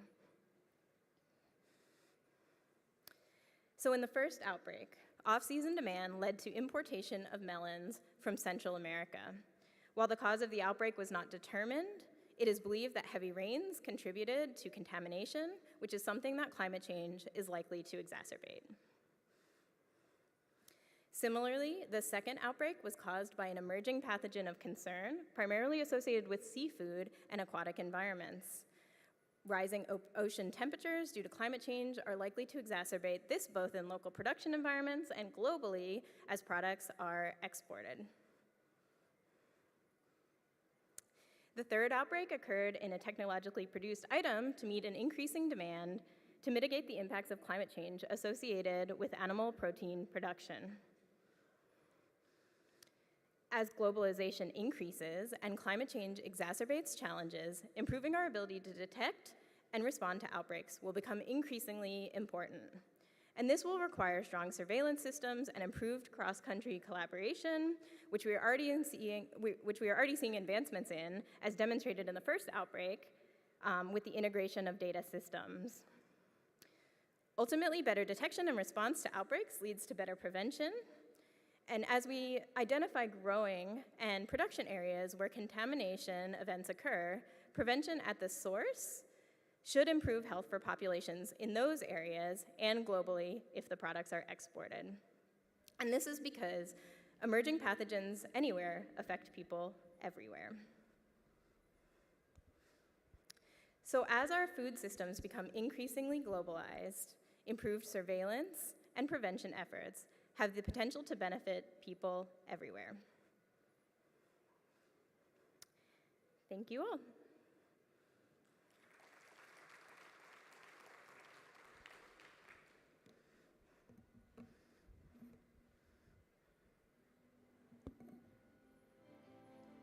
Thank you, Melanie. We're going to take questions during the panel discussion at the end. I can see questions flowing on to the in the app, so I'm keeping a note and track of it. How many of you have taken the trivia on the app? Try it. So just log on to the app, home button, take the trivia. They're just 5 questions, very easy ones. So after the outbreak, one of the interesting aspect that we noticed in the app is that in the icebreaker question about what is that riskiest food that you can't resist, Pani Puri was one of the most popular ones. And Melanie just talked about an outbreak linked to Pani Puri. And for people, especially from the western and northern part of India, Pani Puri is a lifeline. And it's the friendship line that connects people, you know. And when you look at the restaurants or the stalls that sell Pani Puri these days, you always see this signage saying, hey, we use bottled water for Pani Puri. And risk reduction strategies are in place, but we hope that we don't have outbreaks anymore. Our next speaker is Dr. Manpreet Singh from the University of Georgia. You can see the detailed bio on the app. He is the president-elect of IAFP and has got enormous experience in the food safety domain. He's a regular speaker at our conference, so many of you would be familiar. And what he's going to do is talk about the impact of technologies and especially on emerging technologies and current ones that are getting more popular, not just heat treatment, but other technologies that are coming in for pathogen reduction, and then what is the impact on microbiological risk management? Over to you. All right. Thank you, Bobby. Good afternoon, everyone. Unlike Melanie, I have to move around. I cannot be in one spot. So the task I have today is talking about emerging and future trends and interventions for microbial threats. I think, as you can imagine, the theme of the conference, it is a very broad and wide topic. One of the things right before this session we were talking about is what is one thing that keeps you up at night? And a couple of words I heard is climate change and other things. And I said convenience, because convenience is something as a consumer we want to have. And convenience also pushes a lot of onus on the food manufacturing side of things. So I want to focus a little bit about what can be in food processing or manufacturing technologies that can help whatever microbial threats there are, right? Because microbial threats in the future is a moving target. So we just have to focus on what can be done. So before I get too far into it, talking about processing technologies or interventions, if you will, in the food safety world, what is the main idea, right? First and foremost, it is critical so that we can increase the food quality and the safety of the product. There's a very delicate intersection between quality and safety. We can make food safe. Trust me, there's many people in this room. I work with many food engineers who promise we can make food safe. The issues become, how do we still make it palatable? How do we still make it acceptable? And what is the quality attributes that can be changed in the food so that it's still acceptable by the consumer, right? The other part, we're starting to become more and more socially responsible. So we want to see what is the impact of these interventions or processing technologies on the environment and the economy. right? These are all drivers on what decisions we make and how do we decide what processing technology we need to use. Finally, consumer awareness about quality and microbial safety. Yes, we still go in India and eat a lot of pani puri. That doesn't mean we're not aware of the risk. What is the acceptable level of risk we want to take, right? And in that case, consumer awareness about quality and microbial safety of the food they eat also becomes very critical. Regardless of what those are, our ultimate goal is still to transform the food system or the food systems to be more economically, environmentally, and socially sustainable. Right? That's a goal that we have to have as we go forward and look into the future. So what is the need for alternative technologies? And alternative technologies, or you want to call them emerging technologies or already existing technologies. That's why I highlighted the word emerging in red, because I don't know if they're emerging, but I think they're alternatives. Right? An alternative to what? The alternative to a gold standard, which is heat. Right? We have typically known processing as something where we have high temperature that is being provided to the food for a period of time. So the high temperatures can impact the quality. Of course, there's discussions that it could lower or diminish the nutritional value or the freshness. In fact, there are now technologies available which can provide freshness in the product, but the consumer acceptability becomes an issue too. The other part, affecting the organoleptic properties. What is the sensory qualities of the food after the processing or after exposure to heat? That is another driver, right? And then it generates some chemical derivatives which could be potentially harmful for consumer health. And finally, when you look at heat processing or using heat as a processing technology, of course, there's the everlasting discussion on high energy consumptions. Right? These are all challenges we face, and what are the things that can be alternatively done? Now, whether you put them into the category of emerging technology or an alternative technology, I leave that discussion up to you and choice up to you. But I believe those are alternative technologies because there's been some work which has been going on, and I'll show you what all they are. Typically, we would think of them as non-thermal processing technologies, right? And they are high pressure processing, pulse electric field, there could be pulse light, E-beam or irradiation electron beam, plasma or cold plasma technologies, and then there is intelligent packaging, or if you want to call it modified atmosphere packaging. There's multiple iterations of what type of packaging there is. Still, the ultimate goal is to reduce the risk, and the risks in the previous conversation you heard about salmonella and listeria, and the risks you're going to hear in the next couple of presentations is going to focus a lot on salmonella. What I'm posing here to you is the risk could be either one of those, not either only salmonella or listeria, but any other pathogen which is of concern in a particular food. How do we choose a technology? What are the decision-making processes when you have that technology in place? This is a busy slide. It's a very wordy slide, very atypical of what I would put up here. But I wanted to at least expose you to certain technologies. Ozone technology, or cold plasma, high pressure processing, and pulse electric field. There's many other technologies in place. I recognize that. Each one of these technologies, we could all agree that I probably can spend, or anyone can spend at least an hour talking about. There's many, many pieces of information. But the key thing here that I want you to look at is if you look at all the references up here on the slide, right?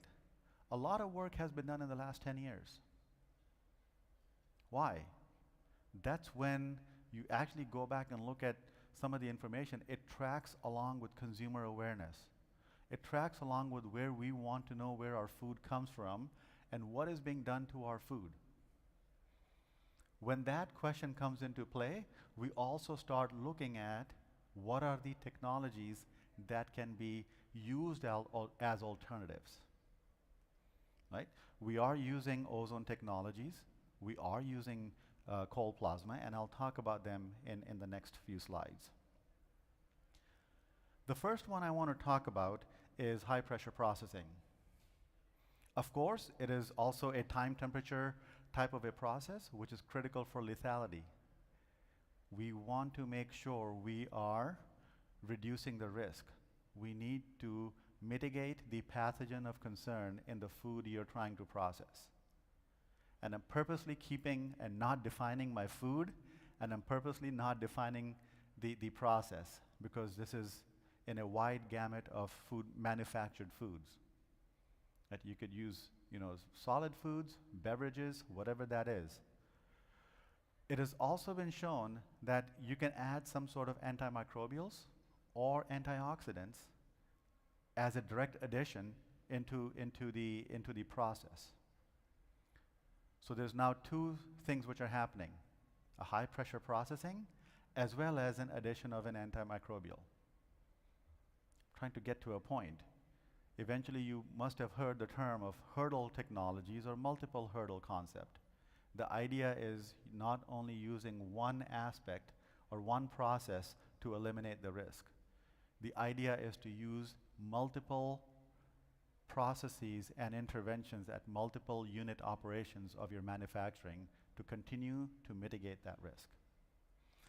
Next part becomes you can combine high temperatures with high pressure processing. Now that can help in accelerating the process. What you want to do in a food system is rapidly heat it up and rapidly cool it down. You don't want it to stay at a high temperature for a long period of time, because that's where we start having the discussion on loss of nutritional quality, any sort of biochemical reactions, any of those aspects. So the sooner we raise the temperature to where it needs to go, and the quicker we drop it down to where it needs to cool down to, is an ideal manufacturing or processing technology or intervention technology for manufactured foods. Of course, you can have modified atmosphere packaging. Here's an example, which is basically, it's a high pressure system. What has happened? The food already has been processed. It is now going to a post-process kill step. The idea here is once the food is processed, once the food is put into a package, we're not touching it anymore, and it's going through an intervention step, which is the high pressure processing. And now there's no chance of exposure to the open environment, or no chance of anybody handling it post-processing. It is a key aspect to one of those listeria outbreaks that was talked about in the previous conversation. And so we want to make sure we mitigate those things. Here's another example of a high pressure processing system, right? I mean, here, in this case, when you're using high pressure processing, typically it is important to understand the proximates of a food. Proximates meaning as simple things like water activity of the food, or any other, if it's the viscosity of the food, because all those things can have an impact on the tolerance to pressure. Tolerance of what? Tolerance of the pathogen to a pressure. So we have to understand what type of food is being processed in what system. The next one I want to talk about is pulsed electric field. I think this one, if I go back and start looking at literature and such, it's been gaining momentum. It's been gaining interest, especially in the beverage industry. I mean, we were having some discussions with a company out in Thailand, and they were doing coconut water. I mean, coconut water is, fairly safe. Not really, because it has to, you have to understand when you change the purpose of what is it being used for, as you start studying more and more about a simple product like coconut water, you want to have some sort of processing in it. They still want to maintain the flavor in it, but you got to process it. So typically a pulsed electric field type of method is where you're applying direct energy to the food for the processing. Several things have been done in terms of trying to optimize the processing conditions. Everything has to be an optimal, whether it is the intensity of the electric field versus the time, whether it's temperature versus time, whether it's pressure versus time or heat, everything has to be balanced and actually optimized. Why do we want to optimize? Not for safety, actually for safety, but primarily we want to make sure we're maintaining the quality of that product. Right? So that's important to understand and think through these processes. There's PEF-assisted cooking technologies. There's a lot of preliminary research which has been done, and it has shown that there is improvements and retention of sensorial qualities. Sensory is where we're going towards, right? We want to make sure the consumers get the sensorial aspects of the food that you're designing. Yet at the same time, it has to be safe. So those are the things that we have to keep in mind as we go through this. In case of a pulsed electric field, I did want to throw this up if there's any engineering friends in the crowd. I do work with a lot of food engineers in our department across the country in the US, actually a lot of food processing industries. And one of the things we talk about is how can we minimally be touching the food or exposing the food once it gets processed. This is a typical system in which you have the raw product. Of course, it's going to get pumped. There is some minimal level of heat, but as it goes through these PEF chambers, it is getting exposed to some electric field as it's going through those chambers. What happens on the outer end? Note, there's a cooling heat exchanger. Whatever we heat up, we quickly have to cool it down to maintain that quality, right? So once that is done, it can be combined with several other technologies. I just threw in a term here, aseptic packaging. Aseptic packaging is a very, very, very safe way of how, once the food is processed, goes into a packaging system without seeing the light of day. It literally will go into a package, and those aseptically processed foods have a very long shelf life. That's another aspect from the previous conversation. We want food to go all across the globe, so that means we want to be able to have a good shelf life on that product. This is where you can have good shelf life. Aseptically processed, a classic example, milk. You'll see milk on the shelves, not refrigerated. UHT milk or even aseptically processed milk. That means we have cooked the heck out of that milk, and it is safe to consume. It's not going to get spoiled even on room temperature. Pasteurized is a different story because there's minimal heat treatment and it's refrigerated, right? So those are the type of things and technologies. The third one I want to talk about is cold plasma. Again, in this case, the cold plasma is generated by the input of energy, right, which is by the excitation of electrons to high energy, actually, and then they pass on their energy to create chemically reactive species from neutral gases, right? These gases or the highly charged gases now will get in contact with the product or the food that you're processing. This is an example of tomatoes. There's a lot of work which is also done on eggs, shell eggs actually, so they're doing this cold plasma treatment on the surface of the shells to eliminate any salmonella on the surface of these eggs. The idea again is what? In microbial inactivation. In cold plasma technologies, there's two main ways of how it can happen. One is the biological inactivation of bacteria, and the second one is the physical inactivation. Physical inactivation basically is happening by, damaging the cell walls. No matter what technology you use, and I want to feed this into the next speaker because I know we're going to talk a lot about food safety systems. The idea is that you need to have a validated technology. Why do we need to have a validated technology? First and foremost, we're trying to compare something to, let's say, if cooking is our gold standard or heat is our gold standard, how can I introduce an alternate technology? I can introduce an alternate technology if it's as good as the heat technology or as good as your gold standard whatever that is. Right? So the idea is whether you have ozone, PEF technologies, cold plasma, radiations, UV light, I mean, many of these processing conditions, you have to be able to validate them. Validate against a relevant hazard. And hazard could be a salmonella, a listeria, an E. coli, whatever that is, depending on the food you have, right?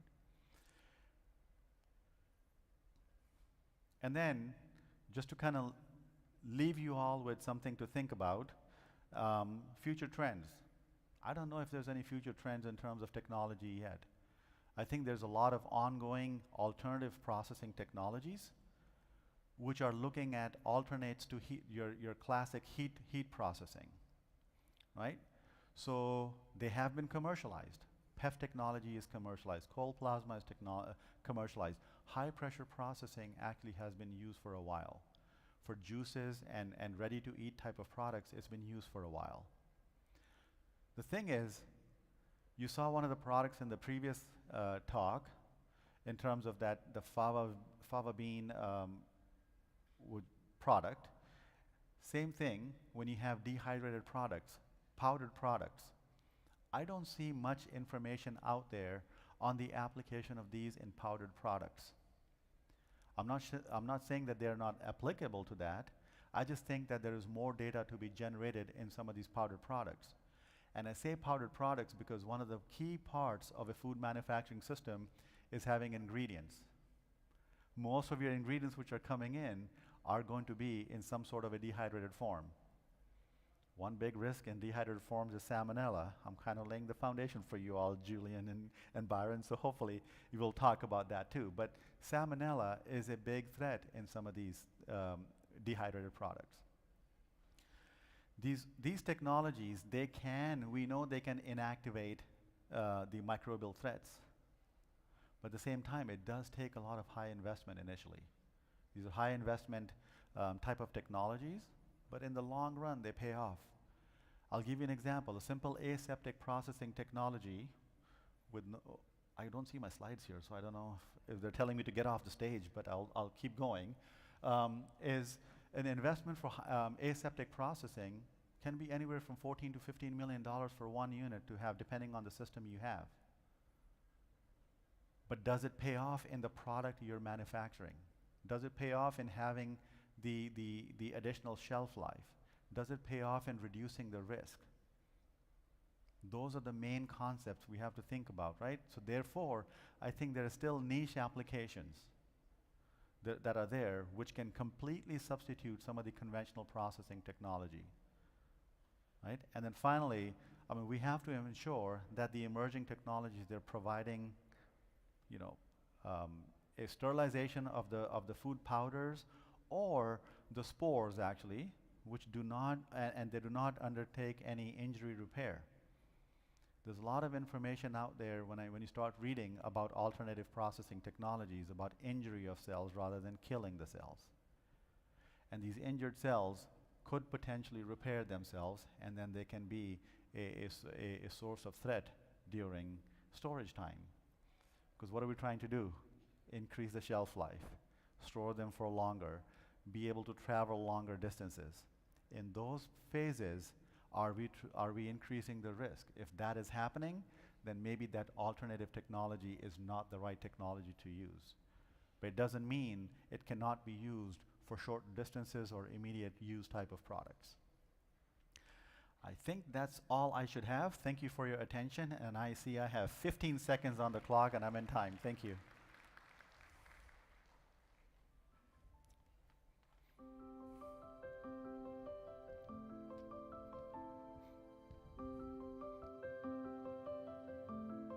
Thank you, Manpreet.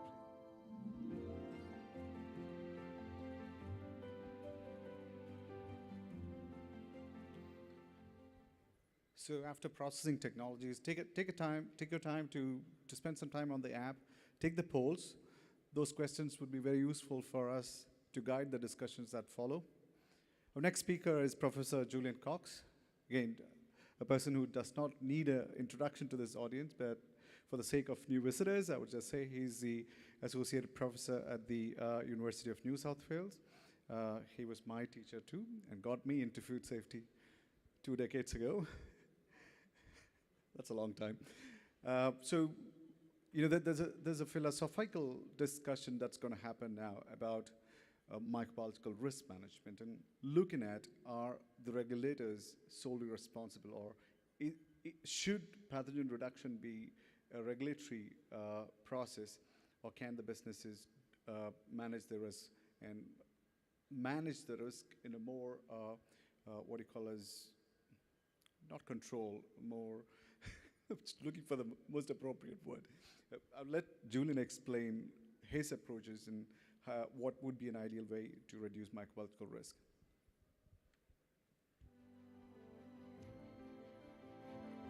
I couldn't get the right word in. That's all right. 20 years ago, you're making me feel old.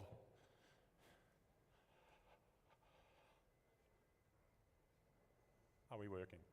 Oh, can you go back one, please?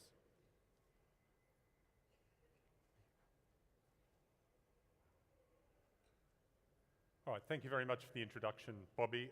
It's wonderful to be back here in Dubai once again, and a pleasure to be able to speak here, not only as the Dubai International Food Safety Conference, but also to participate as part of the IAFP Symposium. Just another quick plug, this talk is actually based on one that I gave at the GFSI conference in Singapore earlier this year. So I just thought I'd squeeze a plug in for that organisation as well. Now, you'll see the title, and it's a little different to that which appears in the app, very deliberately, for various reasons. And you'll see that I've highlighted the word adulterant, which is going to be the key point that I wanted to discuss, and again in a philosophical way, but also this idea of how we play the food safety game. And I don't mean that flippantly, that obviously food safety is a serious game, but how do we manage food safety? Part of the reason for choosing the title also is that I love music, and Queen have made some fantastic songs, and when I listened to the lyrics of this one in particular, I thought this is highly appropriate to this topic, in that what I want to do is encourage you to open your mind, let me step inside with what I have to say. Perhaps you are resting your weary head after a very good lunch, but really, based on what I say, let your heart, or really your head, decide as to whether you think assigning pathogens as adulterants is the right approach to managing food safety.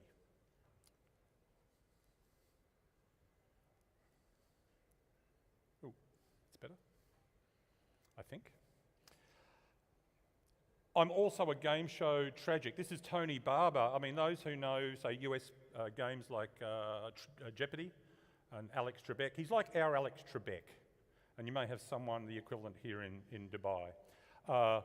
He's a legend. I'm a tragic. I love a good game show, especially a quiz show. And so I'll use various game show adages to highlight some of the points that I'll make as I move through this presentation. So the first is, of course, that I see this as a bit of a debate still, even with what the US have done recently, and I'll come to that, that I think there are still arguments to be made about assigning pathogens, bacterial foodborne pathogens, as adulterants. So I see this as kind of the food edition of Family Feud, if you will. And again, I could have titled this simply like this up as a statement, but once again, in terms of what I'm asking you to do, is see this as a question.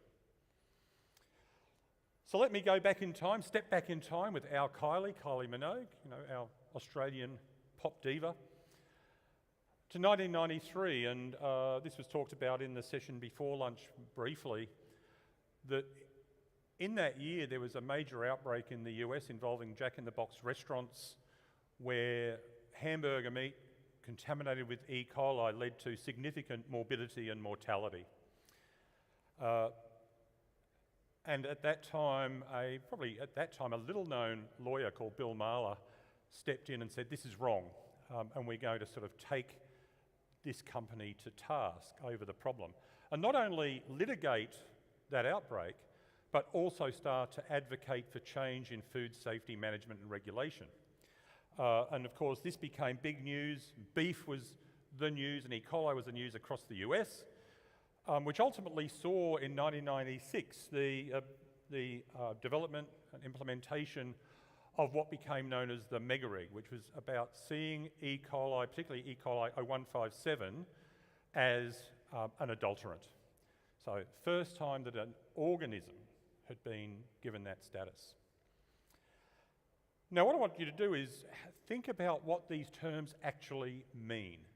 And we might say that in the US context, in the regulatory context, that adulteration has a particular connotation. But if we look at these more generally, and of course, where do we go for simple basic information? But Wikipedia, even I do that. And if we look at what an adulterant is, and I'm not going to read through this, you can sort of scan that yourselves, but basically, essentially, when we think about adulteration of a food, there's probably two big issues. One is that we usually consider it to be the deliberate inclusion of something that shouldn't be there, and that deliberate is very important. Sorry, I'll move on to this. So when we think of that, we can look at a list, and this is not exhaustive, this is just a few fairly recent examples of the way that food has been adulterated. We can also consider beyond the deliberate act that often once these substances, typically chemicals, where they are hazardous, will remain in that food, that they cannot be eliminated. So deliberate addition and an inability to mitigate the risk. Does E. coli 157 belong there? If we then turn to the term that we usually use, contaminant, then I think this describes typically what happens in any food chain with any pathogenic organism. And so again, if we then sort of bring the two together, we see a clear difference about the deliberate addition. And if we do think about an organism present in food, that typically through reasonable processes we can mitigate, if not eliminate, the risk of those hazards. So once again, looking at that list, I ask you to consider, should E. coli 0157 as the prime example be in there? And again, should we be considering that salmonella should be considered in the same way in foods, or certainly selected foods? And on that basis of mitigation of risk, I then want to turn to HACCP. And if we think about what HACCP is about, one of the precepts of HACCP is that it represents processes of control across the chain, using catchphrases like farm to fork, paddock to plate, crop to chopstick. And if we think about how we implement HACCP, we use a decision tree. And I draw your attention to one question in particular, this one. Will a subsequent step eliminate identified hazards or reduce the likely occurrence to an acceptable level? And if we think about salmonella or E. coli being in a raw flesh food, and you take that raw flesh food into your home, should you as part of the chain be responsible? Are you the critical control point?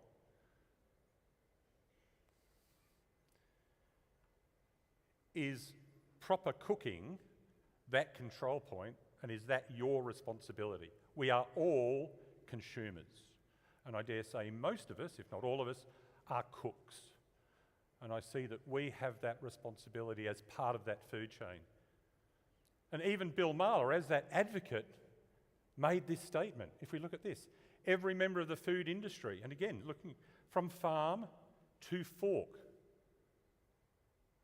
what role do we have to play in managing food safety? Is it truly farm to fork, or is this simply a catchphrase?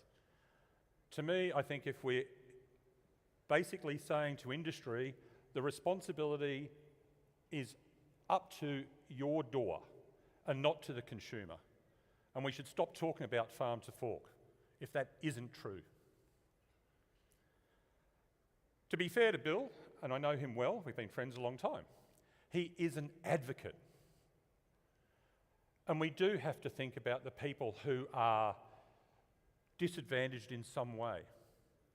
Maybe socially, educationally disadvantaged. Maybe more highly at risk, the young, old, pregnant, and immunocompromised, or indeed people who are neurodivergent or have mental health issues that really prevent them being able to act responsibly in terms of preparing food. So does farm to fork always apply? Now, if we think about legislating in this way, we then have to set criteria. And we heard about the criterion for the non-ready-to-eat breaded and stuffed food, chicken products in the session before lunch, that we need to have less than 10 CFU per gram on chicken if it's going to go into these products. And again, I'm not going to give a 101 talk on criteria, but what I do want to mention is that whatever criteria we set, they have to be effective through practical implementation. How do we do that? And we did hear again some talks about various testing technologies that may be getting us to that point. And I'm not going to talk about testing at any length here simply because I talked about it in the previous session, but I just wanted to summarise a number of the points that I made around the analytical aspect of this discussion, some of the issues that we have through the testing process, from taking samples through various stages of the analytical process, including detection, and ultimately having to think about what is the cost of testing and what is the food safety return on investment for that testing. And it's interesting that if we look at that globally, over many, many years, we might say for the billions of dollars that are spent each year on testing, have we been able to test organisms out of food? And I think the answer is no. So is this a feasible criterion to place that we assign organisms as adulterants, but that will testing actually prove effective in managing, administering that legislation?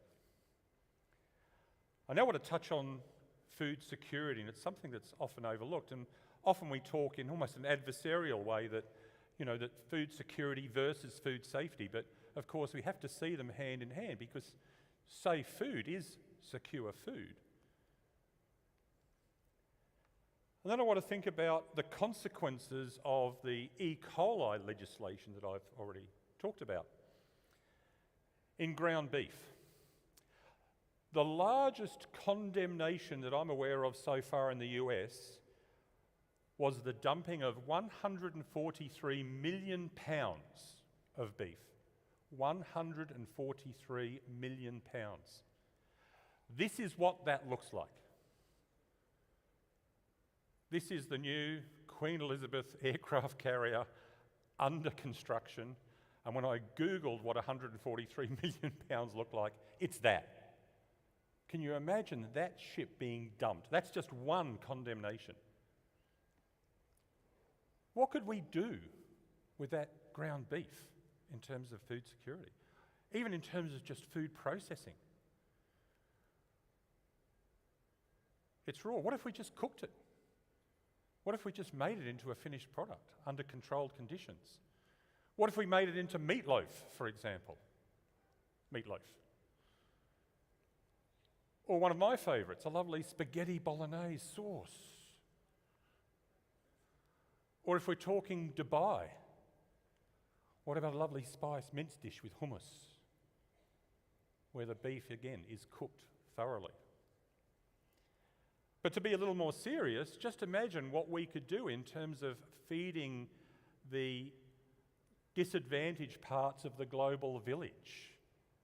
What food security could we bring by dealing responsibly with that product instead of, again, condemning it to landfill? Okay, so let's jump back to the future. 93, Jack in the Box, jumping forward to 2023, as we've heard previously. Basically, the US started to look at legislation around not ready-to-eat, breaded and stuffed chicken products. This was the original proposal, and jumping ahead, we now have the final rule that was put in place in May this year. So we have this situation with salmonella. Is it an adulterant? Some years ago, and I remember this as a young man, that Castrol launched an advertising campaign where the tagline was "Oils ain't oils." And what I wanted to discuss for the next few slides is this, that salmonellas ain't salmonellas.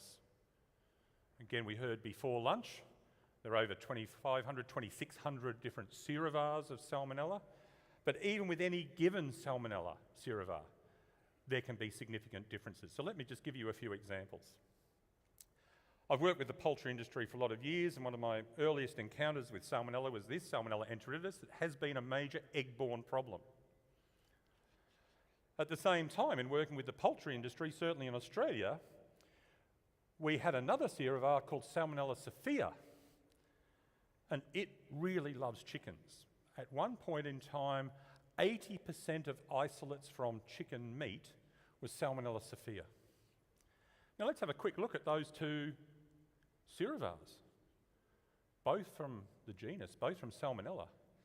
But enteritidis, again, is a coloniser, a very active coloniser, but it can cause morbidity and mortality in chickens, particularly young chickens, as well as in humans. So it's a major public health concern. Salmonella sophia can also colonise chickens really, really well, but there's no disease in chickens, and I can count on one hand the number of clinical human cases we see in any year. Right? Both there in chicken, but significantly different in terms of their public health significance. And indeed, when we compare the genome of Salmonella sophia to Salmonella typhimurium, it looks so different. And it's interesting that even though it can colonise a chicken very well, it lacks almost all of the major virulence factors we find in typical gastrointestinal salmonellas. So here we have two organisms that belong to the same genus but really sit at the ends of the spectrum in terms of public health significance. So if I consider some other organisms,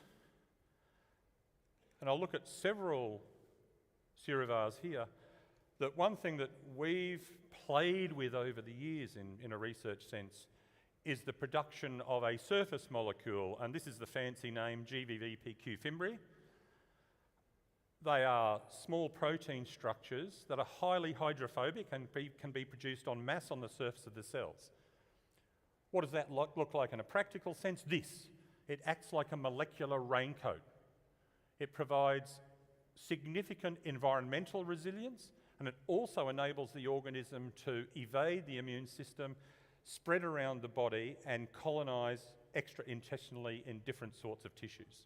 It also appears to be one of the factors that allows Salmonella enteritidis strains to be able to colonise reproductive tissue in laying hens. Here are two strains of Salmonella enteritidis phage type 4. So not just the serovar, but very, very closely related strains. The one on the left, got to get that right, one on the left does not produce these fimbriae. The one on the right is producing masses of fimbriae. One is what we might consider a typical Salmonella, the other is essentially a hypervirulent strain. It not only occurs in Salmonella enteritidis, but it occurs in certainly some strains of Salmonella typhimurium. Again, we've investigated this in the poultry industry and we see exactly the same structure being produced.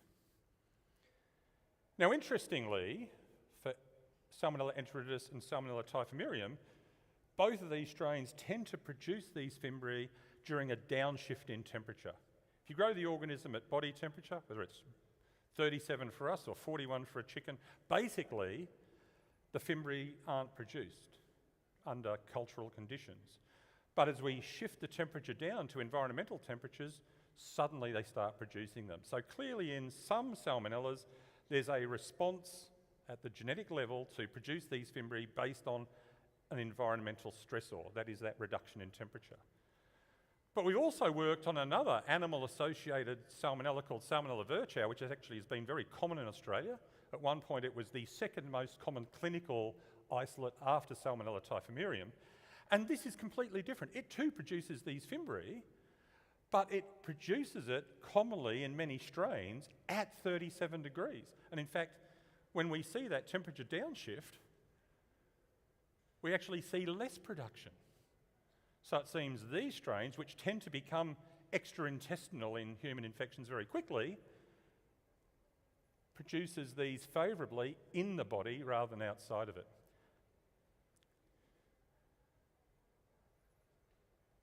Let me just step back, sorry.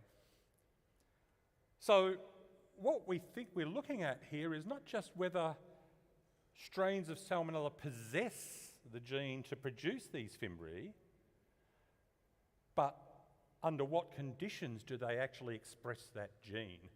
And it's epigenetic factors that are much more important, it seems, than merely having that gene. In fact, we know many Salmonellas carry the gene for the structural subunit of these fimbriae, but they don't express it all the time, whereas in some strains they're expressing it almost always under almost any conditions.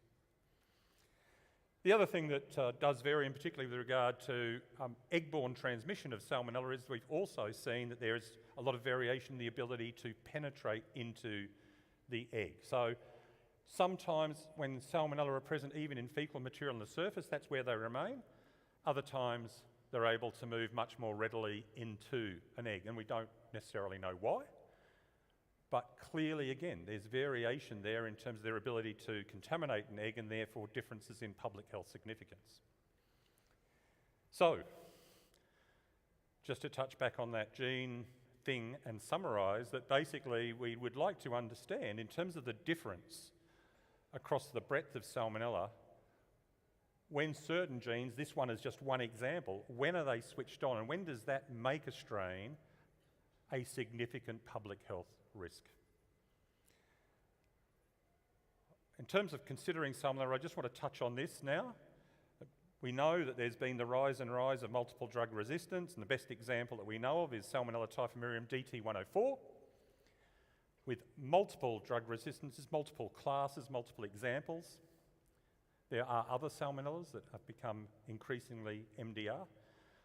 But a think tank at the University of Minnesota looked at the potential for assigning MDR strains as adulterants. A proposal was actually considered, but a range of experts considered the proposal and came up with these points that you see listed here on the slide.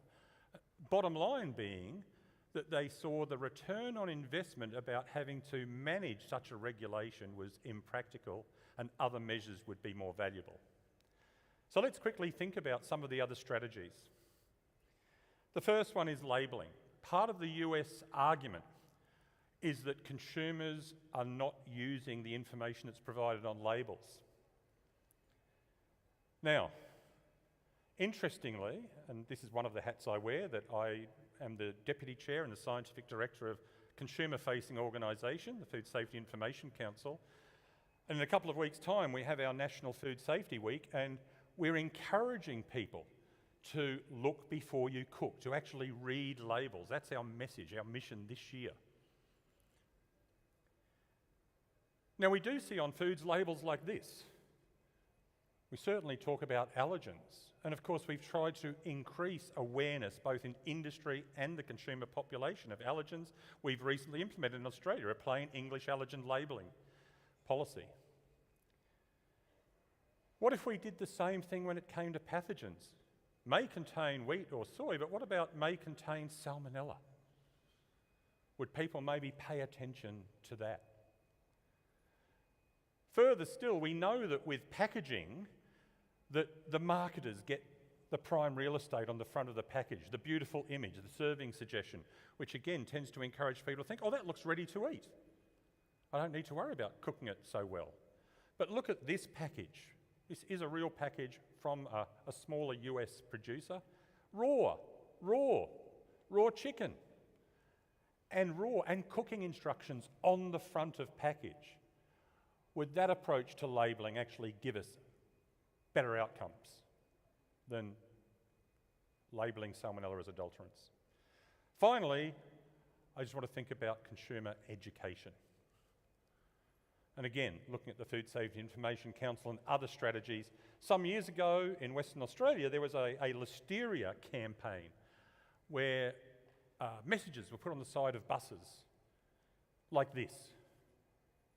And along with a lot more education of health providers, talking to people who were contemplating or indeed were pregnant to avoid a range of foods that were of high risk.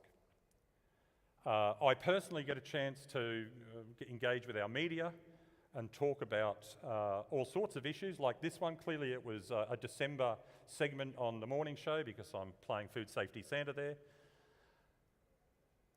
I think we all have a role as professionals, food safety professionals, to communicate with our community, our friends, our family, as widely as we can, to try and convey good food safety practice messages. Perhaps that's part of the solution. So finally, and I'm sorry I'm just a little over time, that I want you to think about that question I posed at the beginning. Should pathogens be considered as adulterants? Think about Alex Trebek as that game show legend. Are we in jeopardy? And is our food safety jeopardy compromised, or is it controlled or managed by having adulterant legislation? Are we at a tipping point where, again, we're going to expect the industry to almost assume 100% responsibility, even with raw flesh foods, and take the responsibility away from consumers as part of the food chain? Or is that legislation pointless? With that, I thank you. I know we're going to take questions at the end, but I would like you to think about whether you have any answers based on what I've talked about. I thank you for your attention.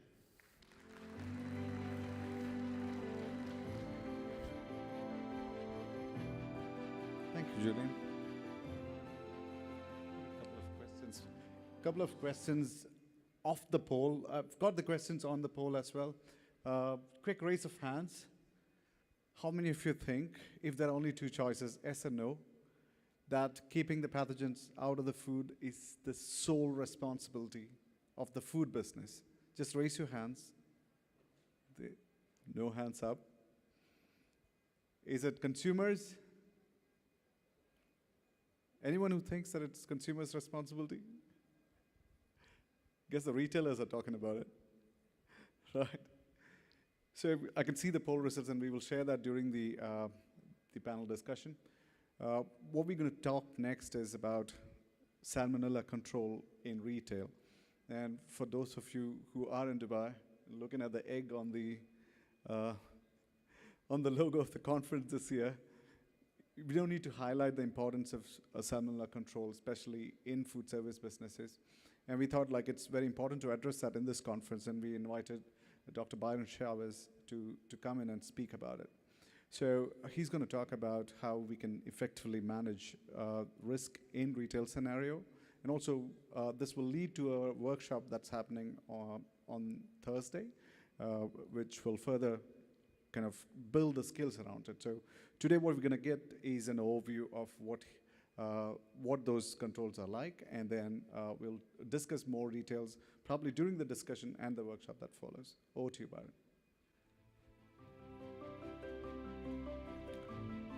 Thank you.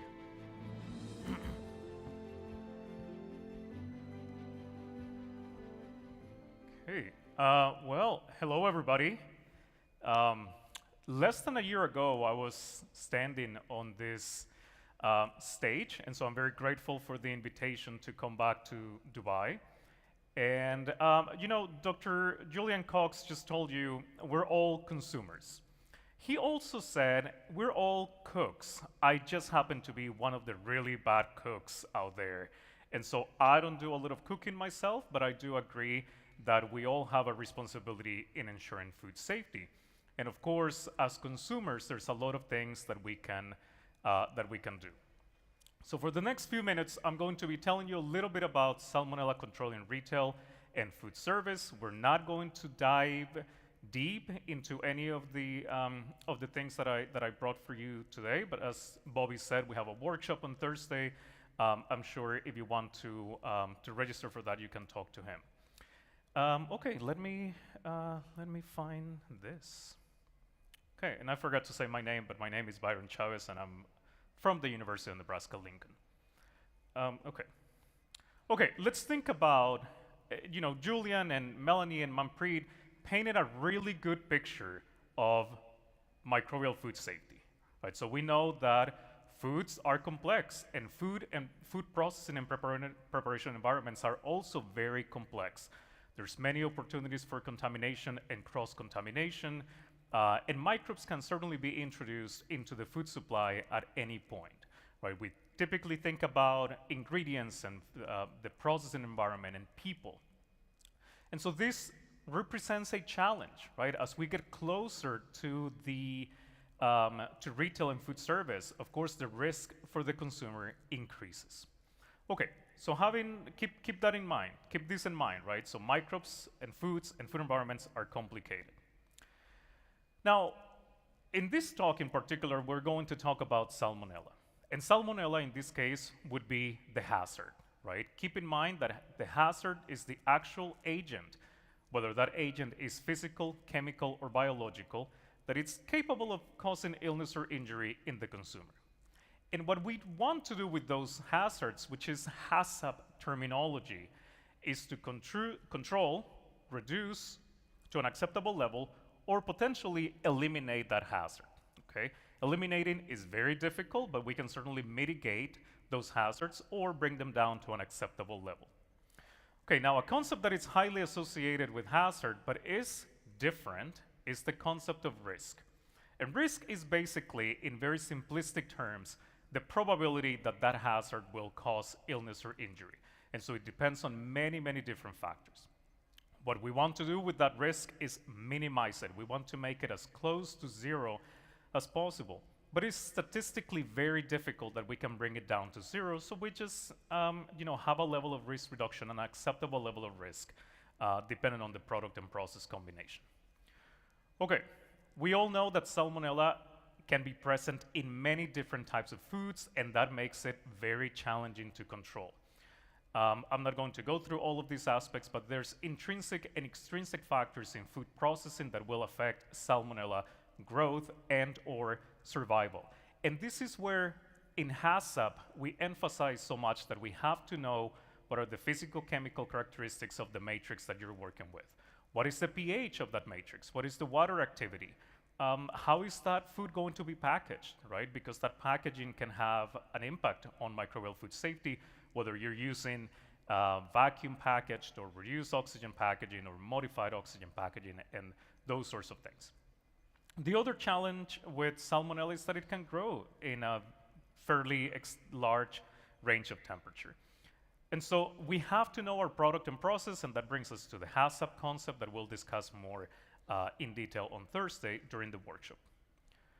Okay, the other thing, and Julian talked about this a little bit, is that salmonella is an extremely adaptable organism, right? The presence of salmonella depends on many factors, and how it grows and thrives in foods and food processing environments depends on environmental and epidemiological and genomic and phenotypical and processing conditions. And so this makes it a little more complicated. And to add to that, right, the variety of foods that we produce at retail and in food service, we encounter multiple different types of stresses for food. But we also know that of those 2,600 plus zero bars of salmonella, that within those zero bars, there are strains that can be unusually resistant or tolerant to heat or acid or cold or even high pressure processing, right? So then there's all of these factors that complicate the control of salmonella in retail spaces, because all of the steps that in food production or food processing that happened before can have an effect on the microbes that end up in this stage of the farm to table continuum. Okay, this brings us to the concept of growth versus survival, right? So some microbes, including salmonella, have this incredible ability that even though they may not be actively growing and dividing and multiplying, they can survive, right? And if they're just surviving, they're present, they're actively there, they're not dead, right? We can detect them. And then when the conditions are more favorable, they can start proliferating. And so that represents a big challenge. From a hazard analysis perspective, right, when we think about HACCP, this concept of growth versus survival is particularly important, because even if the microbe is not in a food where conditions are leading to active growth, growth, the microbe may still be present. Okay, so then what are the risk factors when we are thinking about retail spaces? We know, at least in the US, that most of the foodborne outbreaks that we encounter happen in retail settings, right? So whether that would be restaurants or caterings and banquets or institutional settings, right? We do have a number of cases that happen in prisons, for example, right? So very confined settings, but also private homes, right? So then the consumer education portion becomes particularly relevant, particularly important in preventing foodborne illness. Okay, so operations that store, prepare, package, serve, or vend food directly to the consumer are considered retail spaces, right? And so, of course, like we said, because it's so close to the consumer, the risk increases because there's a lot of things that we may not be doing to further minimize the presence of the hazard, and so the risk increases. In the US, norovirus and salmonella are the leading causes or etiological causes or causes of illness of these outbreaks that happen in retail. And in the US, we know that norovirus roughly causes 55% of all of the foodborne illness cases annually, and salmonella causes roughly 20%, which is still a lot, right? That represents millions of cases of foodborne illness on an annual basis. So what are the risk factors? Especially when we think about retail settings, what are the things that we have to consider? And of course, I'm talking about microbial food safety. We're not even considering or talking about physical and chemical hazards, right? Which also represent a really high burden of illness and economic loss. So when we think about risk factors, let's think about microbes contaminating or cross-contaminating foods. Let's think about microbes proliferating. That would be microorganisms actively dividing in a food product. And let's talk about survival factors, right? So that is the growth versus survival aspect. And in this case, it would just be microbes just being there, right? And so when they can recover, they can cause illness. Okay, briefly, let's talk about this, but I'm going to mostly focus on the proliferation and survival factors here in a minute. These are the risk factors that we see in the US, and there's lots of risk factors. When we think about outbreak investigations, Melanie, who's an epidemiologist, we've been interacting at this conference, and I don't know a lot of epidemiologists, but they certainly have a phenomenal role in providing the data that we use as risk managers to minimize the risk associated with foodborne illness. I'm not saying that the only role of epidemiologists is to generate data, but there is a big role.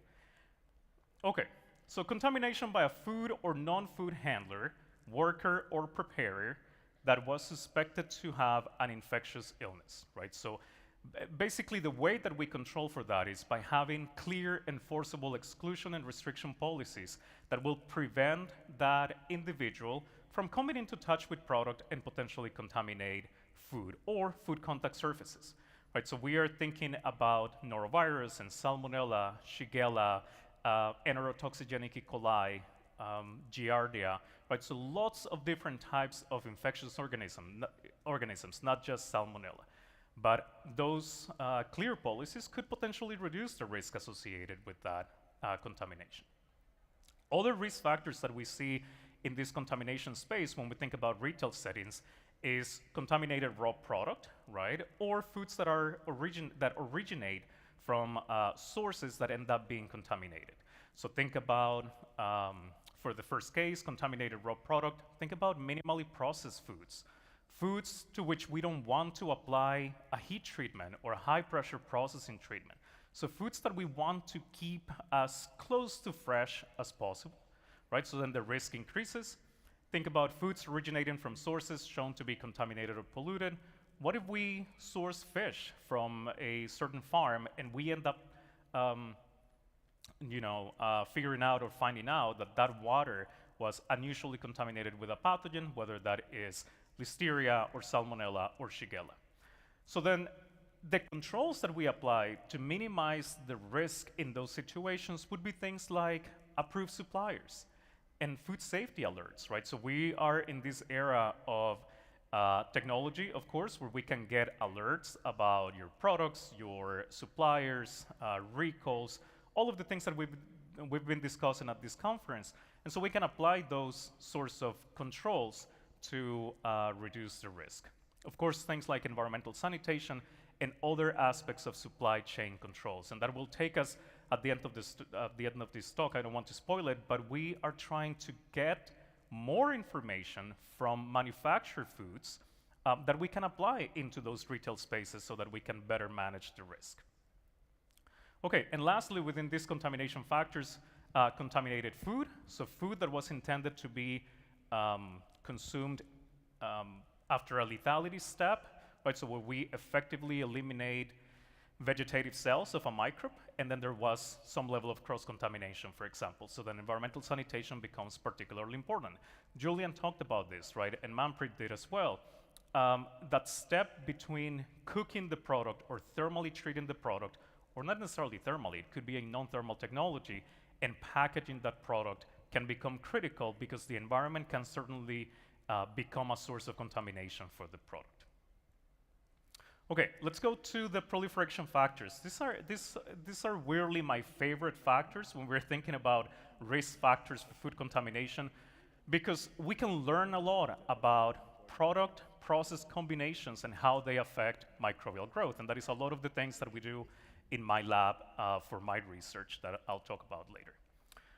Okay, improper or slow cooling, right? This is a big one. When we have foods at retail that have been exposed to heat for a really long time, there is a potential for survival of vegetative bacterial pathogens such as Listeria and Salmonella, but we could also have the growth of spore formers such as Clostridium or Bacillus.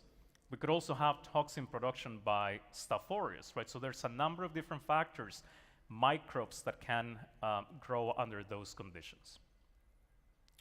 When we think about temperature abuse, right, the temperature danger zone, that is a big one. We want to keep foods in the right temperature, which is typically either under 4 to 5 degrees, depending on whom you ask, and then above 57 degrees Celsius, right? So that is the temperature danger zone where there is an increased growth rate and shorter bacterial generation time. So this is when microbes are happy. They are in this phase of growth where they are actively multiplying. And of course, if they are actively multiplying, they can reach a point where they can cause an infection, right? Or produce enough toxin to lead to an intoxication, or they can potentially just spoil the product, right? Even if we're not talking about a pathogenic organism. Okay, lastly, maybe two more.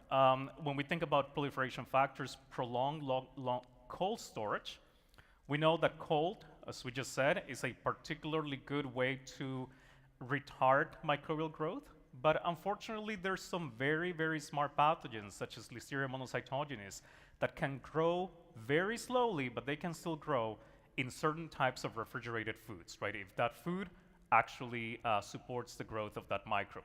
And that comes back to the point of HACCP, right? We've been talking or mentioning HACCP, and we really need to know if the products that we are making are capable of supporting different types of microbial growth.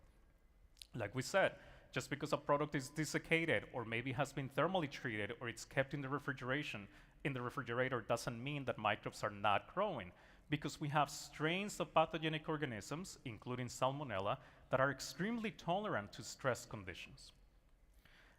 And lastly here for the proliferation factors, inadequate modified atmosphere packaging, including reduced oxygen packaging, which is a system that is very commonly used in retail, right? Either in retail typically to extend the shelf life of foods, right? So at least in the US, we typically go from a shelf life of roughly 7 days to 28 days when the product is reduced oxygen packaged. But when you remove the oxygen from that environment, there is the potential for the outgrowth of Clostridium botulinum. And we all know that the botulism toxin is very, very potent and can lead to serious clinical consequences, as well as the outgrowth of Listeria monocytogenes. So you guys can see, this is a very complicated aspect. From a microbiological perspective, this is fascinating, right? But from a practical control strategy, it can be very complicated to keep all of these factors in mind so that we can prevent microbial proliferation. Okay, very quickly, survival factors, right, which is the other big category of risk factor. This includes things like insufficient time, temperature, or for cold or hot holding, or for reheating, right? So again, microbes may have been damaged a little bit. Julian talked about or mentioned sublethal injury, and so did Manpreet, right? So microbes can get sublethally injured, and then when the conditions are right, they can recover, and somebody will consume that, and they will go through their gastrointestinal tract and cause illness or injury. Insufficient or improper use of chemical processes that are designed for pathogen reduction, right? These would be things like curing salts, right? So let's think about cure meat products, right? And so in this case, of course, we have chemicals that are used or that are added so that we can prevent the outgrowth of certain bacteria. But if we don't use the right concentration, then we can have a risk for microbiological proliferation or survival. And if we add too much, then that becomes a potential chemical hazard. Okay, this brings us again to the concept of growth versus survival that is particularly important for the hazard analysis. Just because a microbe is not actively growing and proliferating and multiplying doesn't mean that it doesn't represent a risk to the consumer, right? Because given the right circumstances, somebody's going to consume that product, that microbe is going to recover and potentially cause illness. We see salmonella present in many low moisture foods, right? Which foods that we typically call low moisture, the right really terminology, it's low water activity foods. And so those would be foods that have a water activity below 0.85. This is again why we really need to know and understand the physical-chemical characteristics of the products that we make. In low moisture foods, right, think about chocolate, think about peanut butter, think about shredded coconut, think about powdered egg, right? Those products end up in many, many different types of other products. We typically use those as ingredients. And just because the product is dry doesn't mean that it's inherently safe. We know those things for salmonella. We know that even if a product is acidified or acid, that it is not inherently safe, right? That at the end of the day, it's going to be the rate of acidification or the rate of fermentation for some products or the rate of drying and desiccation that it's effectively going to minimize the risk associated with the hazard that we have identified, which in this case is salmonella. Okay, in the last couple of minutes, just an FYI, or for your information, I took those risk factors that I was just talking about from this specific source, from the Morbidity and Mortality Weekly Report, which is a publication out of the Centers for Disease Control and Prevention in the US. Okay, it's a phenomenal read. Okay, so what can we do, right? What can we do? And of course, I'm an academic, I'm a college professor and researcher, and I also work very closely with industry across the state of Nebraska and across the region, and really all over the world. Right, so what are some of the things? I'm going to give you 2 examples of risk mitigation strategies that we have validated in my lab, right? And when I say we, that's typically my graduate students. I don't do anything, right? My graduate students do all of the work, but I'm just going to say we so that I feel included. Okay, so when we think about processes that we use in the food industry, particularly in retail, we know that things like air frying has become particularly popular, right? So we use it at home, we use it in operations in retail and food service settings. But something that we see also that represents an increased risk is the way that cookbooks typically show recipes for these sort of appliances and applications. And so what we wanted to see with this study, and this was done on chicken wings, which is a very popular item in the US, especially in early winter or midwinter, where we have a huge football event that's called the Super Bowl. And so the consumption of chicken wings is incredibly high around that time. Okay. So really, what we found in this study, where we compare the use of air frying to conventional ovens, right, for destruction of salmonella, is that the most important factor for microbial inactivation is cooking time. And you may think that this is intuitive, that it is like, yeah, that's obvious. But it's not really that obvious, right? It's something that we really have to prove. Sometimes is the matrix, sometimes is the temperature, right? So in some other cases, like in this case, time was the defining factor. And so when we were thinking about microbial lethality, in this case, we estimated cumulative lethality, right? And so that would be F values. So we do these curves for thermobacteriology that I'm not going to show you, likely because I don't understand the math, but fortunately I have some very smart grad students that do understand the math behind that. But we know that the cooking time required for a 7-log reduction of salmonella was higher than in our predictions, and that has to do with how complicated animal matrices are, or I shouldn't say animal matrix, animal food matrices are. Now, shortening cooking times may lead to a deceiving quantitative reduction, and I put that there because we've been talking about testing, we've been talking about sampling, and tomorrow in the ICMSF sessions, you're going to hear a lot about sampling and testing. But sometimes, even if we achieve the desired quantitative reductions, it doesn't mean that the microbe is dead, right? And so when we enrich these samples, and again, this is the importance of enriching a food sample to look for a microbe, when we enrich these samples for which we have seen a very high quantitative reduction, we still find viable salmonella, right? So a salmonella that is still there and that can potentially cause illness or injury. Now, the really good, I guess, finding from this study is that we saw that at the recommended temperatures for the air frying appliances, if we added 2 minutes to that, we didn't see any viable salmonella left in that product, right? And so there is a risk communication part that follows that, right? That it's either know that you're cooking it for that specific time at that temperature, or something like it has to sit, let's say, for 2 more minutes, right, before you consume it. Those sorts of risk management strategies or risk communication messages are important. Now, the second case is sous vide.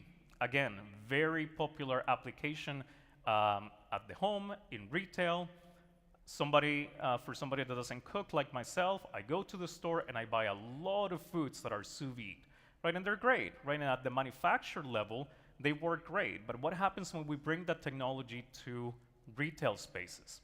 Again, in this case, we saw that a lot of the cooking times that recipes and cookbooks are recommending are not effective for destroying salmonella. You can look at the second to last bullet there, 46 degrees, which is one of the recommended cooking times in popular media, only achieved a 2-log reduction, and what we wanted was a 5-log reduction, and it only got to 2 logs after a holding time of 420 minutes, which is a really long time, right? So remember that these sort of applications is a longer cooking time at a lower temperature, but we really needed to validate if those time-temperature combinations that are recommended by the USDA can be applied to these cases. And in the majority of cases, yes, but we can't recommend that people cook a meat product or poultry product at a very low temperature because we're not achieving the desired lethality. Okay, just to close here, the final remarks is that lots of things can go wrong when we are thinking about retail and food service food safety because there's so many opportunities for contamination. The other thing is know your product, process, and suppliers, right? I do a lot of work on HACCP with the Nebraska food manufacturing industry, and it's always the same basics, right? You have to know your product, the physical chemical characteristics of your product, which of those products can lead to, can support microbial growth, right? And how we can prevent that, and then of course your suppliers. There is a need for validated parameters to ensure microbial safety at retail, and Manpreet talked a little bit about this in the terms of emerging technologies, that we need to validate the effect of those technologies if we really want to apply them, not only to ensure quality, but of course to ensure safety. And then lastly, we want to draw insights from manufacturer food safety, right? We want to learn from the lessons of manufactured foods in terms of environmental monitoring. What are some things that I could be measuring on surfaces at retail spaces that can help me with quote unquote process controls that we can do or that we can apply in retail and institutional settings? Microbiological criteria for process and sanitation controls in retail, very incipient kind of approach that has a lot of potential, and we're actually doing some projects in that space. And of course, traceability and information systems and how we can use that to support food safety in retail spaces. With that, thanks for having me, and thank you for your attention. And I guess that's it.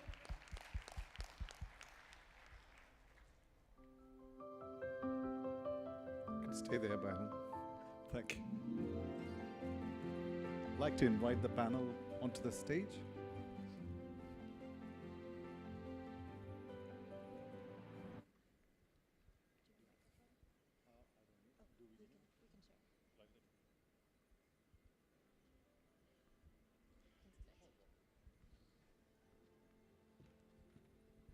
Whatever order you can fit in.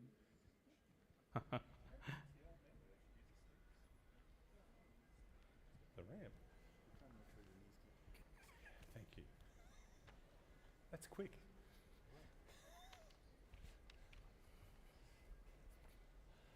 I want to start by looking at the poll questions first. Can we see the answers to the polls? So we're running polls during the talks to see how the audience feel about the risk and how do they think the technologies are shaping. So we'll start off with this one. First, when choosing food, how willing are you to accept potential microbial risk in order to enjoy better taste and quality? And I was a bit surprised, in fact. 65% of the audience want to take zero risk, and 32% is, I'm okay with a little bit of risk. We've not really defined what the little bit is. And 4%, I'm okay with moderate risk, and no one would think about risk at all. So I just want to take the panel's opinion on the poll results itself. Melanie, you want to respond first? Sure. I think it's interesting. I mean, we have an audience who are experts in food safety here, so it's not totally surprising to me that we see an audience that doesn't think about risk at all. I think, a lot of us make different decisions at different times in our lives too. Sometimes this can change. Sometimes we might be more willing to take a risk depending on sort of what's going on in our own lives. For example, if we're immunocompromised, for example, we might be less willing to take risks.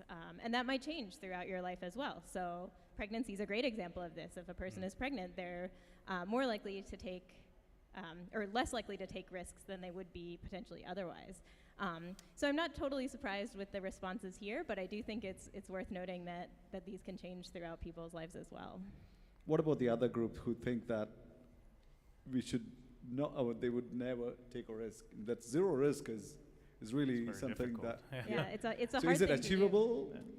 I think it would be a hard thing to do, especially we talk about in foodborne disease outbreaks that we often talk about these things called stealth ingredients, so things that we don't know are in food.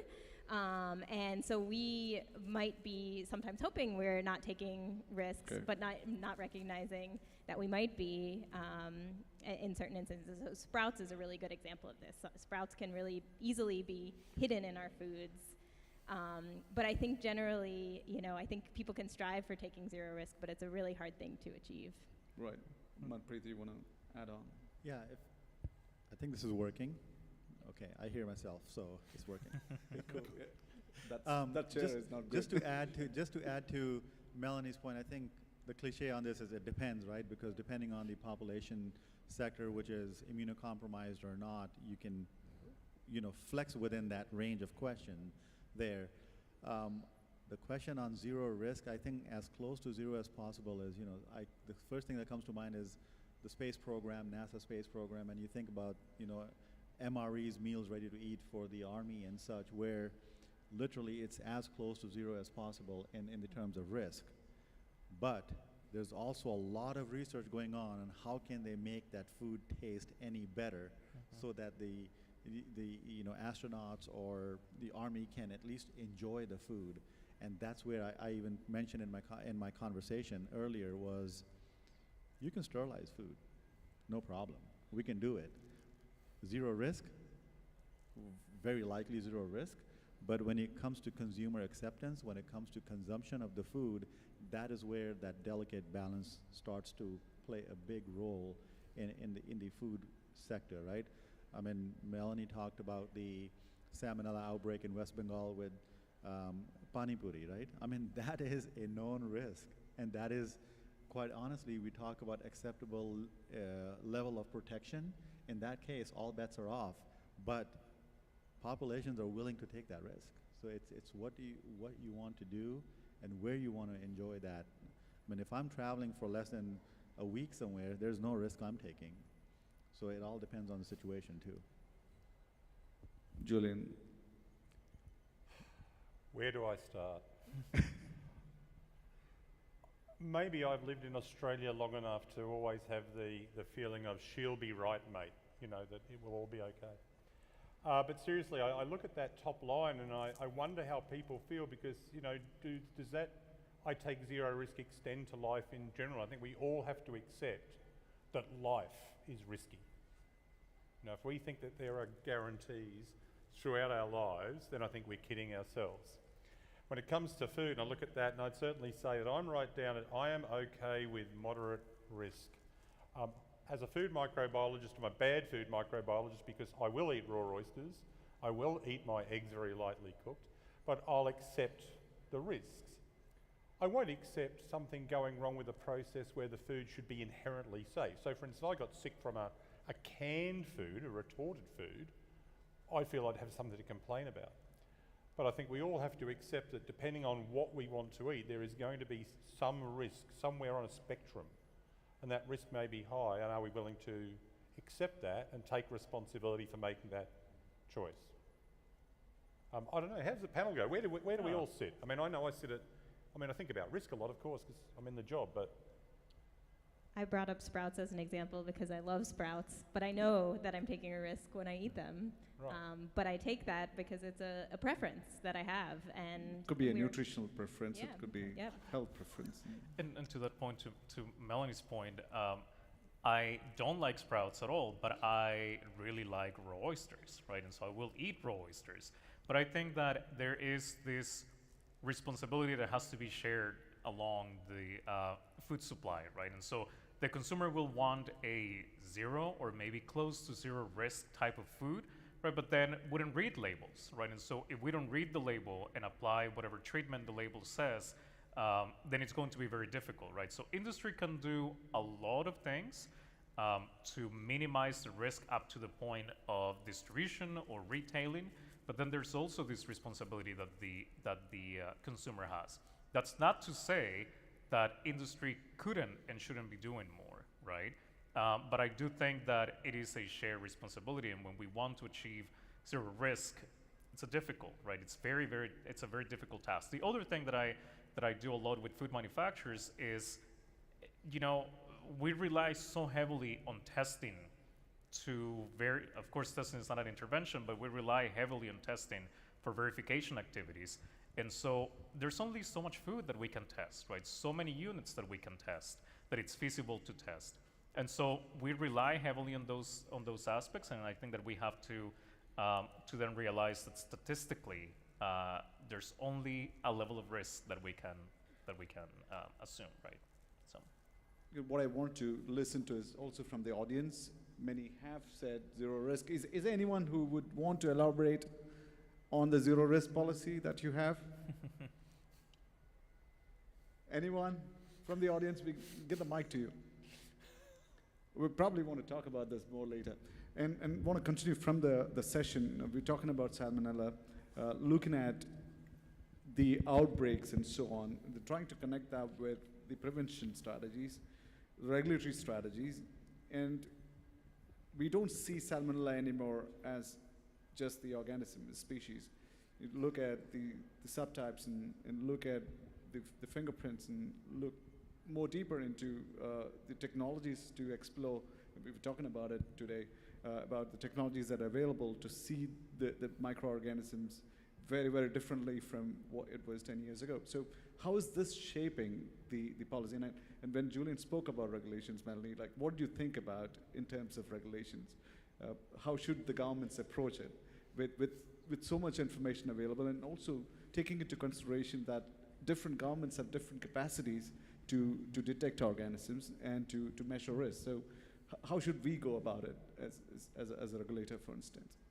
Yeah, so when I think about this, I think about the pathogen itself that we see, whether or not it's something that's endemic, something that we see regularly, or something that's emerging. But I also think about where we're seeing it and how we're seeing it. So, for example, we used to think about E. coli with ground beef very commonly. We've seen a lot of regulations that have really improved contamination in ground beef. And so now, in the US at least, when we think about E. coli, a lot of what we think about is the food vehicle that's associated with it commonly now, which is leafy greens.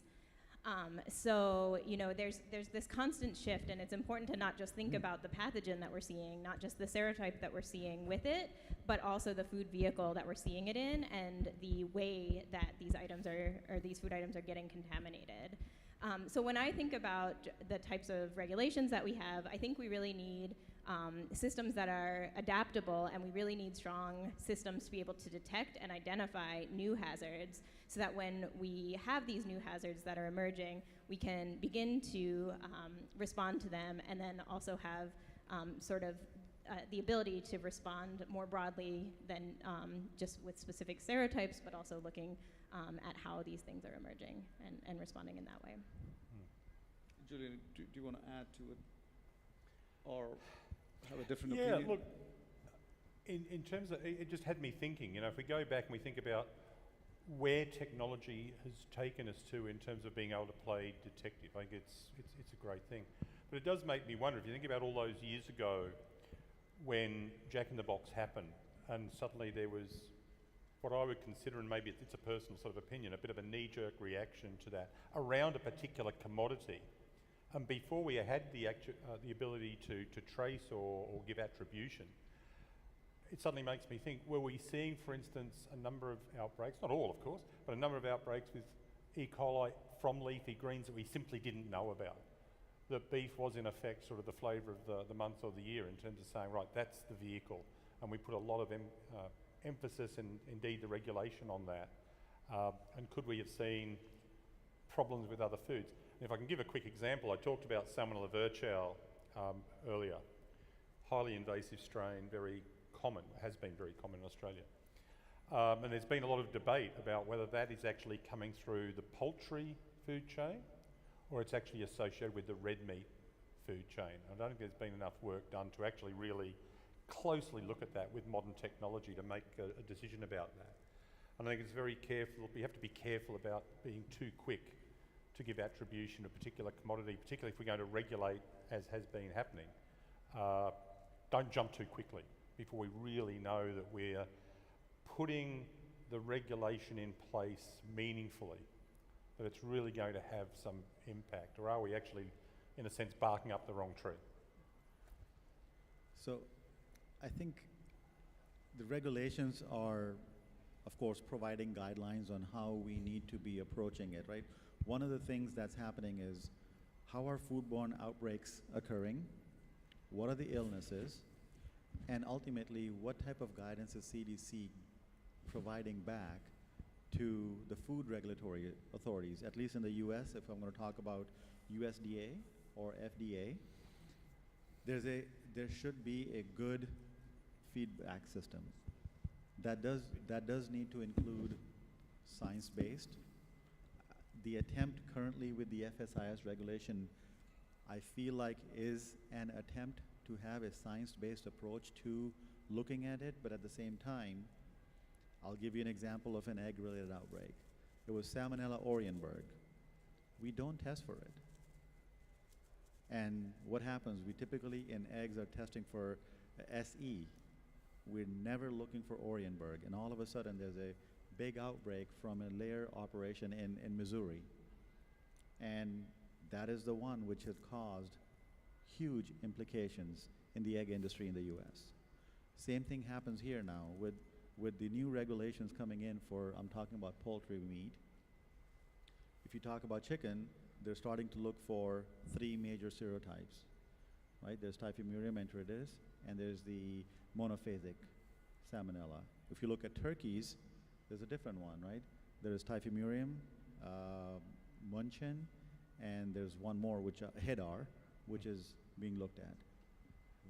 The approach is currently these seem to be the quote-unquote high risk in the commodity. Maybe 3 to 5 years down the lane, it may shift to something else. But I don't know if the effort is there, if this effort is to see that it's a living document we're going to constantly look at, and how does the outbreaks track. If you look at the poultry industry in general in the US, the Salmonella prevalence has actually decreased over years. But the Salmonellosis is increasing, or we're not even meeting our healthy people goals that we set. So where's the disconnect? So that's why I think having a loopback system is critical in understanding and not jumping to saying, okay, this is the commodity or the other one is the commodity. It has to, regardless of the commodity, people are getting sick. Where is it coming from? That has to be a little bit more deeper dive. You know, I think certain exposures are increasing also, right? And with the globalized supply chain, you've got certain pathogens moving faster and entering every food, and also skipping certain processes. I mean, the data about air fryers and associated risk, and Manpreet's talk about how technology is adding on. We probably looked at technology from a manufacturing perspective, but then things are also changing at the consumer front. And I want to look at the survey on the technology and its impact. Is it helping us reduce risk, or is it bringing in more risk? We're very specific to microbiological risk here. So the question is, are new technologies adding microbiological risk, or are they reducing microbiological risk? So there's a high percentage who've said that it's 80%, 83% have said that it reduces, but there's a 13% or 17% population in the audience who think that it's increasing the risk. Is there anyone who is willing to say why you perceive it? If you're on the other side, where you've said that it's increasing, is there anyone in the audience who want to step in and say why? It's a very, it's a huge hall, and it's hard to spot people. Bring it on. It'd be nice to have your perspective Move about how forward. it is increasing the risk. Maybe the person is not here anymore. Yeah. But what do you think about it, Brian? Like, let's look at air fryer as an example. Is it really increasing the risk? Yeah. At So home? I would say it's. I wouldn't say that any of these technologies are increasing the risk, but on the opposite side of that, do we know if they are decreasing the risk, right? So if we don't have sufficient data on validated product and process parameters, then it's going to be very difficult to say that they are effective at reducing the different hazards, right? So in the case of air fryers, we just did salmonella because it was salmonella in chicken. But for sous vide and other types of operations, do we know if Staph aureus has been adequately controlled, right? So right now in my lab, we are doing beef jerky, which is a dry meat product, right? And so we're investigating salmonella and Staph aureus. There's projects in my lab, upcoming projects on rotisserie chickens, and how the rotisserie project or process, is it effectively reducing the hazard, right? Because we have seen cases of salmonellosis associated with those products that are supposed to be fully cooked. So I do think that there is a need to have more validated data. When we say validation, that is a term that people use very loosely, right? We want validated everything. But validations in the lab are actually very complicated because there's so many factors that we have to take into consideration. So I would say those technologies are not increasing the risk, but we don't know if they're actually reducing the risk. Manpreet. If I may add to that, Byron, I think they cut my microphone. No, I think they still have it on. So I think more than adding microbial risk, it depends on what we're using that like the equipment or the appliance for, right? I mean, heck, every microwave oven now has a air frying option in it or something else which is going along. Now, I'll be the first one to admit there are some, which are fully cooked nuggets which can be air fried and they taste fine, right? So the consumer needs to be aware what type of product are they actually reheating the product or are they cooking the product in the appliance which is being used? Now, whether it be an air fryer or whether it be, just a regular microwave or whatever that is. So depending on the category of the food, now that's, I say it, the category of the food, but it really falls on the consumer at that point for them to understand if this is a fully cooked product or not. Because a fully cooked product, I may air fry it and okay, maybe it did not get crispy, but it's good enough hot and I'm just hungry, I'm just gonna eat it. That's okay.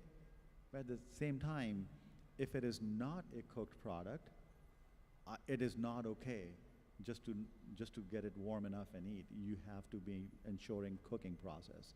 And cooking is a process with several parameters. So I think that is the one thing that needs to be kept in mind when we're looking at technologies. And you're talking specifically from home appliances, so I just want to add that perspective. Technologies on the manufacturing end, there's a lot of investment in validations and all that by the big companies, so they're doing that part. It is the home appliances, newer technologies that we need to understand the product. During the conversation, during the talk, Byron, when we were talking about Super Bowl, Manpreet was saying 1.3 billion chicken wings are sold in 3 hours. Are consumed. Consumed in 3 hours. In a 4-hour period. And who's cooking it? Of course. In a 4-hour period over a game, about 1.45 billion chicken wings are consumed only in the US. So that's a big exposure. Lots of college students that may not be reading how to actually cook something are cooking those products, right? So there's populations for which there needs to be more targeted food safety education. And seasonal also, right? Melody, do you see a spike after the Super Bowl, like in outbreaks, in number of cases? Occasionally, it can happen. So I was just going to add to the point about the air fryers too, if I may. So we've actually done a study where we asked consumers if they eat stuffed breaded chicken products and if they're generally purchasing them raw or if they're purchasing ones that are pre-cooked or if they don't know. And then we asked them what appliances they were actually using to cook them. And one of the things that we found was that a lot of consumers were saying that they were always following the cooking instructions that were on the package, but then they were reporting using appliances that at the time that we did the survey, that there weren't validated cooking instructions for. So we've demonstrated that there has been this disconnect when, in the home, there's these new technologies that come out that we don't have the validated cooking instructions to kind of keep up with them yet.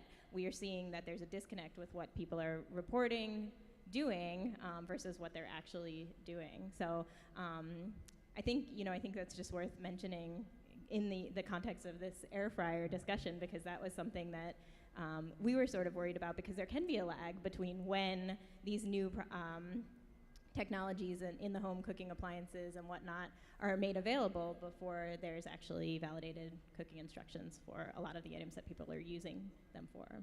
I want to look at the data, look at these publications, and really encourage you to look at the publication, especially food protection trends is my favorite when you look at small-time research. So if you want to look at IAFP's food protection trends, folks, it's a great resource to look at studies that are getting published in this domain. And the Journal of Food Protection. And the Journal of Food Protection, of course. For those are the real readers. And the app also is a great tool. Byron, there's a question, I think specifically to you. If you had a severe bout of illness after eating oysters, would you go back to eating them again? That's a great question. I think that would depend on the severity of the illness, right? So if I got Vibrio vulnificus, I would probably never eat it again, right? But if I get norovirus and I only have diarrhea for 2 days, then I could get back what's to the probability that you're looking at? 1 in how many oysters are you looking at? Yeah, that's hard to tell. I The typically 900 only eat 6 to 12 in a single sitting. So we can probably work out these numbers later. We can estimate the risk based on that portion size. So there's a question in the Q&A. So what role does data analytics play? And I think I want to look at Melanie. How much data do you use to look at risk factors? Are there any specific data sources that would be useful both for industry and regulators to look at to estimate risk and also to allocate resources for microbiological risk management? Yeah, so I can speak from an EPI perspective on this. So a lot of times we are talking now about big data and the value in big data. And I think there is a lot of value in big data where we have more and more information available. For larger groups of people, we have this information available. But I think it's also worth noting that there's a lot of value in what I like to call small data as well. So we've really learned a lot about foodborne disease risks from some of these smaller outbreaks that have happened. I mean, we see this occasionally with really small outbreaks that we, when you really take the time to investigate and really get to the root causes, that can lead to a lot of changes in the industry and how we do things because we've identified this new risk.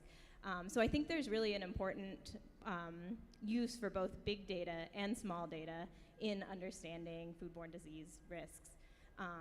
So I can give you an example of this. So a few years ago, there was an outbreak associated with caramel apples. And it was a relatively small outbreak, but it was listeria. People got very, very sick. And they identified what the root cause of this was. And it was related to how the caramel apples are actually produced. And they discovered that that whether or not you put a stick in the apple before you dip it or after really can make a difference in whether or not there's a risk, a listeria risk.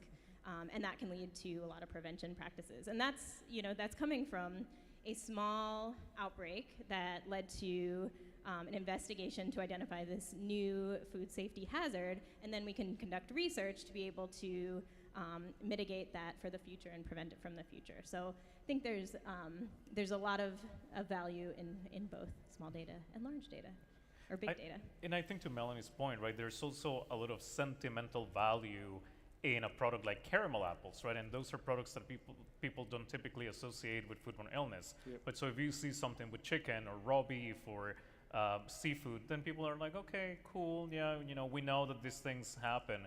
But I think there's also the sentimental value that caramel apples are quintessentially something that you go to a fair in the US, right? And it's something that you're going to eat. And lots of children eat that, so. Well, I never miss this. If I see that on a buffet in a restaurant, it's my favorite as well when I travel to US. So just looking at the data sources and looking at data analytical, are there any other examples that you want to add on where data analytics used? Definitely whole genome sequencing, whole lot of data published through Genome Tracker or through the PulseNet. There's so many resources that governments can utilize. And Manpreet, you want to? So I wanted to add something from the manufacturing perspective, right? Melanie already talked about, like, we say big data. How big is big data, right? Mm-hmm. I mean, the more the merrier, right? So the more data is bigger the better. Just keep increasing that, and that'll be the data points. One thing we overlook is food manufacturers collect the most amount of data. By that I mean you take a milk bottling plant. That bottle is stamped to the second. You know what that means? They can track down to every second of that production.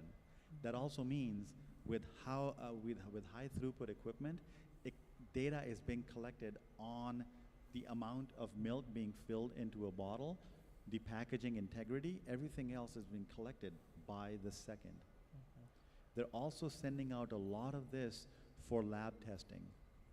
So the manufacturing plant truly generates big data, right?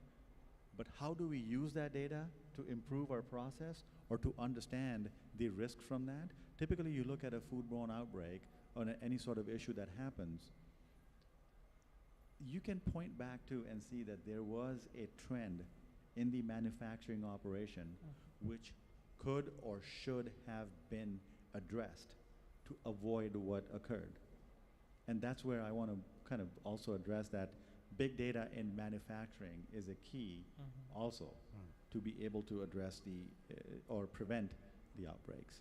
And also looking at organisms very specifically, Absolutely. the genomic data, and looking at what are the trends, what are the common associations we are seeing, what kind of exposure are consumers having definitely with these numbers. I mean, it's like just to make we need to look inward, right? Because we are seeing the outward facing information. But if you look inward, there's plenty of pointers and indicators in that data which is generated. Within the manufacturing. Yes. Those also are a part of the technology advancement, right?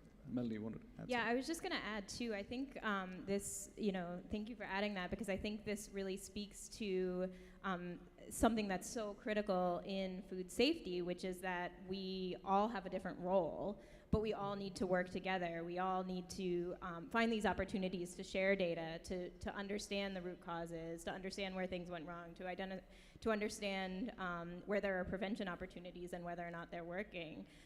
So there's a role for industry, there's a role for the consumer, there's a role for researchers and academia, there's a role for government in tracking and identifying and investigating these outbreaks as well. So we really need, I'll just make that my pitch, that we really need a collaboration between all of these groups to be able to be successful in protecting the food system. Thank you, Melanie. Julian. I just might add to that, and particularly, thinking about a broadly similar discussion at GFSI in Singapore earlier this year. And the one word that we need to think about is trust. And I think the issue that came up, particularly about sharing those big data from industry, was if we're sharing them publicly or even with the regulatory environment, what's going to come back? Is this going to come back and bite us? Is this going to be punitive, or is it going to be educative and about improvement?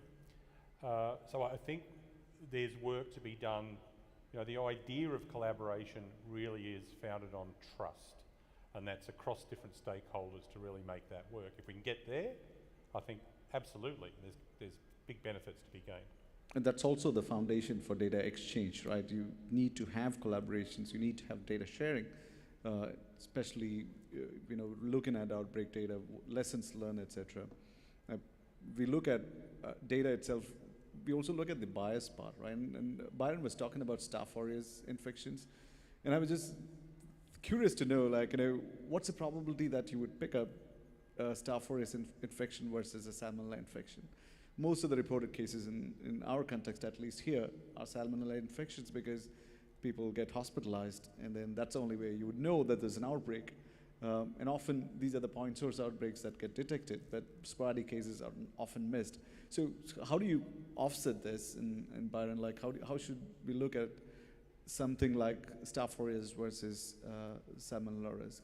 Yeah, so those tend to be different, right? Like you mentioned, some cases of salmonella, or more cases of salmonella and in hospitalizations than a Staph aureus intoxication, right? So typically with that toxin, what will happen is that somebody will get sick anywhere between 30 minutes and 4 hours after consuming the toxin, and they will typically have vomit and whatnot. And we do see a lot of foods prepared at home or in banquets, at picnics, right, that are typically associated with that, especially if the food is temperature abuse. And so a lot of the risk factors would be different, right? These are typically foods that have heavy handling. There's a temperature abuse situation that leads to the microbe growing to sufficient amount to produce enough toxin.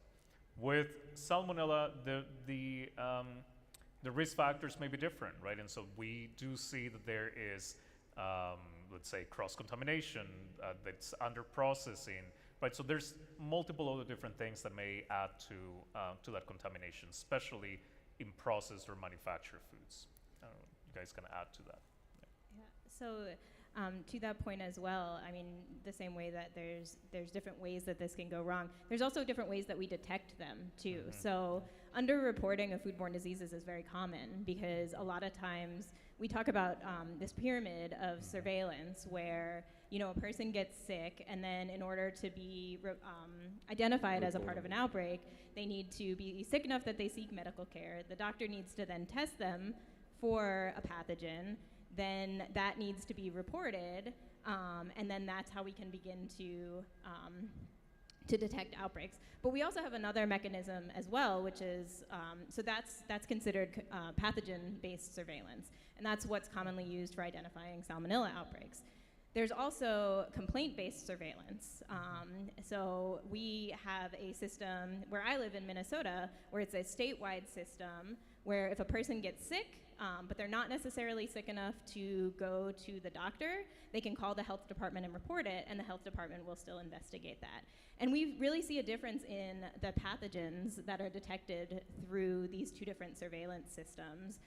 So it's typically things like Salmonella, E. coli through pathogen-specific surveillance where a person gets tested, and then we see through complaint-based surveillance, we're more likely to see things like norovirus, we're more likely to see things like staph, or these other things.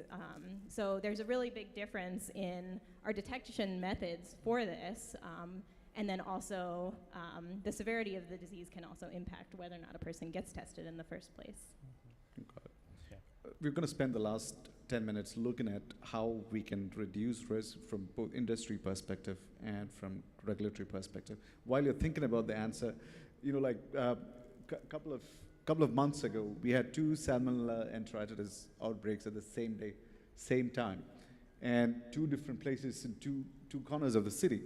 And what happened is that 2 restaurants used unpasteurized egg to produce something called as garlic paste, which is a major component of shawarmas and grilled chicken here. It's served with grilled chicken, the garlic paste, and it's a home style mayo, very popular. But then Dubai has a regulation against using unpasteurized egg for such products.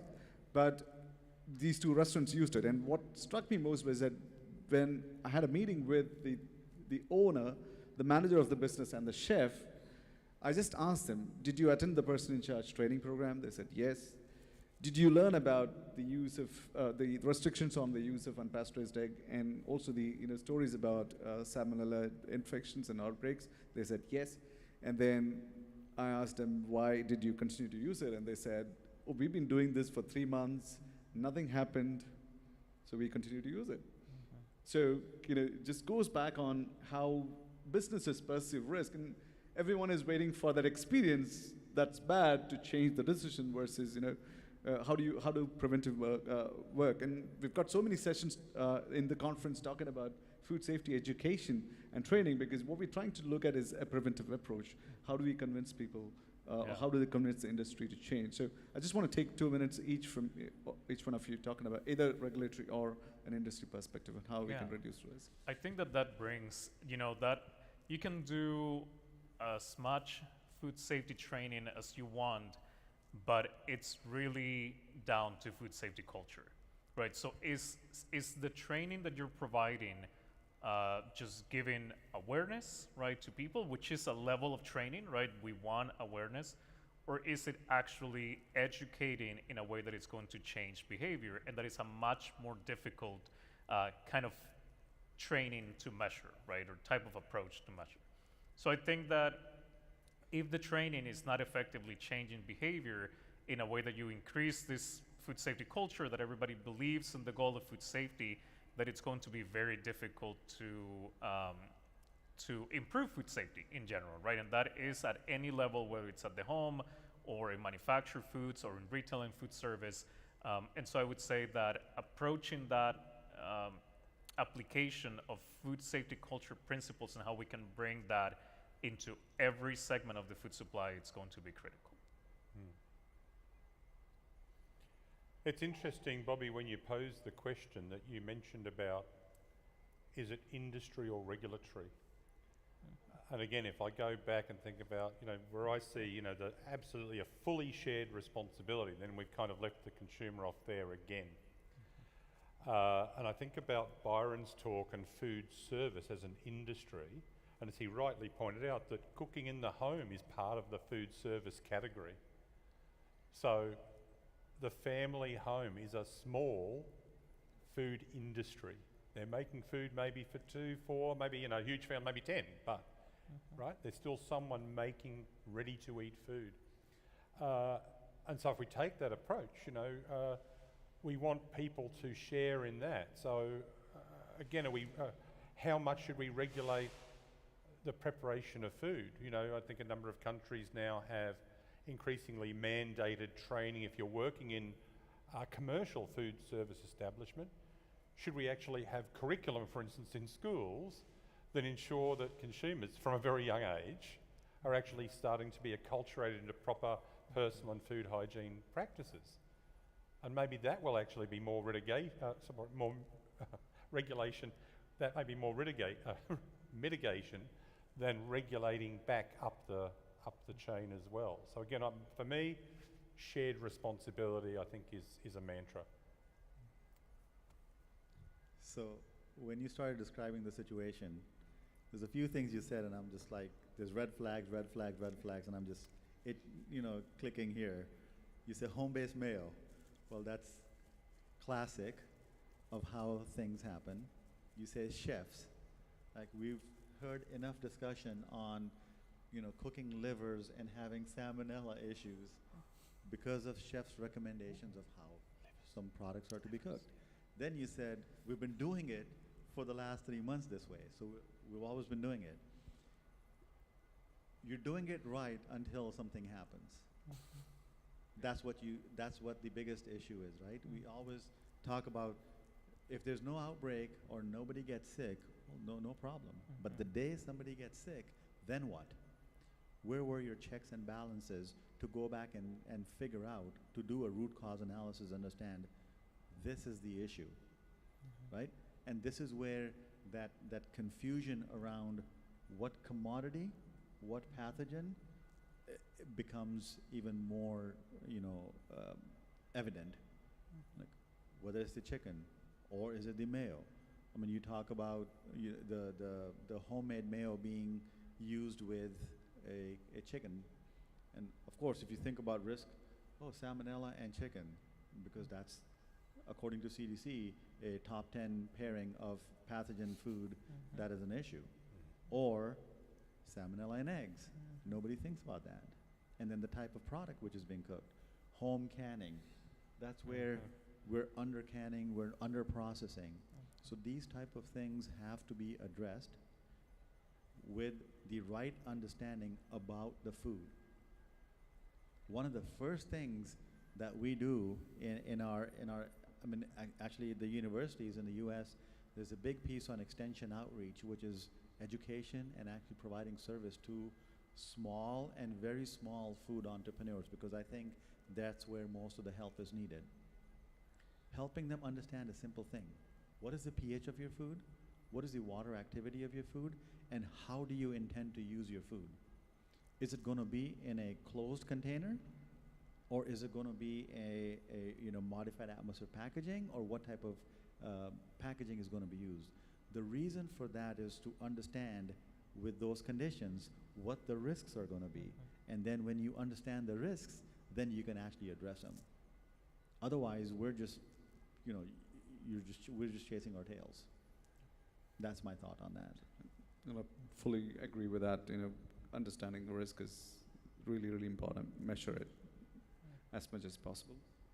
Yeah, so my thought as you were talking about this is that it is very reactive. It's kind of what you were talking about as well.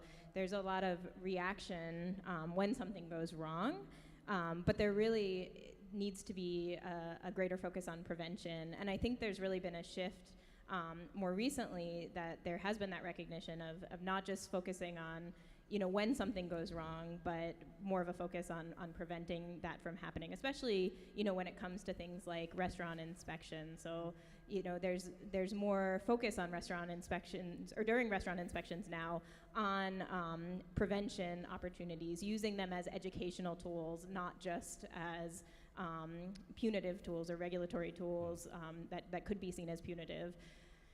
And so I think there is a need for our systems to really have both this ability to be reactionary when something does go wrong, but that the primary focus should be on these primary prevention opportunities. So that can vary within different spaces of what that looks like. But I think just back to Julian and Byron's focus there about food safety culture. We need a strong food safety culture within manufacturing environments, within restaurants, but also within our homes as well. And that will really improve things all around if we are able to really focus on that and focus on primary prevention. Thank you so much, panelists. And I want to finish this with a last story. This was, again, learning from the lessons. We had an outbreak of Staph aureus linked to cream custard buns.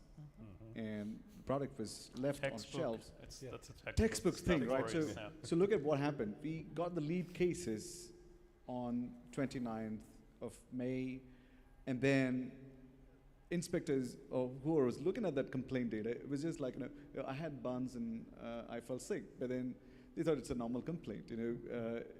The person who picked it up did not associate that particular issue or a toxin intoxication with a particular product that is not normally on our radar.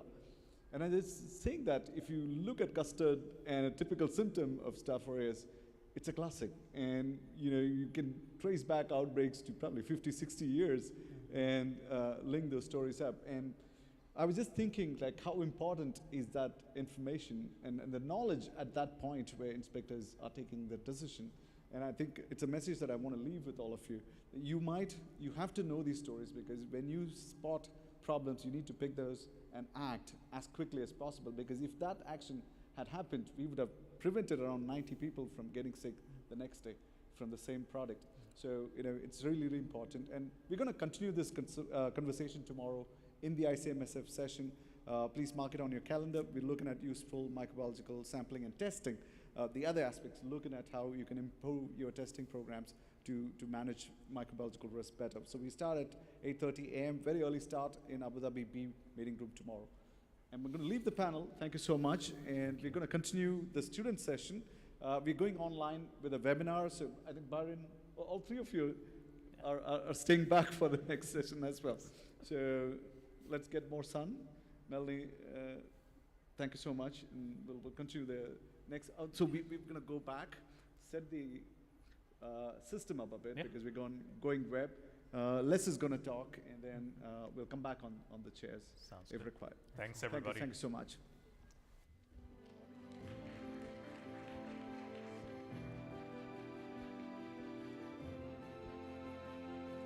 So those who are here for the student symposia, come to the front. Just plenty of chairs in the front. It's very difficult to spot people who are in the back. Students, if you're in the room, come forward. And if you have friends in the coffee break area, tell them to come in. And it's just not students. The next session from Les is also for adults who are learning what you want to look at in the future. What kind of programs do you want to study?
Les?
Welcome back. Those who are sitting at the back, it'll be really nice if you can come to the front. Take the front rows.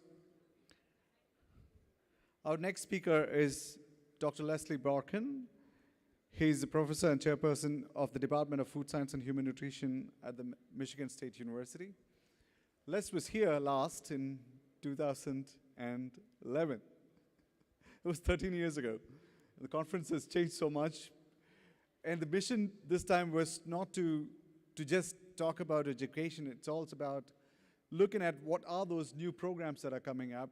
How do you plan your learning as you move forward? And with all these changes that we're talking about with future foresight, technology, data analytics, and so on, what are those new dimensions in education that you require to prepare for the future? We will have a panel after this, and we are broadcasting live through our webinar, mainly to connect with students. So stay alive. Get some coffee in case you need. We are still serving coffee outside. Les, over to you. Thank you. Bobby, we have slides, I hope. Okay, very good. All right, good afternoon, everyone. I know I'm competing with coffee break, and I believe a little bit late in the day, but very happy to be back here in Dubai for the Food Safety Conference after 13 years. Dubai's changed a bit since then, and it's nice to see the conference has grown a great deal as well. I want to give just a bit of an introduction to my institution, for those of you who aren't familiar. Michigan State University was founded in 1855. Along with Penn State University in the US, it is recognized as one of the two pioneer, what we call land grant institutions in the US. This served as a model for all the land grant institutions across the US and in other countries now. My own department is actually interdisciplinary. It was formed from the merger of 2 or 3 other departments that have been in existence on campus for about 80 years, but was formed as a Department of Food Science and Human Nutrition in 1970. I wanted to show this picture intentionally here. This is our faculty in food science in 1964, right? So this is right at the end of the baby boom. We weren't particularly diverse at that time. Pretty homogeneous looking group of folks there. Contrasting that with now, 60 years later, our faculty population is 70% female, very racially and ethnically diverse faculty and student body. Our student population among our 3 undergrad majors is about 75% female now, and probably trending higher in that direction as time goes by. So we offer 3 undergrad majors: food science, dietetics, and nutritional sciences. We have 3 graduate programs, master's and PhD, traditional research-based programs in food science and human nutrition, and we offer a joint master's and dietetic internship in dietetics and nutrition. Okay. I'm going to talk about a few things, and I run the risk of overgeneralizing quite a bit. But I want to talk about Gen Z basically because this is the population that we're really educating now, and those are quickly moving into the workforce. So the definition technically is those who were born between 1995 and 2009. Those born after 2009, we have a name for them now too. That's Gen Alpha, and they'll be hitting universities before we know it. This is the first fully global generation. These kids grew up fully wired, fully plugged in all the time.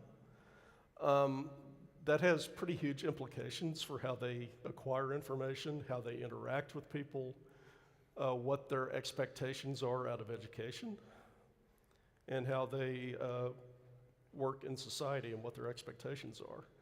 And it's quite different, say, from when I grew up or when many of you grew up.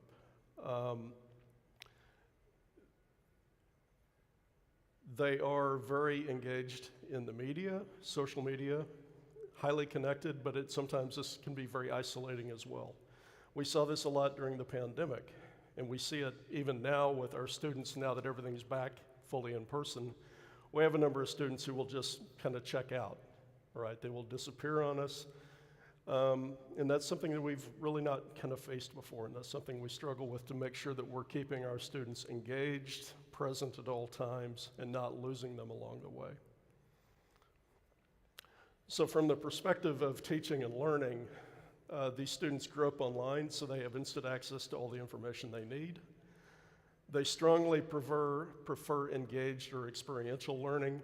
I would argue that this is not really a new preference, it's just it is now an expectation, whereas when I went to school, or many of you in the audience went to school, it was something that we got occasionally, but more traditionally we had the traditional model where the instructor was lecturing to the students and you got what you got out of it. There's much more of an interest and a focus on making sure that education is convergent, transdisciplinary, and engaging now. They're also very comfortable with self-directed learning, active learning, and collaboration with others. I shamelessly borrowed this from an organization in Australia. I don't know if Julian's still in the room, but it shocked me that outside of the Holden Commodore vehicle under Gen X, this is essentially identical to what we would see in the US, all the way down to the slang terms that are listed at the top. It may be a little hard to read, but just to orient you, the baby boom, the second column here in this infographic, basically ended in 1964. I was born right at the beginning of Gen X. So if you think about, we all grew up with our own experiences that within our clusters or archetypes here kind of helped shape who we are, how we identify ourselves, how we access information, how we prefer to interact with others. A few things I wanted to point out that I think are real. Leadership style has really shifted from kind of a top-down to more integrated and now empowering, inspiring, and really working collaboratively with students or your coworkers. Learning style, moving very much from a formal, traditional, lecture-based education to something that's much more engaged, hands-on, experiential.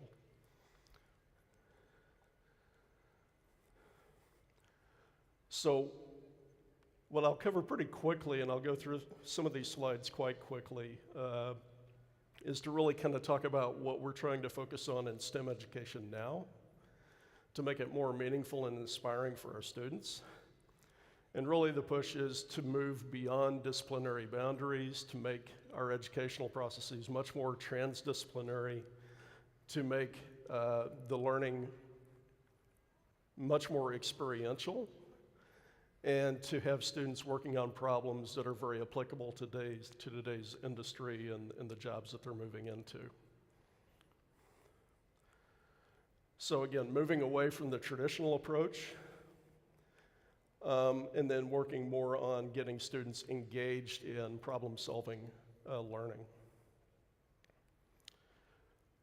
This has also been a fairly big focus in the US with the National Science Foundation and some of our other government agencies for a number of years.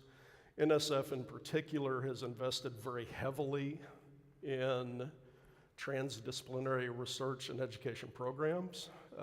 They are funding engineering research centers at levels of funding up in the tens to $50 million to get some of these programs off the ground. So it's very much a big focus within the US government now as well. Really trying to focus on making sure that education and research is addressing societal needs. I want to step back for a minute, and if you reflect on this, food science and technology is intrinsically transdisciplinary, right? We don't necessarily think of ourselves in that way, I think many of us, but if you really step back, although many of the researchers in the room have their very specific foci and may be very much in a silo of their own, but when you step back and look at what we do, we're integrating chemistry, nutrition, microbiology, toxicology, data analytics, risk assessment, all the time in our work. We're doing this much more intentionally in how we train our students now to make sure that when they graduate after spending 4 or perhaps longer years at our institution, that they have the skills necessary to be able to function in the workforce. So if you look at moving toward transdisciplinary education, so this is just kind of the spectrum of going from traditional disciplinary education to multidisciplinary, meaning you're collaborating with people outside your box, to interdisciplinary, and then transdisciplinary, where you're trying to really take advantage of all the skills available to you. If you kind of look at this from an example of a food science problem, the disciplinary silo might be students who are looking at microbiological properties of something. Taking that a step further, they're relating it to perhaps a characteristic of food quality like shelf life. Pushing it farther, looking at the relationship between additives, microbiological properties, packaging, consumer preferences, et cetera. And then at its extreme, building in additional layers like environmentally conscious, socially conscious considerations that are prevalent in the marketplace now. All right, so preparing students to be thinking in those terms. If you prefer a more visual example of that, we can do it with ice cream. So our traditional disciplinary model, 3 ice cream cones here at the top left, that's very much in their own silo, but moving more multidisciplinary, mixing them together, and then when you get to transdisciplinary, you've basically made a milkshake. It's all homogenized together. Okay. So in the interest of time, I'm going to go through these approaches pretty quickly, but I'll point out a few things that we're doing routinely, and I think many institutions here are also doing the same. We do a lot of academic teaming, a lot of peer learning type activities in a number of our courses. We have a lot of applied learning activities that our students engage in, but we try to get things much more intentional with respect to outcomes in the classroom. So we do a lot of inquiry-based learning, and I'll give you a few examples of our specific programs at the end. Invention education, we have one institute at MSU that's very focused on this right now that I'll point out. Place-based learning, many institutions do this. MSU was one of the first to go big into education abroad. It needs to be more than just tourism, all right? And that cynically is where a lot of people get hung up about the value of education abroad, but making sure that the students are actually engaged, learning what they're doing, taking advantage of learning about the culture, the places that they're in, and really tailoring that to kind of push their boundaries. I think there's a lot of value in getting students out of their own comfort zone, if you will, particularly students in the US where we live in a pretty homogeneous culture, but it's large, and not as many of our students have international experience as students growing up in other parts of the world. So it's a high value opportunity for them. We do a lot of problem-based learning. I'll give a few examples of that later, particularly with our capstone courses in food science and other academic programs. Scientific modeling, a few examples just to give you, USDA's pathogen modeling program, FDA's iRisk, if you want to do risk assessment, freely available programs that can be used in the classroom or for research purposes.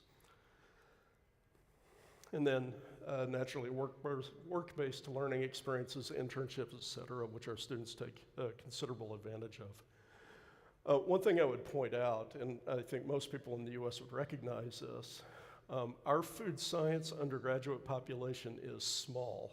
We don't have enough students. Our placement rate is 100%. Most of our students right now in the senior year already have jobs, right? So we're placing everybody at very high salaries and we can't get enough. And paradoxically, our enrollments continue to decrease, all right? So I just came from chairs meetings where I picked up a little bit of a bug, but we're all talking about the same issue. We hit our peak enrollments around 2015. So our undergraduate food science major used to have 175 students. I checked last week, we're at about 105, right? Most institutions have trended that way. It really astonishes me when I look at other countries where I've worked. I think I was in Thailand. They had 43 food science programs in Thailand, training many more students than all of the academic institutions in the US train in food science and technology. So to me, that's difficult to reconcile. So rant over, we could use a lot more students, right? Okay. So just a few quick recommendations for those of you who are in the position to implement policy. But for those who actually can put skin in the game, design funding opportunities, identify key problems that are amenable to transdisciplinary approaches and around educational initiatives approaching these. Very much needed, lots of opportunity to engage in these. Academicians, particularly in the US, can snicker at the next two comments. Reward teaching and teach people to be better teachers. Academic institutions, ironically, are not always particularly good at this, right? So we have a lot of research faculty who are kind of in their silos doing their own thing, engage with students minimally. I'm in a position now where half my faculty are basically professional teachers. They don't have responsibilities to do research. So candidly, they're much better instructors than a lot of our research faculty are. But I want the research faculty as engaged in the classroom as I can. Right? You've got to have both. Just give you a few examples. This is actually MSU's Business College, which has developed and launched what they call the Burgess Institute for Entrepreneurship and Innovation. They basically focus on their undergraduate students developing products and launching them. So we have, and in this institute, a very big investment in food-related activities as well, kind of given the demographics of Michigan, our agriculture, and the opportunities. They have undergraduate students who have products in the marketplace. It's a really impressive, amazing kind of initiative. MSU's invested heavily in STEM. I just want to give you one example of, it's not just the investment. There we go. I'm not going to play the video that's linked to this. I wanted to point out this facility, which looks nice and shiny and new. This was actually our power plant from the 1920s. It was essentially an industrial waste location in the middle of campus for about 40 years, but they repurposed the entire pilot plant, so it's actually encased within this building. The old boilers are still there, they repurposed them. This was the first and largest building in the state of Michigan constructed from mass timber, so they actually integrated technology into the construction of the building to kind of demonstrate principles. And then this is used for interdisciplinary education across a number of subjects on campus. Within our own facility, we've got a number of food processing complexes available in my department. We have 3 fully functioning processing plants. Fortunately, we're able to renovate one of them during the pandemic, and a number of other ancillary facilities, including sensory, test kitchen, et cetera. The cleanest, emptiest food processing plant you will ever see, but we did this intentionally because all the equipment is modular. It can go up and down an elevator where it's stored. We also have this 56-foot Featherlight trailer that we can actually put all that equipment on and take on the road. The reason we did this is MSU is a bit unusual in that we also have 2-year degrees that are offered in partnership with community colleges. So you can do an associate's degree in food processing technology and safety. And we can put a milk processing line on this trailer, we can do canning, we can do a number of different operations, but we'll load it up, take it out to the community college partners around the state, and then we can train those students on site. So I think I have 1 minute left, Bobby, so I'm just going to go through some very quick things. For those of you who are interested in the associates programs, the MSU Institute for Ag Tech, they offer about 20 of these programs now across a number of disciplines, ag-related primarily. A few examples of things done in our classroom. We are lucky enough to have been partially instrumental in the founding of Neogen Corporation, which is now one of the largest food safety diagnostics companies in the world, but is still based in Lansing, Michigan, which is immediately next door to campus. We partner with them extensively in training our students. They hire a lot of our students to work in their facilities. So we will co-opt them, come in, do a more engaging set of teaching experiences with our students where they're using technology to actually go and identify food safety hazards using PCR, other technologies, getting them hands-on experience with tools that they would be using out in the industry.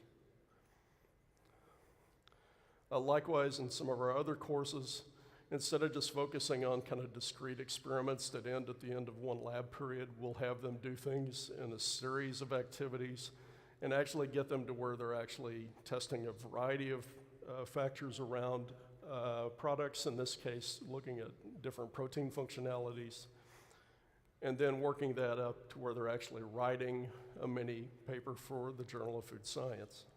They're doing their own statistical analysis, their own data presentation, et cetera. So I would say none of this is necessarily new or earth-shattering. I can look back on some of the courses I had when I was an undergraduate student, the most meaningful, important ones. were the ones that were much more focused on integrating.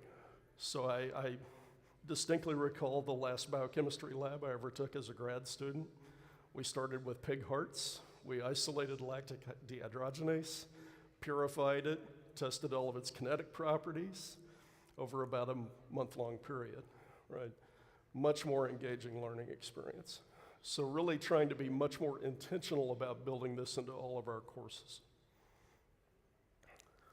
And then finally, I'll just close out with our food product development course. This is our capstone course for our seniors in food science. I won't go through everything that they do, but it's a lot, right? If you think about what all goes into food product development, you start with formulation and work through a great deal of material in a one semester course. These students do presentations in two formats. So they do a poster presentation, and I'll just burn through these, but you'll have access to the slides. They also do an in-person presentation. We invite the public to come in. They sample the products, they can taste them, they provide feedback, the students answer questions. Great experience. We have our external advisory board come in, they act as judges, and then select winners, and we have a very good time with this every spring. Final plug I will put in, we still do a lot of adult education. So I did want to put in a plug for our Institute for Food Laws and Regulations, which is affiliated with my unit. We offer 2 certificate programs, one in US food law, one in international food law. Literally thousands of people have gone through these certificate programs in the last 20 years. This year, we are launching an online, fully online Master's of Science degree in Food Regulatory Affairs that we anticipate will have some demand as well. So stay tuned for that. With that, thank you to my collaborators on this. And Bobby, I think we turn it over to the panel now. Thank you all.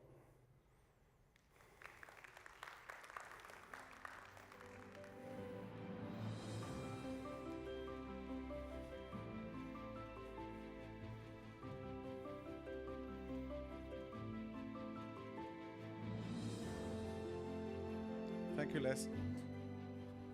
This is just a question. You've got a lot of students from the region, right? Is there a preference for food safety programs or related programs in Michigan? Could you repeat that again, Bobby? You got a lot of students from this region? We've had a number of graduate students from this region, not so many undergrads. And that's probably true across MSU. Our law school gets a number of students into their program. We've had, I would estimate, probably a dozen or so graduate students in the last 10 years or so through our program. Undergrad population's been smaller, but always looking for more. And are there any particular preferences that they have towards a particular program, or are there any trends that you want to highlight? And also, do you want the attention to a specific program, something that would be useful to the audience, both online and in the room? Yeah, okay. What I would say in general, trends for undergraduate student engagement at MSU, we had a huge influx in students from China and other countries in Asia that probably peaked about 10 years ago before the pandemic. We at one time, now MSU is an institution that currently has 53,000 students, about 36,000 of them are undergrads, the rest are in some type of graduate program. At one point, we had over 3,000 students in our undergraduate program just from China. Right. I know a lot of other institutions saw that influx as well. That's pulled back a little bit now. Next largest populations traditionally at MSU have been India, Malaysia, number of other Asian countries, but much smaller numbers. A lot of folks from Korea. Ironically, we don't get as many students from Latin America as I know some of the other institutions probably do. But you know, really, we'll take anyone who comes in. Always looking for more students. And like I said, I think food science, there's a lot of opportunity there, not just in the US, but in other countries. So really looking to kind of continue to grow that enrollment as best we can. Right. Thank you so much, Les. Les was not well at all. He just managed to come and speak. Thanks for stepping in and talking. So what we're going to do next is, we actually wanted to have a conversation with students in this conference. It's the first time that we've really attempted such a thing. It was very difficult to find a best time to talk to students. They were there in the morning, and many of them are online now. So what we were thinking is to have a conversation. So if you want to be on the stage, I would welcome. But if panelists want to stay on the chair, we will get the mic to you. So what we're going to look at is take questions. If you want to come on stage, we can. Students, can you come to the front? So those who are sitting in the back, if you're okay, no? All right. You are quite okay if you want to sit in the back. Oh, I can take the mic to you. I'll bring the mic to you, Julian. That's the best place to be. That's a fireside. Hi. Nice to meet you. I'm going to stand as well. Mylene, can you, those who are managing the room, can you please make sure the guests are coming in? They're on the teams. There's people waiting in the lobby. On Teams, please.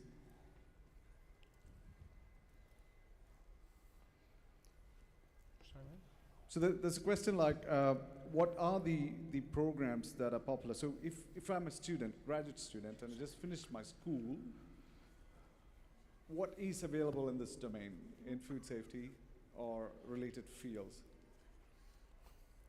That's a big I mean, that's a very broad question. But if, so I just want to look at how we're going to go about answering that. So should we take Australia, Canada, South Africa, Canada again, and then US, and Manpreet is there, and we also have Ireland. So do you want to talk a bit about what are the new programs that are available for students, or what is an exciting program? Do you have a preference for something, or do you want to recommend something? Julian, you want to start? Well, as a program, I guess, if I do, as I think we all do, right, Les, we sort of want to give a bit of a plug to our own institution. But I think rightly so. If I look at UNSW in Sydney, Australia, I mean, we have the oldest food science program in the country. I mean, it has varied from time to time, but as the largest. And the 4-year program is the only one in Australia that actually has accreditation with IFT.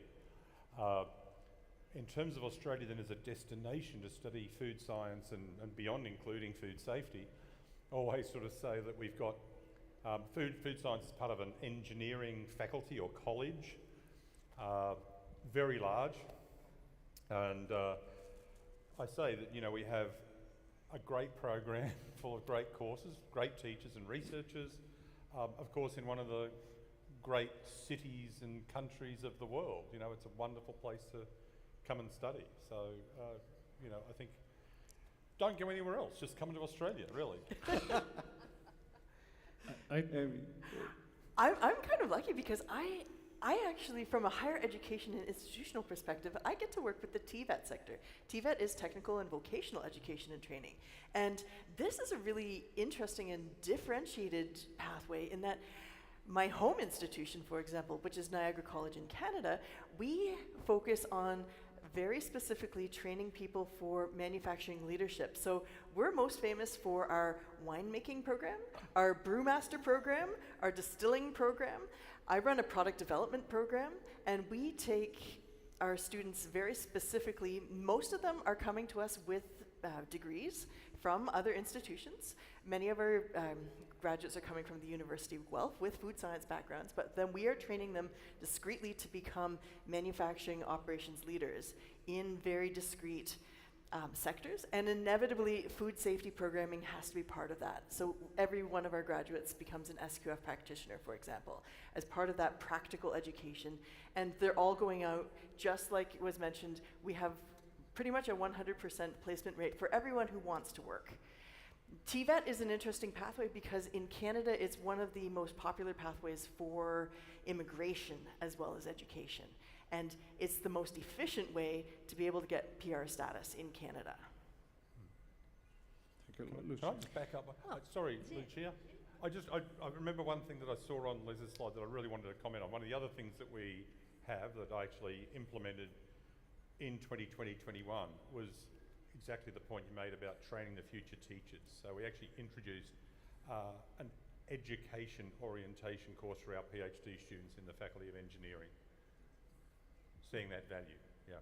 Thanks, sorry. No, thanks, Lucia. no problem. Yes, I think I'm in a very fortunate position that I'm not associated with any university except that I'm an adjunct professor at one. But so I think I can speak broadly enough to include most universities. We have universities, what we call comprehensive universities, and then universities of technology as well, which are more vocational sort of focused. And most of them all go up to PhD level. And food science and technology as a direction is regarded as a scarce skill by our government in South Africa. So there is a lot of focus to try and get kids from school to go into those fields. So it's offered at not all the universities because of the practicals and the laboratories that are required, etc. So not all of them have that infrastructure. But microbiology programs, biotechnology programs, medical technology, and veterinary technology and veterinary science and so on. And a lot of those also have a food safety component. So the vets will definitely do something related to zoonoses and how it affects food safety, etc. So, and then of course there are those that have postgraduate programs, centers of food safety at Stellenbosch University, the Center for Food Security at University of Pretoria. And I mean, who wouldn't want to come to these places, because South Africa is one of the most beautiful countries in the world, and we've recently been voted as the friendliest nation on earth. So there we go, you'll have to come and be with us and enjoy South Africa. Students who are listening, feel free to put your questions on the chat, so we'll take the questions from there, those who are online. Welcome to South Africa. Liz, probably you want to add on later. Sami.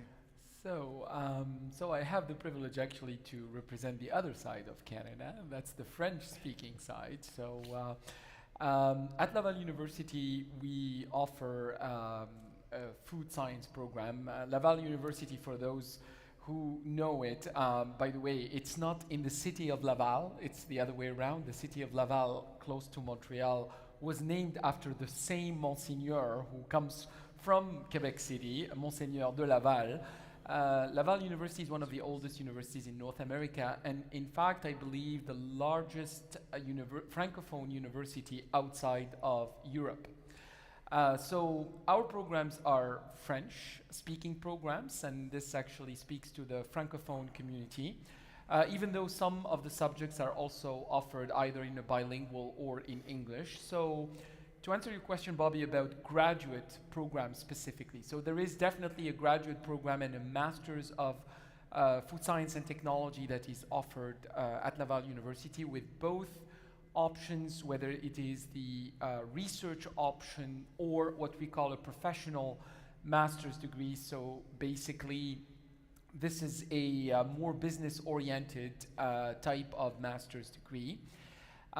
We have maybe a specialty that I would like to speak about more, and I think it joins what was presented from Michigan State, which is really the area of food regulation, but not specifically tackling food regulatory affairs as such, rather tackling what we call food regulatory science. So essentially the scientific disciplines that underpin regulatory activities, with a focus on risk assessment particularly, and the various facets of risk assessment, but also the other elements of risk analysis. So this is more of a concentration in graduate studies, and particularly in a PhD of food science in this case, rather than in the master's degree, where essentially students can get to choose these disciplines. Now for this concentration though, we're offering that both in French, as the university main, I guess, specialty is, but also it's available in English as well. How many students do come for risk assessment program or regulatory science programs? Like, so what's an average intake? For food science in general, so the master's degree is quite popular actually, particularly amongst the Francophone community. So we receive a large number of applications, far more than we can ever accept. And in fact, I'm coming out of a faculty discussion that took place last week in terms of how do we manage those applications, but also how do we manage, I guess, potentially the disparity of levels depending on the initial training that the students may be providing. And that's always a challenge, actually, to be looking at, to maintain a certain level of the credentials, particularly at the entry level. So we tend to have cohorts for the professional masters at about between 50 and 60 candidates. At the research level, it tends to be more limited. And I think actually that's also a trend that we're facing, and I don't know if colleagues actually share the same challenge. We're having a challenge to recruit, particularly at the national level, students that are interested in continuing graduate programs in food science, and particularly actually PhD programs. So most of our students tend to be international students. Thank you, Sami. And I'm just reinforcing for the audience online, that was Samuel Godfrey from University of Laval in Canada. So they didn't figure out who it was. Before I go to North America, to USA, I want to take some notes from Dublin. Yeah, I'll take the microphone. Thank you, Bobby. Yes. Francis Butler from University College Dublin, and like all of the participants here this afternoon, we also have an undergraduate program in food science and technology, or food science and nutrition. Just to mention some of the trends, what we are seeing, Bobby, I think that program reasonably stable, food science and nutrition. I think one trend we are observing is that increasingly the students coming in, their focus is more on the nutrition, or their interest is more on the nutrition side rather than in the direct kind of process or in opportunities later or working later in the food industry. We see the diversification and the explosion, I suppose, of diversification is at master's levels. And a couple of, I suppose, kind of words that we are starting to see in. One is clearly sustainability. So we are getting sustainability tagged on to various other programs, even at undergraduate. So we have a sustainable food process engineering program, for instance. The other area, as it happens, our undergraduate food science program resides within our School of Agriculture. So we see, for instance, kind of a fusion back to production and things like precision agriculture. So, and that then feeds not only, that we are trying to look at what precision agriculture is, which is really using technology, and particularly kind of sensing technology, both remote sensing, GPS type technology, to really, I suppose, boost yields and to optimize yields. And we are seeing then that feeding into the process side as well, and the flow of information, of course, with that. The other area we see, specifically food safety, we've had that for some time at postgraduate level. Originally a face-to-face master's, but that in recent years we have brought that more into, it's actually a fully online food safety master's. And again, that would be one of the trends we have seen in our university, particularly, I suppose, not started by COVID, but I suppose speeded up by COVID, is the migration to, in some cases, fully online, particularly master's programs. So there's some of the flavor of what you're seeing at our university.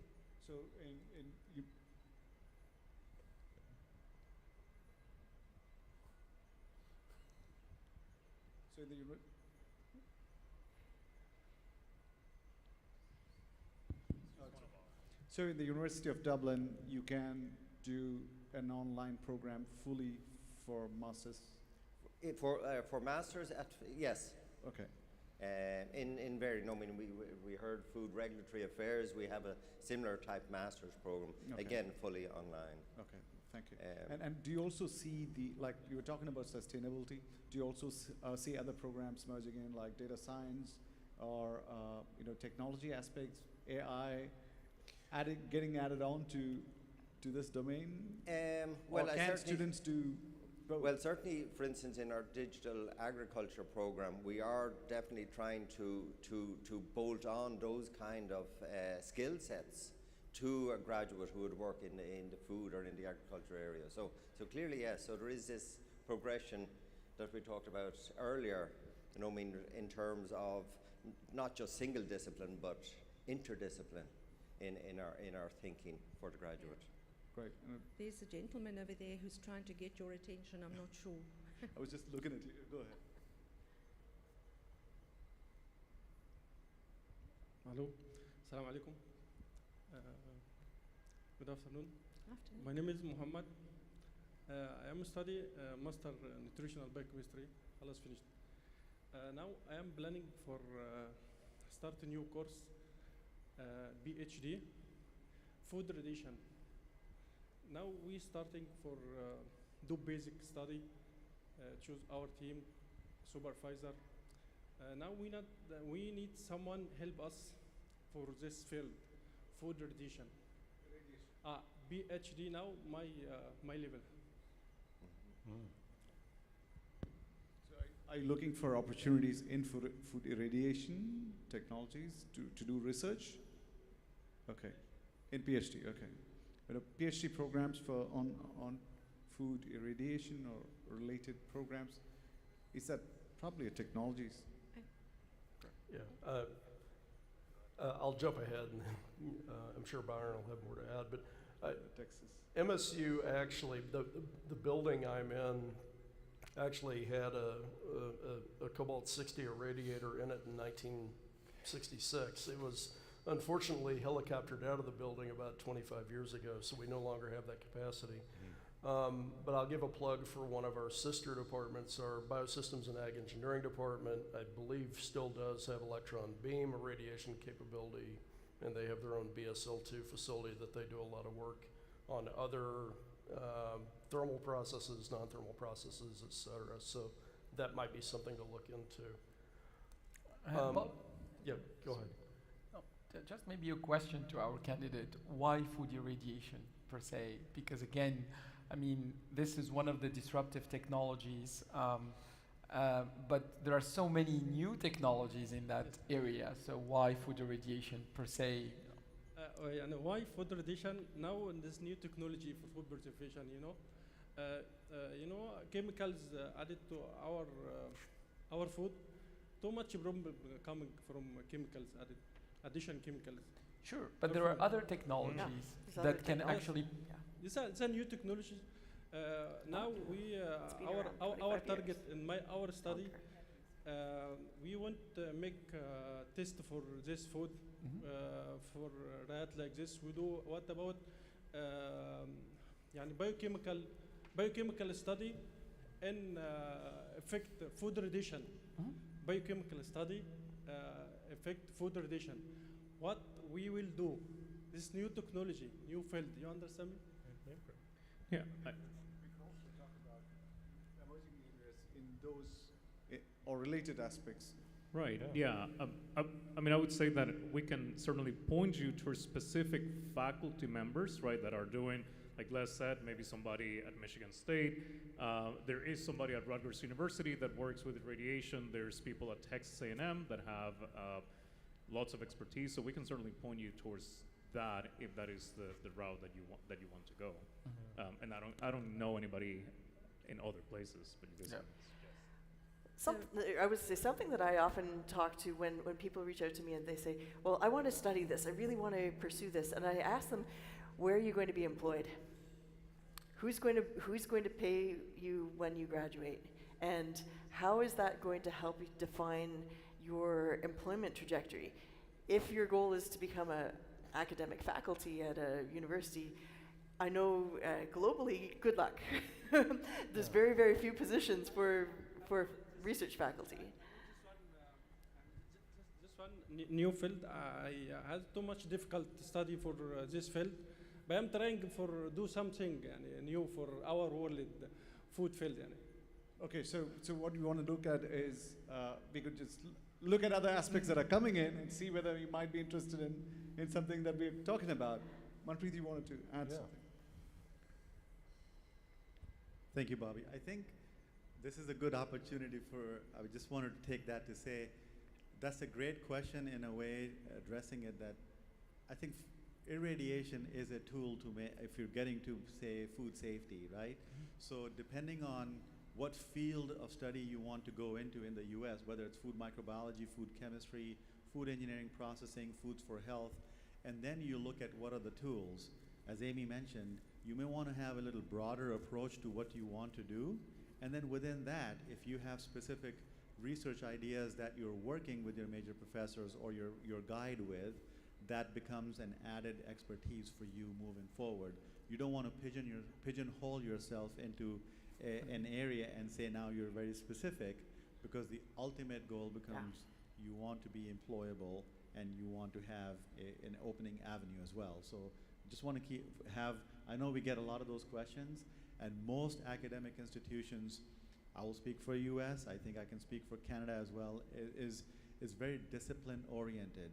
So you focus on food safety, microbiology, you focus on food chemistry, you focus on foods for health, food engineering and processing, and then within that, there are other things. Depending on who you work with, you may end up working on produce safety.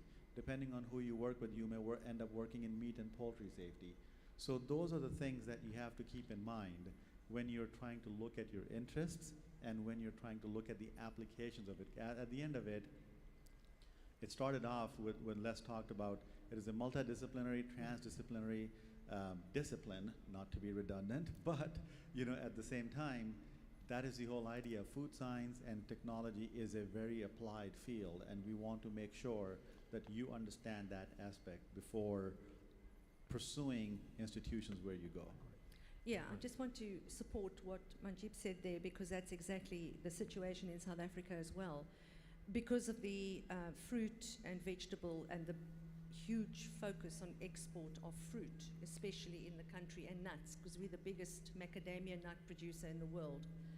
So we have these large programs around food safety, etc., and the technology around preservation of those commodities to be able to export and obviously supply the local chain. But then you've got the fishing industry on the Atlantic Ocean side. So there's a lot of focus on fish at those institutions, so you've got the regional sort of effect of commodities as well that are focused on, besides just the food safety aspect.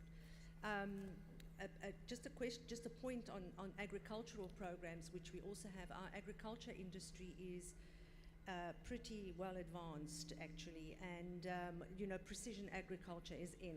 Drones, etc., are used all the time. So that's also part and parcel of the training of the students in the agricultural field as well. To that point, there's a very good podcast from Dr. Liz Costin, and she did a podcast on food safety magazines. There was a beautiful conversation on how AgTech is really evolving in South Africa and how is it helping food safety. Do you want to? I'm going to come back to you, Sarah. Just take this one. Yes, thank you. I actually want to talk about Africa, not only South Africa. I think South Africa is a leading country in the continent in terms of export. So it's a nice model system to look at because they're very compliant and they evolved over, 200, 300 years. So they have systems in place. They have funding behind them. They've got the government and research. The challenge in Africa is to get everyone on board to grow the African continent, and that has to be done through building capacity, teaching, training, education, awareness, and we have to feed the whole pipeline. And that's very important, that we need to get young people interested in studying science, first and foremost. Then they have to get into the science degrees, agriculture or food science. And then they must be awakened to realize there's a whole career pathway. They can become auditors. The academic pathway is only but one route. And I believe all of us should engage, and particularly a challenge to the retired community out there to get involved and adopt a next generation of young students and help them and train them and share their experience and knowledge. How to audit, how to understand food safety systems and operations. There's so much we can share. We have to engage. It's our responsibility. And that's part of teaching, training, and education. And that's why I just want to make the point, follow on what Lisa is saying, is that we do attract a lot of students from Africa that come, the rest of Africa, because we're also part of of Africa. But, 55 countries, let's just be real here. And people think Africa is one country. It isn't. It's 55 quite different countries. And we attract a lot of students from the rest of Africa because it's more affordable to come and spend South African rands than it is to spend dollars or to pay in dollars. If you think a dollar is worth about 18 South African rands, and our programs are a lot cheaper if you look at if you measure them in dollars and things like that. So it's very attractive for African students to come to South Africa, and there's also a lot of work that is done amongst the African universities. There's a lot of collaboration amongst them. So there's another way of attracting students, as well as collaborating with international universities. So there's exchange programs as well. So all in all, we do try. One last point I want to make, because I'm hogging the microphone, is food safety culture. Food safety culture has almost become a bit of a cliche, and I'm worried about that. But what I'd like to say is soft skills, and again, the term soft, I hate that term. I wish I could find another term. Emotional intelligence? But those skills, for me, are critical. We focus too much on the technical, and yes, it's important. Of course, we need to know the bug, where it grows, how to kill it, and all of those wonderful things. But coming out of a university in the 70s, that was not part of my culture. I'm Italian as a background. I grew up in an Italian family in Johannesburg. I went to Pretoria in the 70s. Now, I can't even imagine that you can think what Pretoria was like in the 70s. It was like going behind the Iron Curtain. It was that bad. It was totally Afrikaans, totally conservative, not anything close to what I was used to. I went there, had a great training, by all means, yes, but it was all about you as a robot, almost. Let's just pump you full of science, and we're not interested in any cultural sensitivities. How do you feel being amongst a different language? How do you feel being away from home? There was none of that sort of, let's incorporate you, let's make you feel part of this community. And then also, how do we interact with one another once we leave the university and we go to a working environment? Conflict resolution, working with different cultures, different languages. We've got 11 different official languages in South Africa, official, and then plus others that are not official. And we're all different. So how do I speak to a Zulu man who is very proud and looks down very often on a woman? But a white man, and I'm sorry I'm using color here, wouldn't necessarily do that. So how do we understand each other's cultures, and how do we become more sensitive to those cultures? Because we all work together. We have to make it happen. And how do we create those win-win situations? And that's where I'm coming in with these so-called soft skills. But I think we're missing these big time in our undergraduate programs. Yeah. And I think it's essential because it's part of who we are. We are human beings. If I could just comment on that, and the North American contingent might know better than me, but certainly the term that I thought was fantastic with the IFT educational certification framework was success skills. We talk about transferable skills. I think that's still valuable because it's that idea of process that takes us wherever we want to go. But I agree wholeheartedly that soft skills, and I think as Bobby recalls, part of my teaching has been my discipline work, But a lot of what I've done and continue to do now, again, even in the education space, is around oral communication, writing, teamwork skills, explicitly. And so I think, you know, we're recognising, certainly in a faculty of engineering, and through accreditation with Engineers Australia, that these have become front and centre rather than pushed to the back. So, you know, I think it's a good point to make. I'm going to come to the dollar question soon. Yeah. Sarah, to take something and come back to you. Go ahead. I think Dublin are taking over this conference, are we?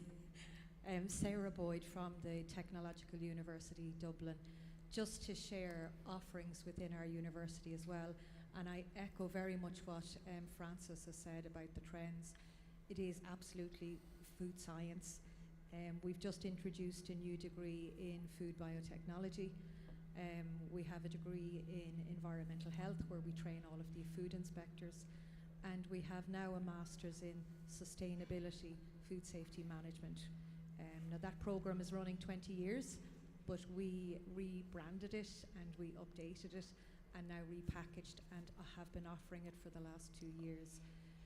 One thing that we pride ourselves on in TU Dublin is internships. Every single one of our undergraduate programs has a requirement for an internship. And in environmental health and food safety, we have an internship of 7 months. So it's 7 months of working with the profession, developing those auditing, those investigation, problem solving, risk management, conflict resolution, you know, those conflict barriers as well. So it's something that TU Dublin really prides ourselves on as well. Certainly at the moment, it's all about sustainability and valorization. That's where it's going. Thank you. Byron. Yeah, I kind of want to bring it back down to tangible, I guess, advice for students, right? So I'm Byron Chavez from the University of Nebraska-Lincoln in the U.S. And so I can speak a little bit about our graduate programs, right? And typically, monitor, you know, something that it's hard, especially for international students, to understand sometimes is the different types of programs that we have, right? So you can look into a thesis-based master program, you can look into a non-thesis based, right? You can look into PhD programs, but each one of those comes with restrictions. For example, we can have self-funded non-thesis master students, but we can't do self-funded thesis-based master students, right? I think that the other thing, you know, in the US, we're very fortunate that students graduate with masters and PhDs in food science and they can get a really good job, right? Because industry still absorbs a lot of people with advanced degrees. And so that is really, really fortunate. Now, on the opposite side of that is that, you know, we're talking about internships, and all of these things are highly dependent on your PI, right? So whoever you go and work with, for example, my graduate students have interned at major companies during their graduate programs, but then it is really up to me to work with them on their program of study and their research to figure that out, right? But those opportunities exist. Now, one thing that is difficult in the US is that you graduate and you can go into a company, but there's no certainty that they are going to sponsor your visa, right? And so you can go and work for a year, maybe up to 3 years to a company, and then after that, if there's no sponsorship, then that is an issue, right? But we certainly have the capacity to send people to industry. There's, of course, things that are outside of the hands of a university. But I do think that, you know, we're going into this direction of professional or non-thesis master's programs. We do accept students in those programs. The standards are basically the same, right? And a lot of people don't understand that just because you're paying for this program doesn't mean that that you're going to get accepted, right? That there are minimum standards. But I do think that, you know, talking about international students, and I was one of those that came as an international student to the US and never left, but we have issues with recruiting domestic students, which you mentioned. We have issues with recruiting domestic students. It's very, very difficult, at least in Nebraska. I don't know how it is at Michigan State, but I think it's a trend. And so we're looking for, you know, the US is this place where people from all over the world really goes to do grad studies. And I have people from 8 different nationalities in my lab from all over the world, right? So when we think about success skills or soft skills, that multiculturalism of the labs and teams in the US, I think that it's really, really valuable. And having that understanding that when you go to do science to another country, that you're going to find people from many different places, and that is going to be part of your cultural adjustment, right? And that it's something that either the university or your individual PI is going to be pushing for. Right? There are PIs, of course, that don't believe in multicultural teams, but the reality of the food industry is that it's extremely multicultural, and it really starts in the lab. Thank you, Brian. Let's. Yeah, I'll pick up on a few things. Just to plug a couple of additional programs I didn't earlier. MSU is unique in 2 other respects I'll mention. We have the first and probably still largest school of packaging. When I'm out internationally or across the US, I meet a lot more packaging grads from MSU than I do food science grads. But they typically have about 600 undergraduates in that program, tremendous program. The other thing is, I won't say a happy accident, but a really strong program that we have as a consequence of a food safety issue in the 1960s is we have a very strong pharmacology, toxicology program, and you can do a dual degree in 13 different majors with integrative toxicology. So many of my students, both in food science and in human nutrition, have done integrated tox dual degrees, basically dating back to the fact that somebody screwed up in the 1960s formulating dairy rations and put flame retardant instead of a protein source. They thought they were adding soybean meal, added flame retardant to dairy cattle ration, and pretty much every citizen in the state of Michigan who grew up there in the 60s has polybrominated biphenyl in their blood. It deposits in adipose tissue, and it's basically there forever. So as a consequence, we got nice shiny new buildings, a really strong faculty in pharmacology and toxicology, and a legacy of a really good program. I guess a couple other things I just want to touch on. For the students who are online or in the room, be nimble. Grad school makes you dive deep in the weeds in a very specific topic. So when I was a student, I was one of the world's leading experts on how to ferment cell wall carbohydrates in the rumen of a cow. All right, I still use that a little bit, but mostly in humans now. But my faculty position had almost nothing to do with that training. All right, so give yourself a broad base and be adaptable. It's really important. And going back to the success skills, we proselytize this a lot, but the pandemic crushed our students on this. I mean, most of the students in our program now were locked down for 18 months in high school or the very beginning of their college. They struggle to write. They don't struggle to try and jump in and use AI tools to do their writing for them, which is a new challenge. So, I mean, really making sure that you're building those skills, being able to communicate is really important. Yeah. Actually, I want to pick up on one word you actually used there, which was, the students to be nimble. And I suppose we're fortunate in Europe that we have this Erasmus program. And increasingly what we are seeing through the Erasmus originally was more or less at undergraduate level, but now we are seeing increasingly graduate programs sponsored by or funded through the Erasmus programs. And certainly it's my own personal experience of students who have had I'd nearly say the nerve, I'm not allowed to say the other word, to undertake these types of programs. To push themselves out. And in the Europe context, pushing themselves out needs learning another language. So, okay, they come to Ireland and it'll be in English, but if they go to France, the education most likely will be in French. And we had a very successful program between ourselves, France, and Spain. And in fact, it was 3 languages. So each of the trimesters, it was a different language.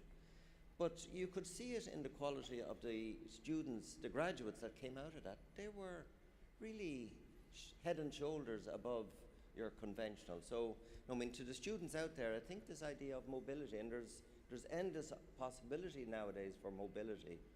I think it really adds both to you in terms of character formation, but also in terms of employability as well. Do you think like language is an important factor in the success, like learning more, getting those skills? Probably that adds on as a soft skill, right? It's yet again an example of a soft skill. I mean, I love the word nimble or agile. And if I look at my own PhD and I go to our friend who was asking about irradiation and the topic, my PhD was on the spoilage flora of goat's milk. Okay, that was the technical stuff. But if I look at what was valuable, it was the chance to actually engage in teaching, and actually quite a lot of teaching. And the fact that my PhD had me engaged not just in the lab, learning stuff and techniques there, but with government, with industry, regulatory at different levels. So the ability to speak those different languages, in a sense, to operate with those different partners was the real value. And so again, for the students, I'd sort of encourage everyone to think about what you want to get from a PhD. And it's not, you know, the title of the thesis, it's everything else that embeds in that experience. We're always, I think most of us on this stage are concerned about the fact that we're struggling to recruit people. And this is one of the key questions. We are often in our TVET programs getting graduates, many of them with master's degrees, bachelor's degrees, even PhDs in very abstract disciplines like analytical chemistry or, I don't know, molecular biology, who are now struggling to find employment. And that, I think, is one of those, the question that I keep going back to, no matter where you are in the world, what is your employment goal? The other key question is graduate school your fastest path to employment? And sometimes it's micro-credentials. Sometimes it's short TVET courses. We have courses that run 4 months, 8 months, and you can suddenly become a manufacturing operations leader in a field and quickly upskill. And so that, I think, is a really important question for students to reflect on. What is your goal? Is it to go into academia and to be that person who is pursuing creative research? Or is it to go and make yourself a good, solid life? Because the food industry needs you. We desperately need you. But the key question is, what's your most efficient way to get there? And I'm all for grad school. I went to grad school. I have a PhD myself, but inevitably, I went the TVET route. Why? Because I have a great standard of living. I've got a wonderful balance to my life. I get to do a lot of research, but I also get to ride my bicycle and go scuba diving a lot. And it's a very different quality of life. And I ask students who come and talk to me, do you want to go and get a good, solid life because the industry needs you and we need that leadership? What's your fastest way to get there? A very, very valid point. Sammy, you're quite familiar with the region. Are there any recommendations or advice to the students who go from, or who are looking at studying postgrad or undergrad or research from the region to Canada, to any other country that they're looking at? I think it's probably related to the entry-level programs that exist within the region. And in fact, there are some programs within the region that prepare the students for that purpose. We tend, again, the region is not homogeneous, and particularly when we define region as the Arab region in this particular case. So we tend to witness that the eastern side of the region, so the GCC, starting, I would say, from Egypt and all the way to the GCC, that has more tendency to look into English-speaking universities, and also, you know, the closer areas. So it could be Australia, it could be even South Africa. I mean, these are closer, geographically speaking, you know, areas, or even Europe from that context, because of the proximity, but also the linguistic and cultural proximity as well. We tend to see the North African side of the region, particularly, you know, starting from Tunisia all the way, even if we count Mauritania, where we have basically a French-speaking population. Even actually the system of education tends to be closer to the French, the Belgian system, and that's where we see more proximity, you know, to go to those particular areas. of course, notwithstanding the fact that there are also very good academic institutions in those countries as well, including in this very region. I mean, there are many campuses of either local, national universities or, in fact, of international universities that are established in the region as well. So I think actually the choice is there. It goes back really to the qualification of the goals of the student, but also the qualification of these goals on the basis of the needs of the region. What are the needs in the region? What are the areas of investment? I mean, we know that there are developments, investment in innovation, formulation of new products, creation of processing hubs, and so on. And of course, all of this will require the development of competencies and skills. And that's essentially where I think the students need to look at the future opportunities that they might have. And again, I have a bias. You know, I'm a former regulator turned academic. And I have to say that, you know, those skill sets, the integrative, you know, or skill sets of having the science and I guess the social science, when I say science, basically experimental science as well as social economic science background mixed together, enabling a regulator to be wired in that fashion. Those are skills that are not easily found. And you know, we do not find regulatory scientists that easily. And I guess these could be areas where students may think to develop, because there are needs all over the region and all over the world for you know, qualifications of this nature, not only within regulators, but also within industry. As an industry, you will always have a product, a process to approve, to review. You need to be able to do that assessment for your company, but you need also to make the case with the regulator that your company is going to be applying to. Thank you, Sammy. I think, you know, I want to close with a note that we're looking at so many programs, so many opportunities. You can migrate from one subject to another very easily to anything else. I spend 90% of my time on technology aspects and software development, agile methodology, etc. And you know, you can still enjoy what's coming your way. Part-time event organizer as well. So you can go in any direction. And just to kind of assure our students and people who are listening is it's more important to look at the program as such. What are you going to do after? And where do you see yourself? Do you have a mentor that you can look at? You know, can I look up to someone and then say, hey, here's where I want to be, and then also have a bit of foresight onto what are those new developments that are coming in? What does the market need? What are the trends? And ability to see like 5 or 10. And it may not be the case that students have access to this information, so they may have to take guidance from people who are aware. And it's just not about being in a country or in a prestigious university. It's about what you learn and what you get out of it. And in a classroom of 100 people, everybody takes a different route. And also emphasize that soft skills are really in demand. And one of the things that I've realized in this conference is that people are very reluctant to come and ask questions. No mics were taken this year in any of the halls, unless it's a very close discussion. And that's something that's worrying. But does social media or the digital media play a big influence in this? I'm not sure, but there's generally a lack of skills in at least coming up and doing things.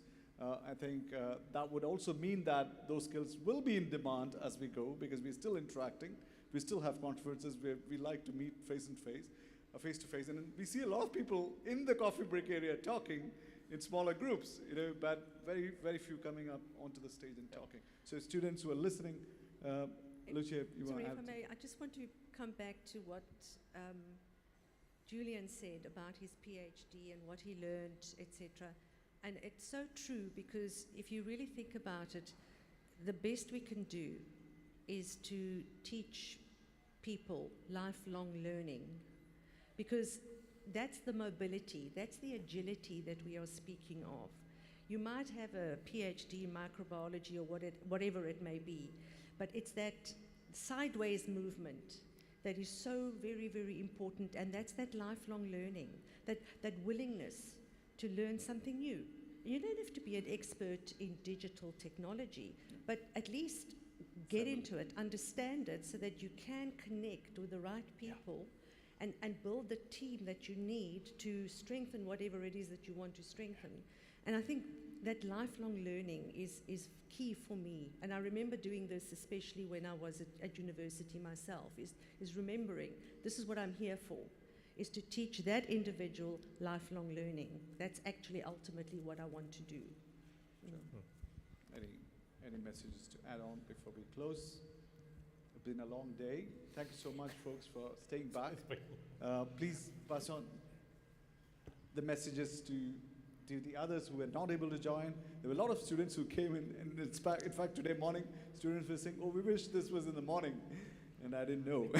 So we had to experience it to know that we need to find a better time. But then mornings, everyone is busy with science and technology and whatnot. So we have to reformulate and find a way to organize the event better so that we can reach the target audience. Or ideas are more than welcome to see how better we can reach students. Julian. Another workshop. Thank you so much. And we're going to go into the dinner now. It's been breakfast to dinner all through. Reminds me of the IFP meetings. Thank you so much, panelists, for joining us. Thank you. And all the best, students who are listening. Lots of fun. And thank you to Bobby for having the foresight to organise this in the first place. Well done, Bobby. It's a great idea. Thank you. As we say, Ponya. Good on you. Good on you. Good on you. Excellent. We've done.